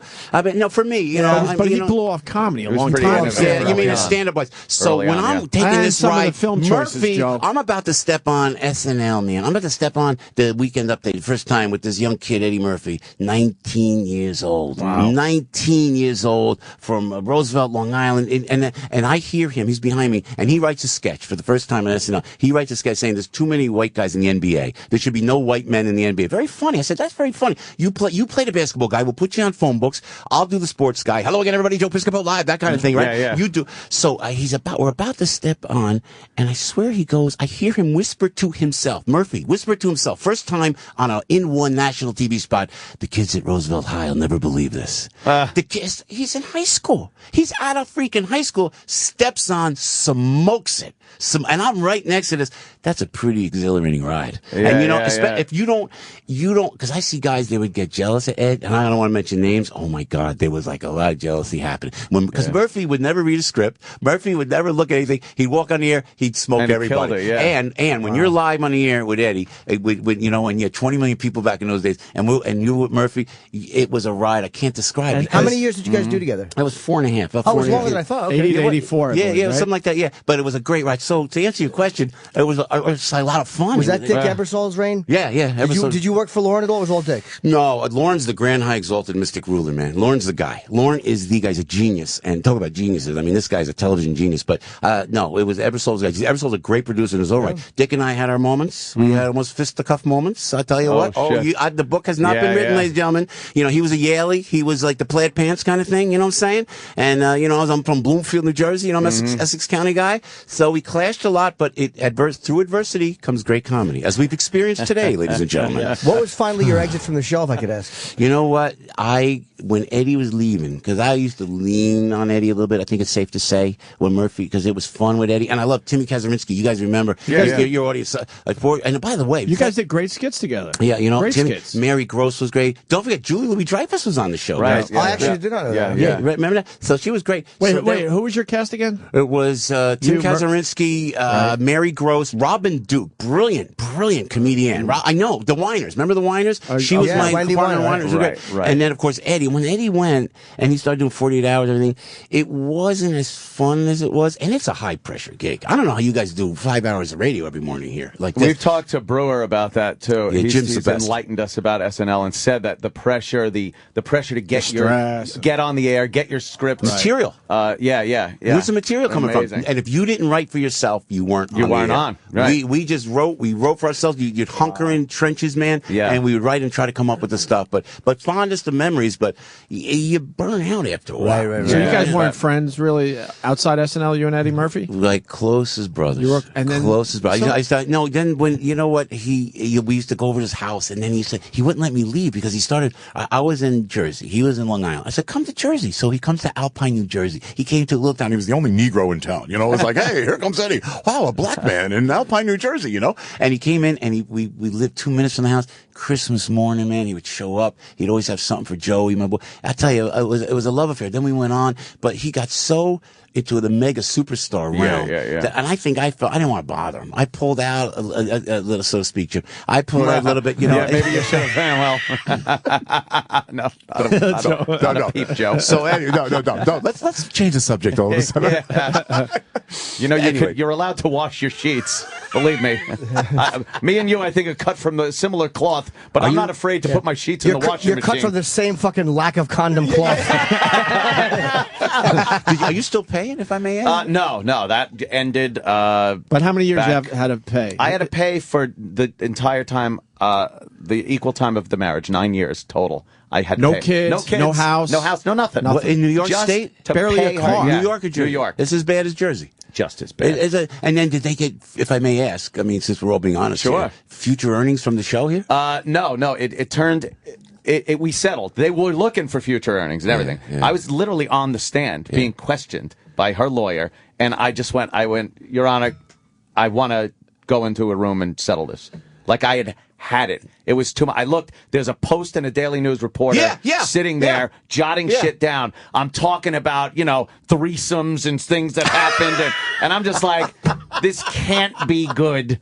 Let me just see if I could settle this out. Oh, man. So I wound up settling out. We wrote up, the whole thing with all the stipulations and all that happy horse shit, and that was it. And, good riddance. Thank God I didn't have any kids with her, or I would have to have some kind of contact with her. I haven't seen her yet. Last person to see her, I think, was leaving a bar and hopping on the back of some motorcycle guys, some fucking biker guy, his bike, and fucking throw me under the bus off into the sunset. I showed him the picture in the video. Hilarious. I know. Fuck. Good. So what do we? Bon voyage. Oh, God. Apparently she bought a house and then started just giving her money away to people. And, she might not have any left, right? I hope not. Just rumors. No, it's not fair. It's like the joke I did on a special where you want to be at your funeral, face down with your butt out of the coffin with your wallet out. Right, help yourself, and when I'm dead, take my money. And you know what? When I go down, and when I do go down, let me tell you, my friend. I'll tell you what. I'm holding on to that trust fund. I'm gonna drool. I told my son Joey, let me stay alive. I'll be drooling down my nose, down my face, drooling.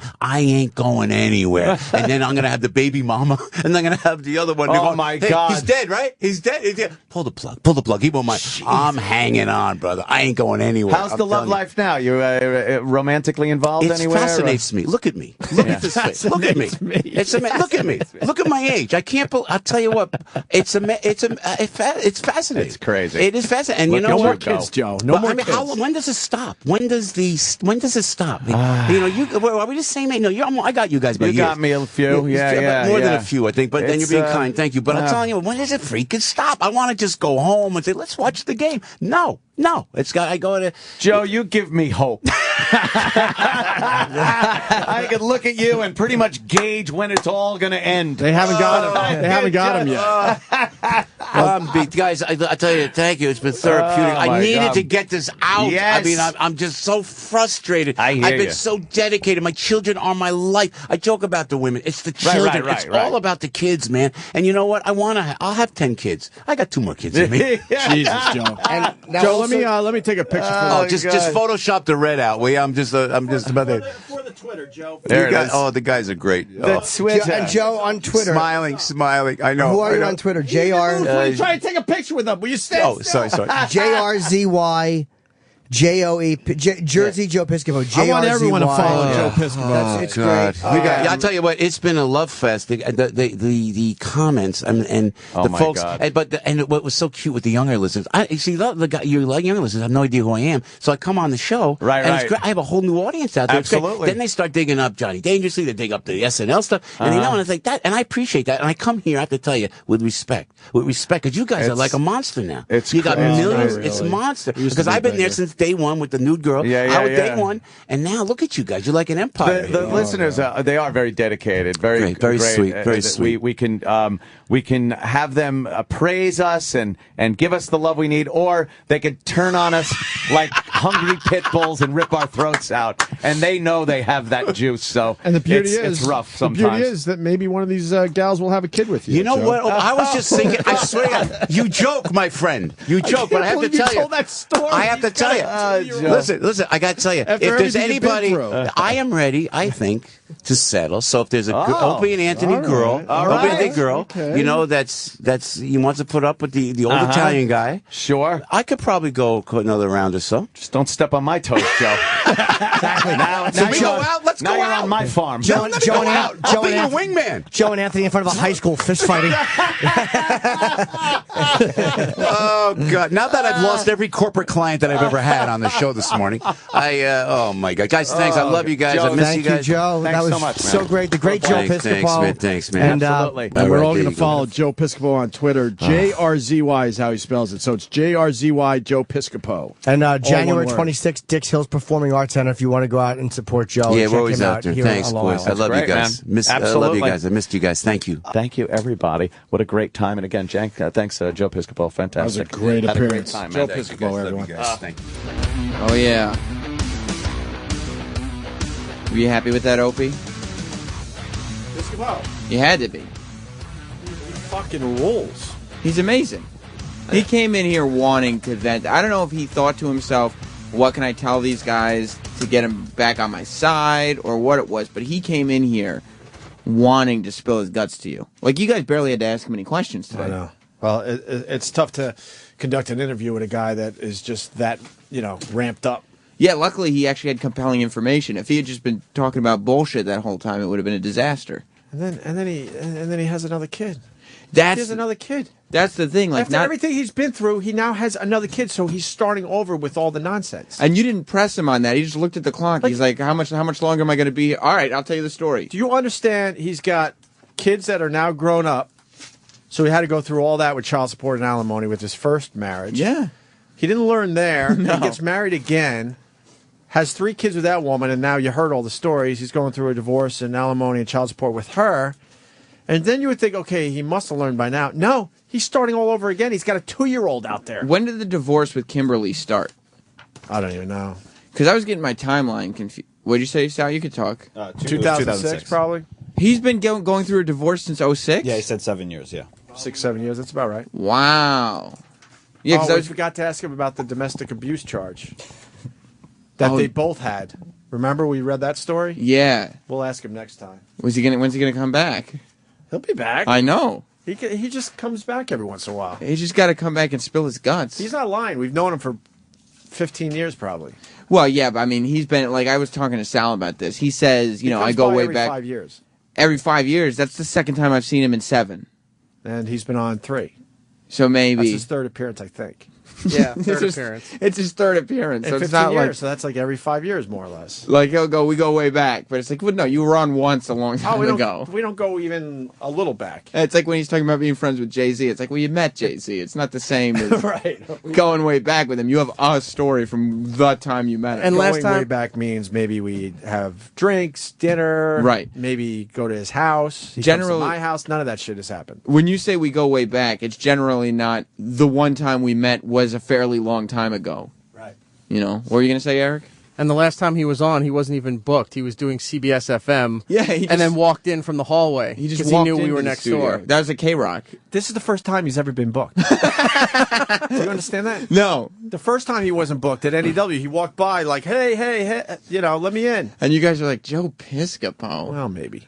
And then this time, because that's what he did the second time when I was there. He's turned me around, man. You saw, after the interview and the mics went off, we all hugged him. Of course, well, you had Even to. Anthony hugged him. You had to. He came in and he was like, look, let me tell you everything that's going wrong with me right now. Right.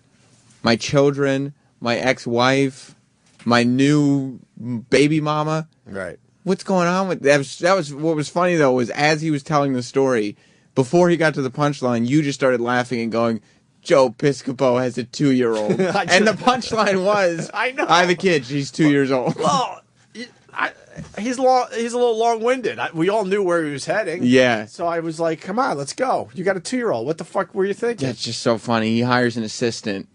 He's like, oh, yeah, I think she'd make a good assistant. No, and he now hired her because he knew he wanted to bang her. And boy, did he. And boy, did he. He did well, apparently. All right. And he has no... And he also...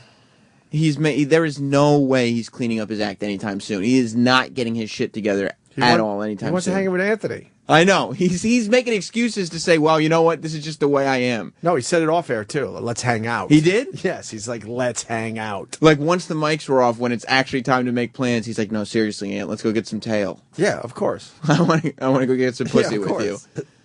Yeah. Oh, my God. But getting the women pregnant, what is he doing? I know. What he's been through. You know what? We can make fun of Ant all we want. You know how he's old not he knocking is? chicks up. I saw your wiki. Can I just say it? It's on the internet. I'm going to just say it. That way you don't have to say that you said it. He's 61. Well, I would have given you the out there. 62. Yeah, he's 61 years old. He's got a 2-year-old. You know, I mean, you talk about it's exhausting having 2 kids. Try having 8 kids over and over and over I'm again. an older father. I mean, He's 61. Yeah, I'm not an older father anymore. No, you should feel like young. Like you're my 2 dads right now. You're hip. Holy fuck. All right, I got to go. All right. I got to pick up my kid. That was fun, man. That last hour was a lot of fucking fun. When next time you get tired, think about being in the mindset where you're just knocking broads up left and right. Imagine being responsible for 8 of these kids. There's no way he has that much money. He's got I think he's up to 6 kids with 3 different women. 6 kids. With 3 different women, I believe. And he hates the women's guts. And he's got it. Maybe not the new one. I don't know. What's up, Roland? Everything good? Everything good. I think Kenny's waiting for me, so. It's not that exhausting being you anymore. You should go into life like rejuvenated today. I'm fine. No, you come in here yesterday. You were all pissed because you had to watch a baby that was yours. Yeah, that was a rare thing that happened. And Roland, what did I tell Opie at lunch? When he said it's exhausting having kids, I told him you made him. You said you should pull out. You're the one who didn't pull out. You know? You got to take a little bit of responsibility and remember what your jizz did. You know? I wanted kids. What are you trying to get at? I'm just saying. Shit stir? I'm just saying. You're the one who brought it up yesterday. Shit stir with Nicole if you need a shit stir. She won't come on the show anymore, she says. All right, I'll see you later. Remember what your jizz did. Well, you got to, right? That's funny. That's a lesson in life, Eric. And you should, I mean, you of all people know what happens to that. You know, the Nagel seed is something you've been careful of since day one. It's very fragile and delicate. Right. Valuable. If you want some more Piscopo information. I want only Piscopo information for life. Well, Mr. Joe Piscopo will now be guest hosting Worst of the Week Countdown. This week? This weekend. That's not even a special. That's He's what we hosting the entire thing. He's just doing this weekend? You couldn't get him to do, like, the Christmas special or some kind of special? Well, he's doing some stuff for the Worst of 2012 at the end of the year as well. This is what they did to Kiefer Sutherland. At Blink, they just turned him into the voice guy. They just had him cut some liners, and all of a sudden, no. he's But the we voice told guy. him what it was going to be for. Unlike Kiefer, where CBS didn't pay him to do it. Are you throwing him a couple bucks? He could use it. We gave him time to plug. Oh no, that's all the company would let me do. So he's doing. First of all, he's doing your job. The only reason you're having him do the countdown this week is so you don't have to. It's not like it's going to be like. Who cares if Joe Piscopo is doing the weekend countdown? You got to think outside of the box, Sam. It doesn't even make sense. Oh, Joe Piscopo should be thinking outside of the box. That's where it should be coming, is outside of the box. Well, he's doing the countdown, and, he has to introduce bits, like, him being in studio today. Plus, since we didn't do the countdown last week, we're going to carry some stuff over. You see, like the Piscopo phone call. He's spinning this as if it's not just Eric. This is great trying to get out of it. You don't care about great programming. You know that. If it doesn't involve me, of course I do. When Rob Cross comes into your office every Friday and goes, all right, so what's the order for the countdown this week? Sal, what's Eric's response? I don't know yet. Oh, who cares? No one cares. And Rob's no like, one look, cares about a countdown. Eric, I'm just trying to put the countdown together with you. Nobody cares about this, cooperate Rob. with me. This will go a lot easier if everything just gets done quicker. Just leave me alone. Joe Piscopo picked the order. You could call him. I can't believe you're trying to get out of your work and you're using the vulnerable Joe Piscopo. So he's also doing Christmas? No, he's not doing Christmas. He's going to do some of the. He's doing a couple things for the end of the year. special that we're doing. What's he doing for the end of the year? What's the end of the year special? The worst of 2012. And is he just introing some of them? He's a couple of them, yeah. His own bits? His own bits. Oh, so you're just going to reuse his intros for the countdown? Nope, it's all totally different stuff. You're making him do it twice? Yep. You son of a bitch. You know he's vulnerable. Yeah. He's just trying to get over with this audience. He's thinking he could pick up his comedy career. What better way, you know? He's back in the fold. The O&A audience knows who he is now. Why not, you know, throw him a bone and give him some airtime? You're taking advantage of him. No, I'm not. I think you are. He's a very nice man. I wish DJ Who Kid was in today instead of yesterday, so we could talk to DJ Who Kid about Joe Piscopo's tendencies for fathering children. DJ Who, I mean, that's hip hop. You know what I mean? But Who Kid hasn't. I mean, he purposely had kids. He had a couple kids, but he doesn't have any accidental kids. Yeah, but I mean, he knows a lot of people who have had accidental children. Plus, you don't know if Who Kid hasn't had any accidental kids. Oh, that's right. He lies a lot. Yeah, he's just not claiming them. Yeah. Let's go to Kevin in South Carolina. Kevin, you're on After Opie and Anthony Live. Good morning, gentlemen. I just want to say that was fantastic. I listened expecting like cringe radio, and it's like, this is going to be great, it's going to kill him, but that son of a bitch turned me around. And then I was like, wait a minute, he turned him around too. How'd that happen? Because it started that way. If you listen to the very beginning of the interview, he's doing like Rodney Dangerfield and saying, it's rough in here. And Jim goes, who's that? And then Opie goes, what do you mean rough? What do you mean it's rough in here? Like no selling him completely. I actually turned it for a second. I was like, oh, this is going to be ugly. And it was like, no, wait a minute. He's got him. I don't know how he did it, but he did it. So the way you did it is you come in and you just expose yourself. Like anybody who comes in and exposes themselves mentally and emotionally the way Joe Piscopo just did is gonna get over. If you just come in and you tell these honest stories, I mean, like we were talking about, Joe Piscopo fathered this 2-year-old with his assistant. Nobody even asked him about that. Nobody asked him, do you have any more stories? They didn't even ask him the basics of what else is going on in your life. Nothing. Nope. Joe Piscopo looked at the clock. He's like, are we done? And we said, no, we're riding you till 10 o'clock. And he turns around and he goes, okay, well then, I don't know. Okay, I'll tell the story. Well, that was great. Good stuff. You guys make me laugh. Have a good one. All right, thanks, Kevin. Sean, button didn't work. Sean in Albany. I think having Joe Piscopo and Pat Cooper in on the same day would possibly be the best show ever and the easiest day of work they ever had. Well, I was going to say, you can have them both in on the same day, and it would be a great show, but all of us can stay home. Like, there's no Opie, Anthony, Jim. They don't have to come in either, because they're not going to get a word in edgewise. You could just hear Opie in the background where he kept going, I'm just exhausted. I'm just exhausted. And I was cracking up at that. He was. I was standing next to him filming. And I don't know who, if somebody's going to edit that footage or something. We got a whole bunch of footage of this that we should put on YouTube, but I don't have time to edit it. But Opie just looks at me and he goes, I'm exhausted. I'm exhausted. Josh. Hey, Sammy, what's going on? How's it going? It was a great show. Great to hear him and hit a turnaround. But next time he comes on, I'd like to hear someone ask him the honest question of, was he happy with the editing of the special? I mean, you know what? I would love to hear more about his special and, you know, kind of tearing apart the criticisms right to his face.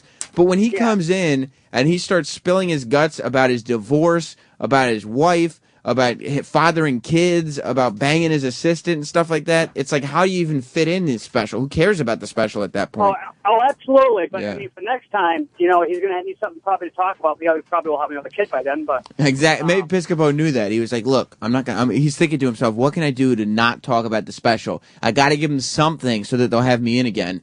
Oh, I just reveal all the intimate details of my personal life. He's on the show complaining that the newspaper is publishing details about his life that he is explaining on the radio. Like, you just did it to yourself, dude. Yeah, it was great, maybe for next time. Maybe let the guys know that get that out there. For sure, man. Thanks, Josh. Yeah. It was great radio, though. Hats off to Jersey Joe Piscopo. That's his Twitter name, JRZY. He's up like 500 followers from before he was mentioned. Wow, he has. He's finally beat 1,000. I was watching him throughout the day, and he wasn't close. He has beat 1,000 followers, so keep following him. I should also let you know that the holiday shopping season is here.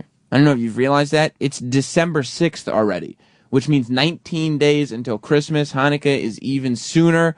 Kwanzaa, I don't know if you do gifts for Kwanzaa, but I'm sure you can find something. You have to get the woman in your life a gift. She will leave you. You look what happened to Jersey Joe Piscopo. Joe Piscopo has to get so many gifts for the women.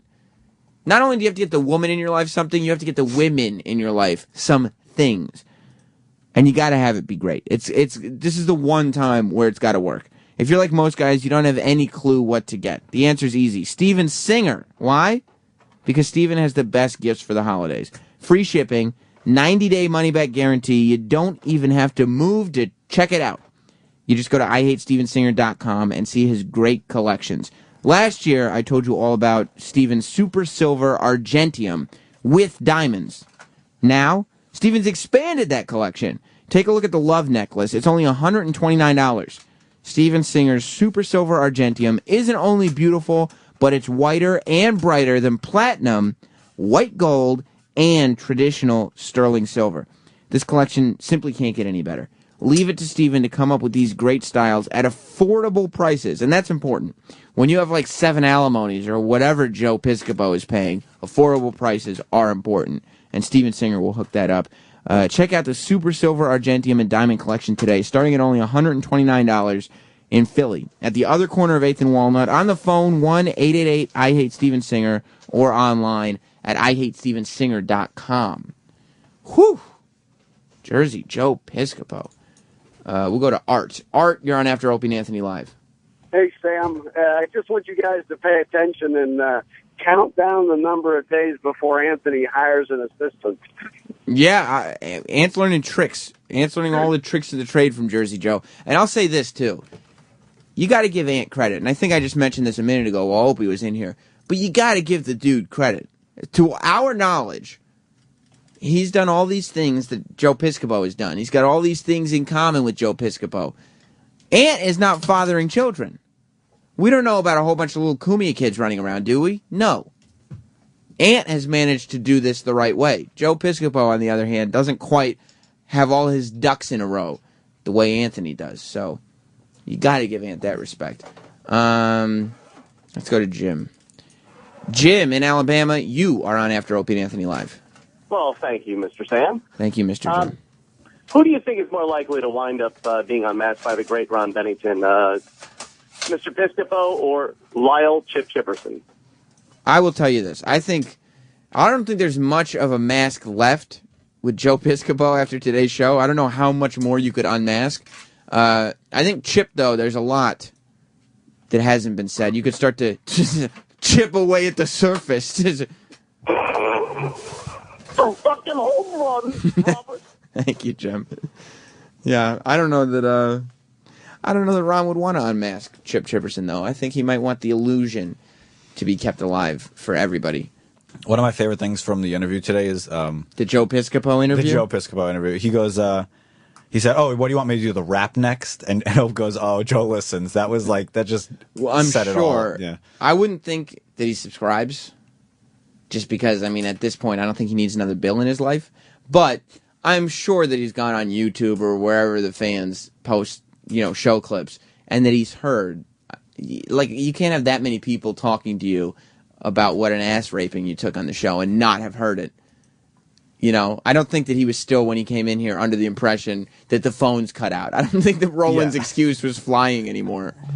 No, he totally got it, which was even made it better. Are you a Joe Piscopo fan, Eric? Because you're like an old school SNL guy. You love late night TV. Any television that's on at 11:30, it's cartoons, wrestling, and television that's on at 11:30. Correct? Well, I was a Late Night with David Letterman fan, and a fan of when Saturday night's main event would take over for Saturday Night Live. Oh, you never watched Saturday Night Live? At that age, no. Oh, I thought for some reason I thought you were a Piscopo fan. No, I like him in Johnny Dangerously, but that was about it. Johnny Dangerously? What the hell is Johnny Dangerously?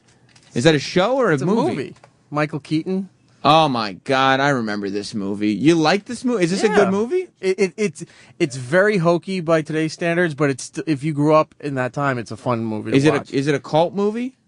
Like, do people like it, or are you weird for liking it? It might be a cult movie, but it's not like you would see people into this like at a Comic-Con or something like that. I'm a big fan of yours, Joe Piscopo. Mainly you're working Johnny Dangerously. Yeah, Eric would do that, though. Eric would print out, like, something of him. Got from a picture of you and Johnny Dangerously. Wasn't Michael Keaton in that one? Yep. How was Piscopo feeling after the interview? Was he feeling stripped, naked? No, I mean, we're text buddies now. Yeah, he's fine. I don't know if you want to brag about that. Oh, I'm not bragging about it. If Joe Piscopo texts like he talks, I hope you have an unlimited plan. I do. You do? Because the way I talk and text, I need it. Shut the fuck up. I didn't even know how to respond to it 'cause I didn't know all the words that you said. Kevin, you're on After Opie and Anthony Live. Hey, guys. I just want to say I have newfound respect for Mr. Joe Piscopo today. I mean, he took a beating and then came on there like a man, and damn good radio. Yeah. And the other thing I would like to say is, as a kid growing up, one of my favorite movies on VHS was Dead Heat. How embarrassing that is to say, but it was. Well, see, I could get, like, a lot of people like Dead Heat. I just never heard of anybody liking Johnny Dangerously. That was good, though. Was it? I'm Michael sure I've Keaton. never seen it. It was like a campy type. And the girl from Taxi. Yeah. Mary Lou Henner. Oh, I thought Lotka's girlfriend. Well, I never saw Dead Heat. Congratulations to Joe Piscopo for making it count in here today. How's it going, buddy? Oh, it's all right. Yeah, I thought the interview was going to be a bit of a bad interview. The minute Opie said, "Why are we doing this?" just before he walks in, and I was like, "Wow." You know what, though? And Roland knows this better than anybody.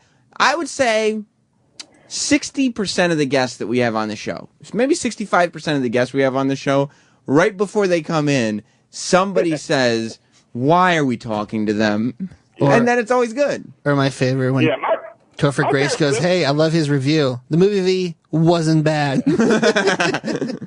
Yeah, my favorite Piscopo movie was actually Wise Guys. I love that movie.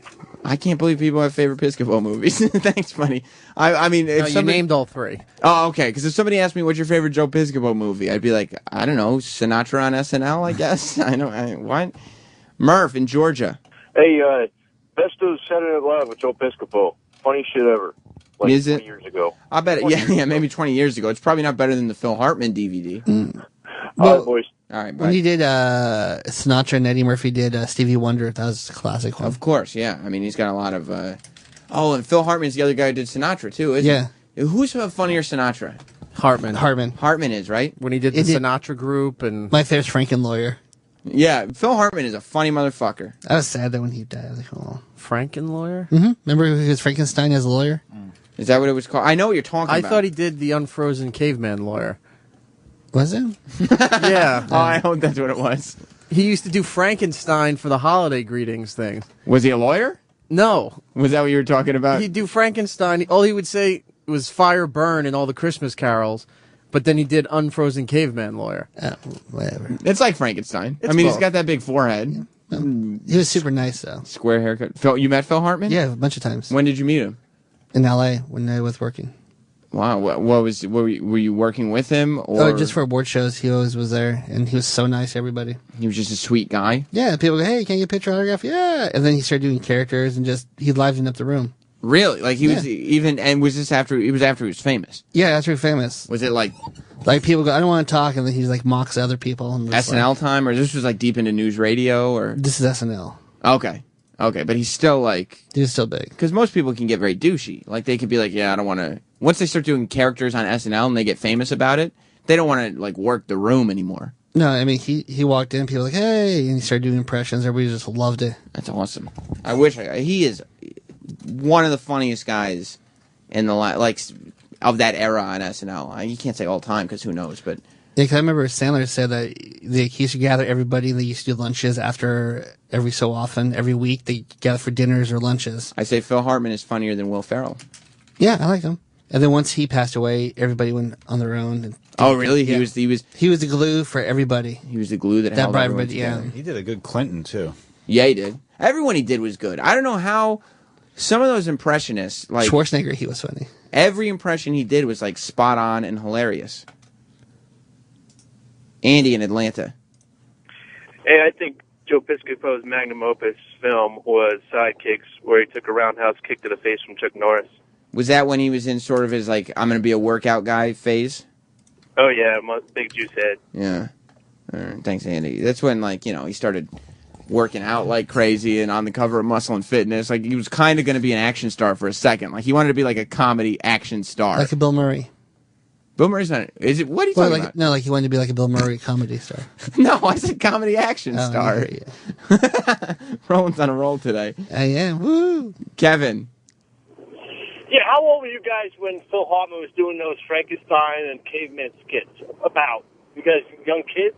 I was like 10.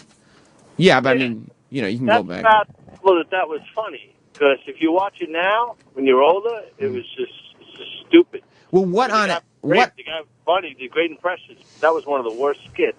There's not that much on SNL that an adult can watch and be like, that's very funny, that's very good. Have you seen SNL lately? I mean, most of it... That's not true. You know, in your 20s and 30s, the show is funny. 30s? That particular skit was so bad. Watch it again. Pull it up on YouTube. It's so stupid. I don't want to watch it. Little kids would think it's funny, but that's about it. We never said it was his best work. I don't care. We got... I mean... It's like the least remarkable thing that Phil Hartman did, and it was fine. People are calling in now with their favorite Joe Piscopo movies. Corey. It was Joe. Corey. Yeah. Yeah, what's up, buddy? Man, he was awesome in Goof Trip. He did a voice in Goof Trip, and I think it was a Oscar-worthy... Was Goof Troop when he realized it's over? Do you think that was the movie when he was like, oh man, the ride has ended? That was before everyone started making a lot of money doing animation. Right. Now it's like, well, if people were making a lot of money doing animation, he wouldn't have gotten the role because he would have hired somebody for a lot of money, not Joe Piscopo. Poor Joe Piscopo. Thank you, Corey. He did great on the show today. Andrew. Hey, Sam.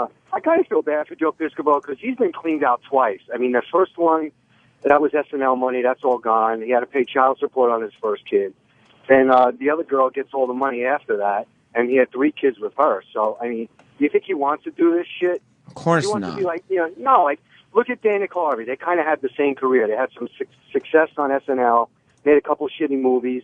Dana Carvey's sitting pretty for the rest of his life. Wayne's World. That should be Joe Piscopo. Yeah, I mean, that's true. Yeah, because Roland's right. There was Wayne's World. But after Wayne's World, I mean, he tried that one movie where he did all the characters. The Church Lady. Master of Disguise. And went, turtle. Awful. Yeah, but beyond... He had his own late-night talk show. It didn't go well, though, did it? And he also had... That lasted longer than Magic Johnson. He also longer had... than Chevy Chase's, too. He also had the variety show... the sketch comedy show on ABC called The Dana Carvey Show, but everyone else on that show got super famous. What's in your mouth? Pretzel. Yeah, a little snack there. I think the shortest one was Rick Dees Into the Night. Rick Dees had a late night talk show. It's called Rick Dees. In the 80s. Yeah. I'm not saying Dana Carvey didn't get a lot of chances, but beyond Wayne's World... The HBO helped him out a little. Like, he had little specials that never went anywhere. Right. But he was able to keep his money and survive. Yeah, barely survive. But he had that heart problem. Remember? I don't mean literally. I mean like you're like, no, he had a heart problem. His body is not holding up at all, Sam. He needs some insurance. He was also one of those guys that could go around the country and just do theaters, right, and pack it out. But like, he doesn't have to tour the way Joe Piscopo does. Like, he doesn't have to do things. Doesn't have to. He doesn't have to play every instrument. Right. He doesn't have to sit there and make specials that in his heart he knows are not great for the money. Like, he doesn't have to kind of trick audiences into buying tickets the way Joe Piscopo tends to do. What are you looking at? Dana Carvey? This is one of my favorite SNL skits is Dana Carvey as Bob Dylan, and I think it's who plays Tom Petty, and they just talk to each other. You can't understand.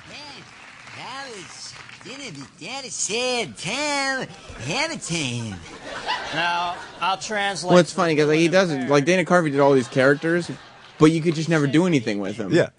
Like, you could do, what's he going to do, a Bob Dylan parody movie? No. And why was there never a Church Lady movie? Like, that was the character. Wasn't there? But I think Church Lady was a lot in the Master of Disguise. Oh, I didn't. Yeah. I was one of the vast majority of people who did not see Master of Disguise. I was the one that, unfortunately, I saw it. Was it terrible? Yeah. It wasn't good, huh? The trailer, they always played the one clip, am I not turtly enough for the Turtle Club? And at that moment, you go, all right, I'm sitting at home on Friday. Yep. No problem. Douche chills. Douche chills. Mark that. No, I got it. That one I got. But that was like almost cute the way he said it. Douche chills. Yeah, well, sometimes the CH and SH sounds are interchangeable. They're interchangeable for everybody, Sal.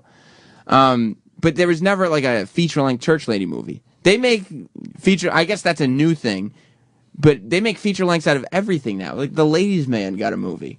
I love that movie. What? I swear I love that movie. Why? It's so bad. That's why it's so good. Oh, he's being ironic. No, you hipster love that movie. No, I've liked that movie since it came out. Because why? Because it's so ridiculous. Okay, you hipster love it.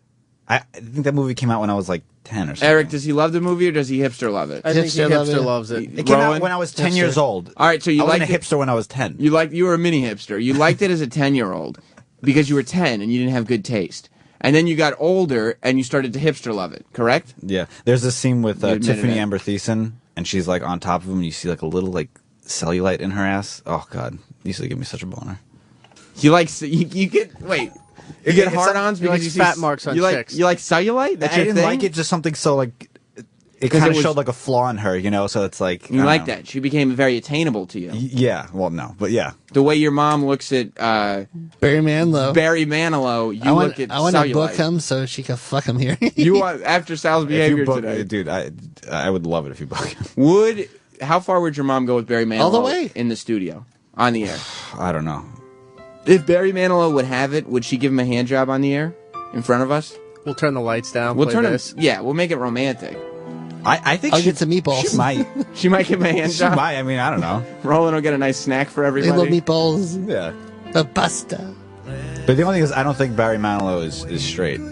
You don't think so? No. Your mom gets very mad when you talk like She gets that. though. so offended. Now, did your mom realize that anybody listening to the show, even though we never said what she did for a living, she made the announcement that she has Barry Manilow shades in her office. So anybody who listens to the show that works with her had to know.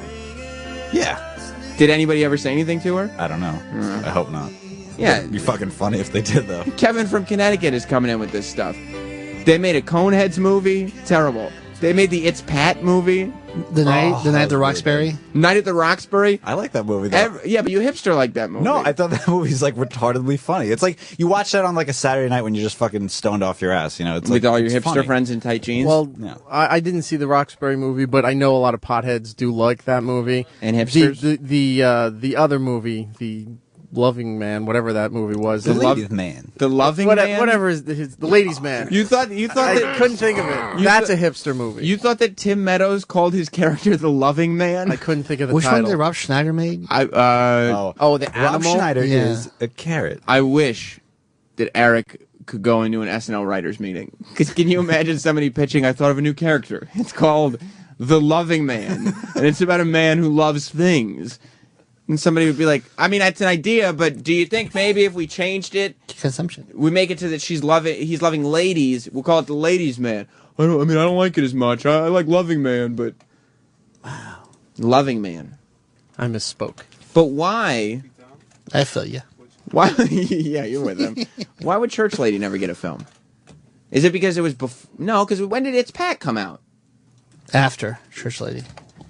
That's when they were on the streets. all those Got Saturday good Night Live reviews. movies started right when those cast members were leaving. Mhm. Like that was their last year agreement. They would do the show and then have a movie option. Well, if Dana Carvey left, I mean, he did Wayne's World twice. Yeah, then Mike Myers did So I Married an Axe Murderer after Wayne's World. But that wasn't a Saturday Night No, Live no, no. Right, that was to launch into his real career. Joe Piscopo from yesterday. Oh, my How Lot great of was he, feedback. man? How great was Oh, Joe my goodness. Piscopo? Well, and people are just. I feel bad for people that think they're fans of this show. Because I tweeted a picture of Joe Piscopo, and then all of a sudden someone wrote, thank God I'm not listening today. What? You missed the big turn. This show is so unexpected. You missed the big turn yesterday. So instead of even hearing it, He goes, like, I don't even want to know what happened. He writes, thank you for posting that. Now I know I don't need to listen today. I'm like, really? And his point, I think, was that it would be the same stuff we did on the phone. And the stuff we did on the phone with Joe Piscopo was amazing in its own right, cringy and all that shit, right? And then he comes in, and I was telling Mars before the show today, I was going to go down the same road and just beat the shit out of him live and make everyone uncomfortable. And then when he started talking about his divorce, I went, all right, we're going down a different road. And I blew off everything I had intentions of doing. And then we went down this other road, and it was amazing radio. The guy was just spilling his guts out to us about being in a shitty fucking divorce situation. Yeah, that was and then great. he turned to everyone. Now we all love Joe Piscopo. How could you not? But this was great. But this dumb guy, and I feel bad. I mean, I feel bad because you say you're a fan. You're like, oh, thank God I didn't listen today. You missed an amazing hour of radio. Yeah. Guys like that and Jeff Dunham, and I mean, like, just as nice guy comics, like, who are, I love hearing the other side of it because, like, you know, it's so interesting to me to hear because they're just guys. But you see Joe on stage and he's a happy-go-lucky guy, or Dunham's a guy who's fucking, you know, murdering and this sweet, clean comedian. Clean, mainstream. He talks about his wife trying to run him off the road. I'm like, this is fucking amazing to me. I mean, absolutely. I love knowing that stuff. So, E-Rock, when is it going to air? The 24th? We're doing a Joe Piscopo trilogy, basically. A trilogy. We're gonna, on the 24th, and I hope we promote it separately. In 3D at a high frame rate. We're going to do part 1, which is obviously us looking at the Showtime special. A nice 2-hour block of you dissecting Club Piscopo. All right, so then it's going to start with Club Piscopo.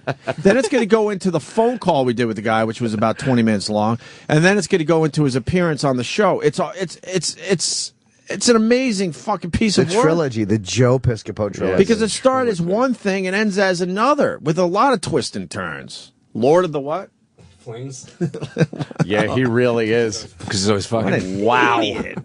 Why would you keep getting girls pregnant at 61 years old? Dude, that's just Joe's big Italian dick. He can't pull it out. No. He can't pull it out. It's probably a big, heavy dick. It's actually a term they use to describe other dicks. They call it Piscopian. Piscopian. He has a Piscopian cock, which he would not remove from the woman. But oh my God, he doesn't really have a big dick, does he? That's hilarious. We should ask him. Why were you looking at me like? We should ask him. You might have heard something. I saw him. I was peeking in the bathroom. It's always these weird things you hear about celebrities. Piscopo's dick. Without a doubt. What's wrong with you, Danny?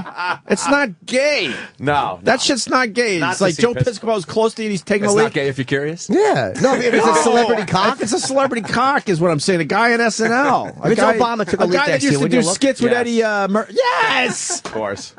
If Eddie Murphy just took his cock out and said, "What do you think?" I'd probably give an honest appraisal. Well, then not bad, Eddie. If it's Joe asshole, of course you're not looking. But I mean, Joe Piscopo, you look. I'm sorry, you look. Or ask any white trash bitch from Jersey. She'd probably know. Exactly. So are you a woman between the ages of 18 and 19? Yeah. You might know what Piscopo's cock looks like. Unless, of course, she looked while he was fucking her because he wouldn't pull it out. I don't know how big it was. Yeah, Joe just grabs my ass cheeks and grunts into my neck. That's what he calls the Piscopo way. He's a fucking animal, that guy. But you feel bad for the guy, but then you realize he does it to himself. Yeah. He's continuing to do it. Yes. He's 61. He's got a 2-month-old. Oh, God. No, 2-year-old, right? 2-year-old. Yeah. Dude, but he's living even though it's annoying, the divorces, you know what? That means he's got 3 women he's got to now take care of that he's not connected to, because he said he's not really sure where this relationship's going. So he's got 3 women he's got to take care of, and now 3 sets of kids. He's banging younger girls. It's like, that's every guy's dream. He had a But he purposely got her pregnant. You think? Yes. I don't think he does it on purpose. I don't know. Listen to the story. He fucking said it. He got tricked into it. He was happy. She was pressuring him, and he finally said, "What the fuck? All right." I think he just doesn't like pulling out and jacking off. I think that's right. Listen to the appearance. He basically says, "I was stupid. You know, I started believing that maybe this will be the right thing to do." How many loads does he put in that don't knock a girl up? Like, you know how many times Piscopo has probably gotten lucky? Yeah, right. He's probably dumped so many loads that have had no consequences. Or maybe they have. But oh yeah, maybe, you know what? Maybe some have. But my point, going back to this one guy, you know, it's just interesting, some of these comments we get after the show. It's like, you don't really know the radio show, because at any moment this whole fucking thing could turn in a way that's so unexpected and different than what you were listening to. The Piscopo thing was an amazing hour of radio. Yeah, I thought he was a lot of fun, That was man. great. I mean, he was out of his mind. Was it nerves or what?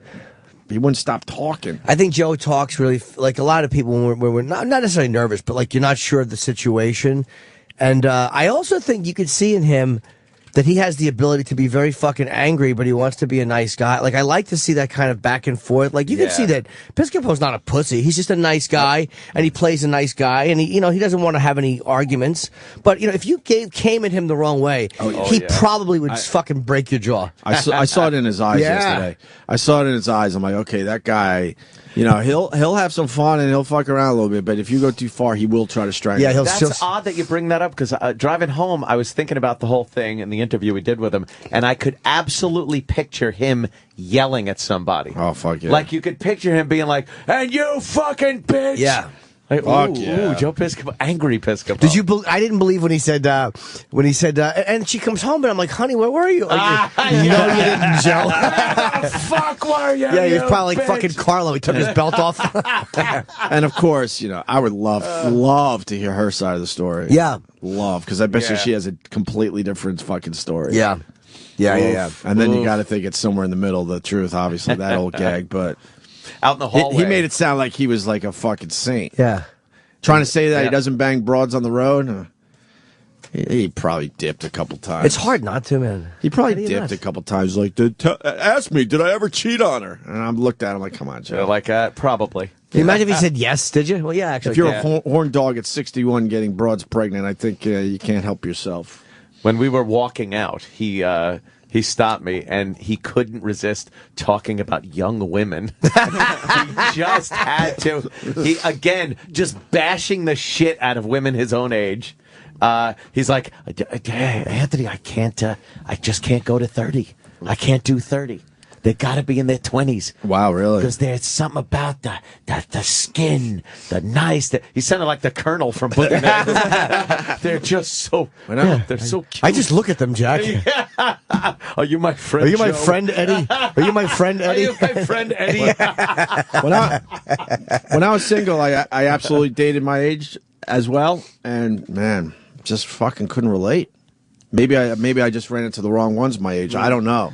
But the ones I ran into, I'm like, wow, they're in a different fucking world than me. Joe brought it up. He said, like, when they go, "Oh, Joe, I've been a fan forever." He has such disdain for women over 30. Hates them. I could take care of you. No, you Right. can't. No, I don't think so. You know, if you got a woman your own age, it would be a lot better than the problems you're in now. No, actually. I want to see the Joe Piscopo. I saw Danny found an old Joe Piscopo commercial. A commercial? Yeah, he was Bally's? no, he's a spokesperson for Miller.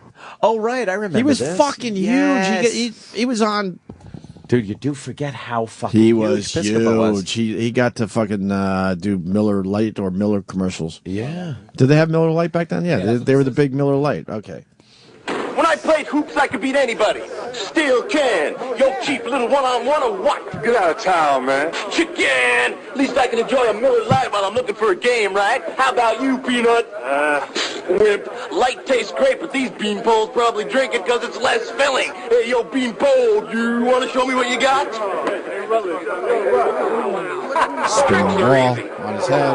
I'd like to get this turkey on the court. It's no contest. There's only one light beer, Miller Lite. Yeah, all these walking through all these tall basketball players. Joe. But it's weird you forget. I remember that commercial. Imagine the pussy he was getting then.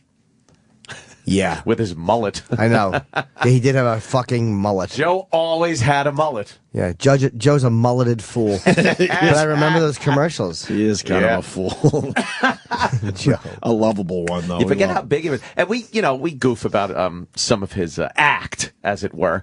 But remember when he did Frank Sinatra singing the Rolling Stones? No. It was a huge fucking bit. Now I got to hear it. He did, Frank singing Under My Thumb. I'm not going to see Oh, I don't remember that. It's fucking huge. It was Can a you find huge that? bit. Yeah, find that bit. Frank Sinatra, Joe Piscopo Can't doing. you see I'm watching Joe Piscopo I know. dressed up as a professional wrestler? Oh, Jesus. These commercials, though, man, for the time They were were huge. huge. Which is it? Huge. They were Piscopo, Sinatra singing Rolling Stones. These were Under My Super Bowl Thumb. commercials, too, man. He Yeah, had yeah. Miller Lite Super Bowl commercials. Huge. That was one of the. I mean, when you think of Piscopo on SNL, this was one of his premier bits. Huge. I'm not going to see the Stones. I'm just not going to pay that fucking money. Oh, no. I want to see them, too, but fuck them. $7.50. Fuck them. They're $7.50 a ticket bullshit. Fuck them. Jesus, that's a lot of fucking money. I would only pay that if I could have a meet and greet with them. No Piscopo singing Under My Thumb? No. Not yet. Hang on. Under my thumb. That Oh, girl. right. I remember that. She shut me down. My thumb, that chick. It was fucking funny, man. for the time. So let's squeeze this Joe Piscopo thing. This bit they just came up with and brought in. Calling in to your favorite radio show can be one of the funniest experiences there is. Boys, how are you? There's Joe Piscopo. It's been so many years, sir. You can get your point across and have a laugh with the boys. How long have we known each other? Since the Eisenhower era? Yeah, it was a long time ago. It was a long time. But sometimes things can go horribly wrong. Without the proper forethought, these dream calls become the stuff of nightmares. Hey, Joe, you getting that young pussy now that you're single? Ooh. Hey, I'm trying to keep it nice with the language. Of course. Pleasant conversations turn to exercises and extreme humiliation on a national level. And I wanted to plug, too, in Scottsdale tomorrow night. I'm at the Talking Stick Resort, which is going to be a blast. Only the good places for you, Joe. Joe Piscopo. And that includes Jersey. Why the obsession with Jersey? I think because I was brought up here and everybody's got that work ethic. Because after the Sandy situation, we all joined together. Too bad you didn't have a beach house. A room full of silence can only lead to irrecoverable damage. What happened? Hello. Now go home and get your fucking shine box. Oh, God. So before you pick up that phone, remember, the next asshole could be you. Hello, guys. Hello there. Come on now. Where are you? I got you? A message from your friends at the Opie and Anthony Show. What happened? Hello. It's you guys. Jesus what the Christ, fuck, man. Hey, man, it's a trilogy. Yeah. You have to watch all three parts. That's true. It's a trilogy. Come together at the end. That was part 2. Part 3, you would be happy with. Part 1 was us making fun of his Showtime special. 2 hours of playing the special on this show and chewing it apart, stopping every few seconds to just pick apart everything he did. I actually, at the end of that special, I watched it. I was in a hotel room and I watched it. Yeah. I literally had to push my mouth shut because I was like, wow. I was watching. I woke up on my couch in the middle of the night and it was on because I had Showtime on and it was just on. So I got like one eye open and I'm watching and I had to get up and sit up and watch this. I was stunned that this was on television. It was frightening. He is so talented, kind of. I mean, come on, You're dude. Terrible. He played every fucking instrument. Yes. Plays everything. Yes. And then he does, I got to interrupt because we got Dana White on the phone. Oh my God. I will say this really fast. December 24th, we're going to have the Joe Piscopo Trilogy because it started with us making fun of him. His special, then the phone call, and then he came in studio yesterday, Bobby, and everything was great. So that's great. It's an amazing piece of work. It's awesome. One of the funniest broadcasts you guys have done lately was after that Joe Piscopo special aired. I was cracking because I watched that too. It took me 10 minutes to realize it was Piscopo. Because it was just some guy talking. I thought it was a telethon. I was horrified. He was just talking, about bullshit. It was shockingly, you couldn't turn the channel. No. I was watching it in a hotel room. I was on some fucking shit gig somewhere about to commit suicide. It looked like somebody doing a sketch of a bad Vegas comic lounge guy, I didn't know he was serious. Like, that was his act. He was serious. He wanted to show that he, played all these instruments. And then his banter between the songs. I was stunned. I couldn't tune away. The schmaltz level of that was unbelievable. It was off the charts. It was off the charts. He could have gotten away with that at one of the old Vegas places off the strip back in the he's 60s. of another time. He really is. I'd go see that now, though. If that was in Vegas, I would go off the strip to see that. If we were in Vegas, I'd be like, dude, let's go see Piscopo. Fun for 5 minutes, and then you got to sit there going, what the fuck are we doing? I watch it to the end. Losing money. I couldn't take my eyes off He plays every fucking instrument mediocre. He's all right at playing a bunch of things, but it's pretty talented. Nothing special. And then when he had those little saxophone battle with the guy that could play the sax, it's like, why would you want to do that? You're showing how bad you are. It's not even close. Yeah, when he played, it was like, he's good. And then the other guy played like, he's not that Joe good. Piscopo did a lot of these. The one note that went a long time as the other guy's going doing runs up and down the fucking thing. Yeah. But I liked when they told the audience, hey, you guys don't mind if I do this, right? It's Jersey. I wouldn't do this anywhere else. Yeah. I like that. It only aired one time because I hit my guide to see when it was going to play again because I missed the opening of it. It said, "You got to be kidding me."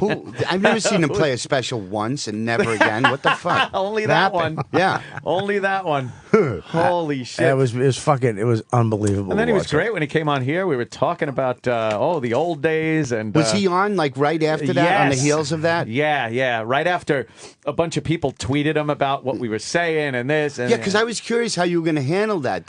He just understood. He came did? on. He was like, "Yeah, what are you gonna do?" Yeah. He didn't take anything personal. He just No, got no, it. He was no, like, "Fine, he it's didn't. cool, guys. Thanks And for we were talking about me." You know what? He's a nice enough guy. He's very charitable and shit. You know, I heard he's always that. doing charity stuff. His personal life is a fucking disaster. It is. And his professional Banging life apparently everything. is. Yeah, he's just always trying to fucking. You can't get married. Yeah. And then try to bang younger broads. Yeah. Stop it. Is he Just still fucking- like big, like pumped up guy? Well, I Not think too the much? years No. have taken No, away he some was. muscle mass. Yeah. I watched that movie he was in after the interview you guys did with him. What's it called? Really? That new one that he made? No, the one The back in the zombie day. one? The one, the zombie. What was that? Oh, with Treat Williams? I forget the name of that. It's He kind was of- jacked in that movie, and he had that. He had that fight when the designer leather jackets were in with the V cut with the flappy wings on it and the shoulder pads. Flappy wings. Oh, okay. The Miami Vice type of. Yeah. Yes. Yeah, Dead Heat. Dead Heat. Shredded. Thank you. Thank you, Jeff himself. I remember that being really violent, but like dumb. It's the worst fucking movie. It's really bad, on right? the planet. Yeah, it's terrible. But it was after hearing the interview and then watching it, it was actually kind of entertaining. Kind of entertaining too. yeah, well, it's just psychologically when you know something's going to be shit, it's like I can watch this. I think he was juicing back then. There's he no had to way anyone gets that fucking big like that. I know Jeff Norris used to do roids because his temper was off the chart. Yes. He would get really mad at nothing. Fucking Norris almost destroyed my fucking career with did? he was demonstrating a chokehold on me. Oh, God. So I took the guy and I came up behind him and I went like this. I'm like and for like 2 weeks my voice box hurt. Oh, Jesus. It's like fucking That's Jeff. my bread and butter. Nothing doing. Yeah. He Jesus, didn't understand his own strength. He's that guy that fucking, yes, George. Yeah, little dead bunny rabbit in his Yeah, he fucking choked me. Oh, man. God damn, guy's a fucking animal. Fucking animal. Yeah.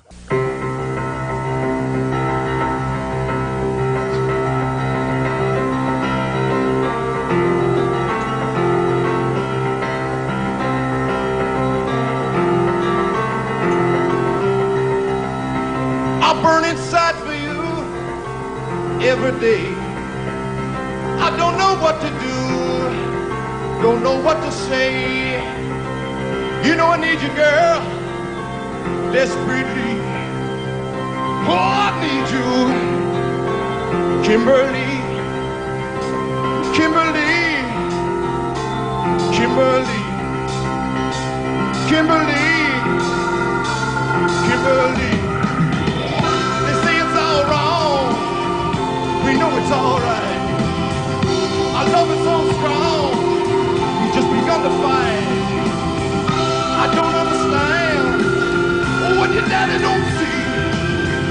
Our love wasn't planned, we were meant to be.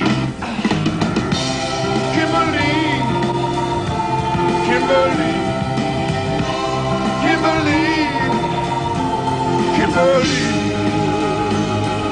There's evil forces working here, girl, they're trying to pull us apart. Apart. But it's true, my love for you is clearing through, it's straight from my heart. Oh, why don't they just let us be?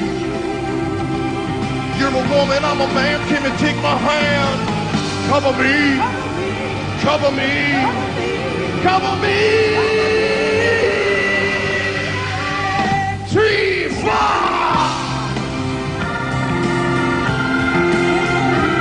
Oh, yeah.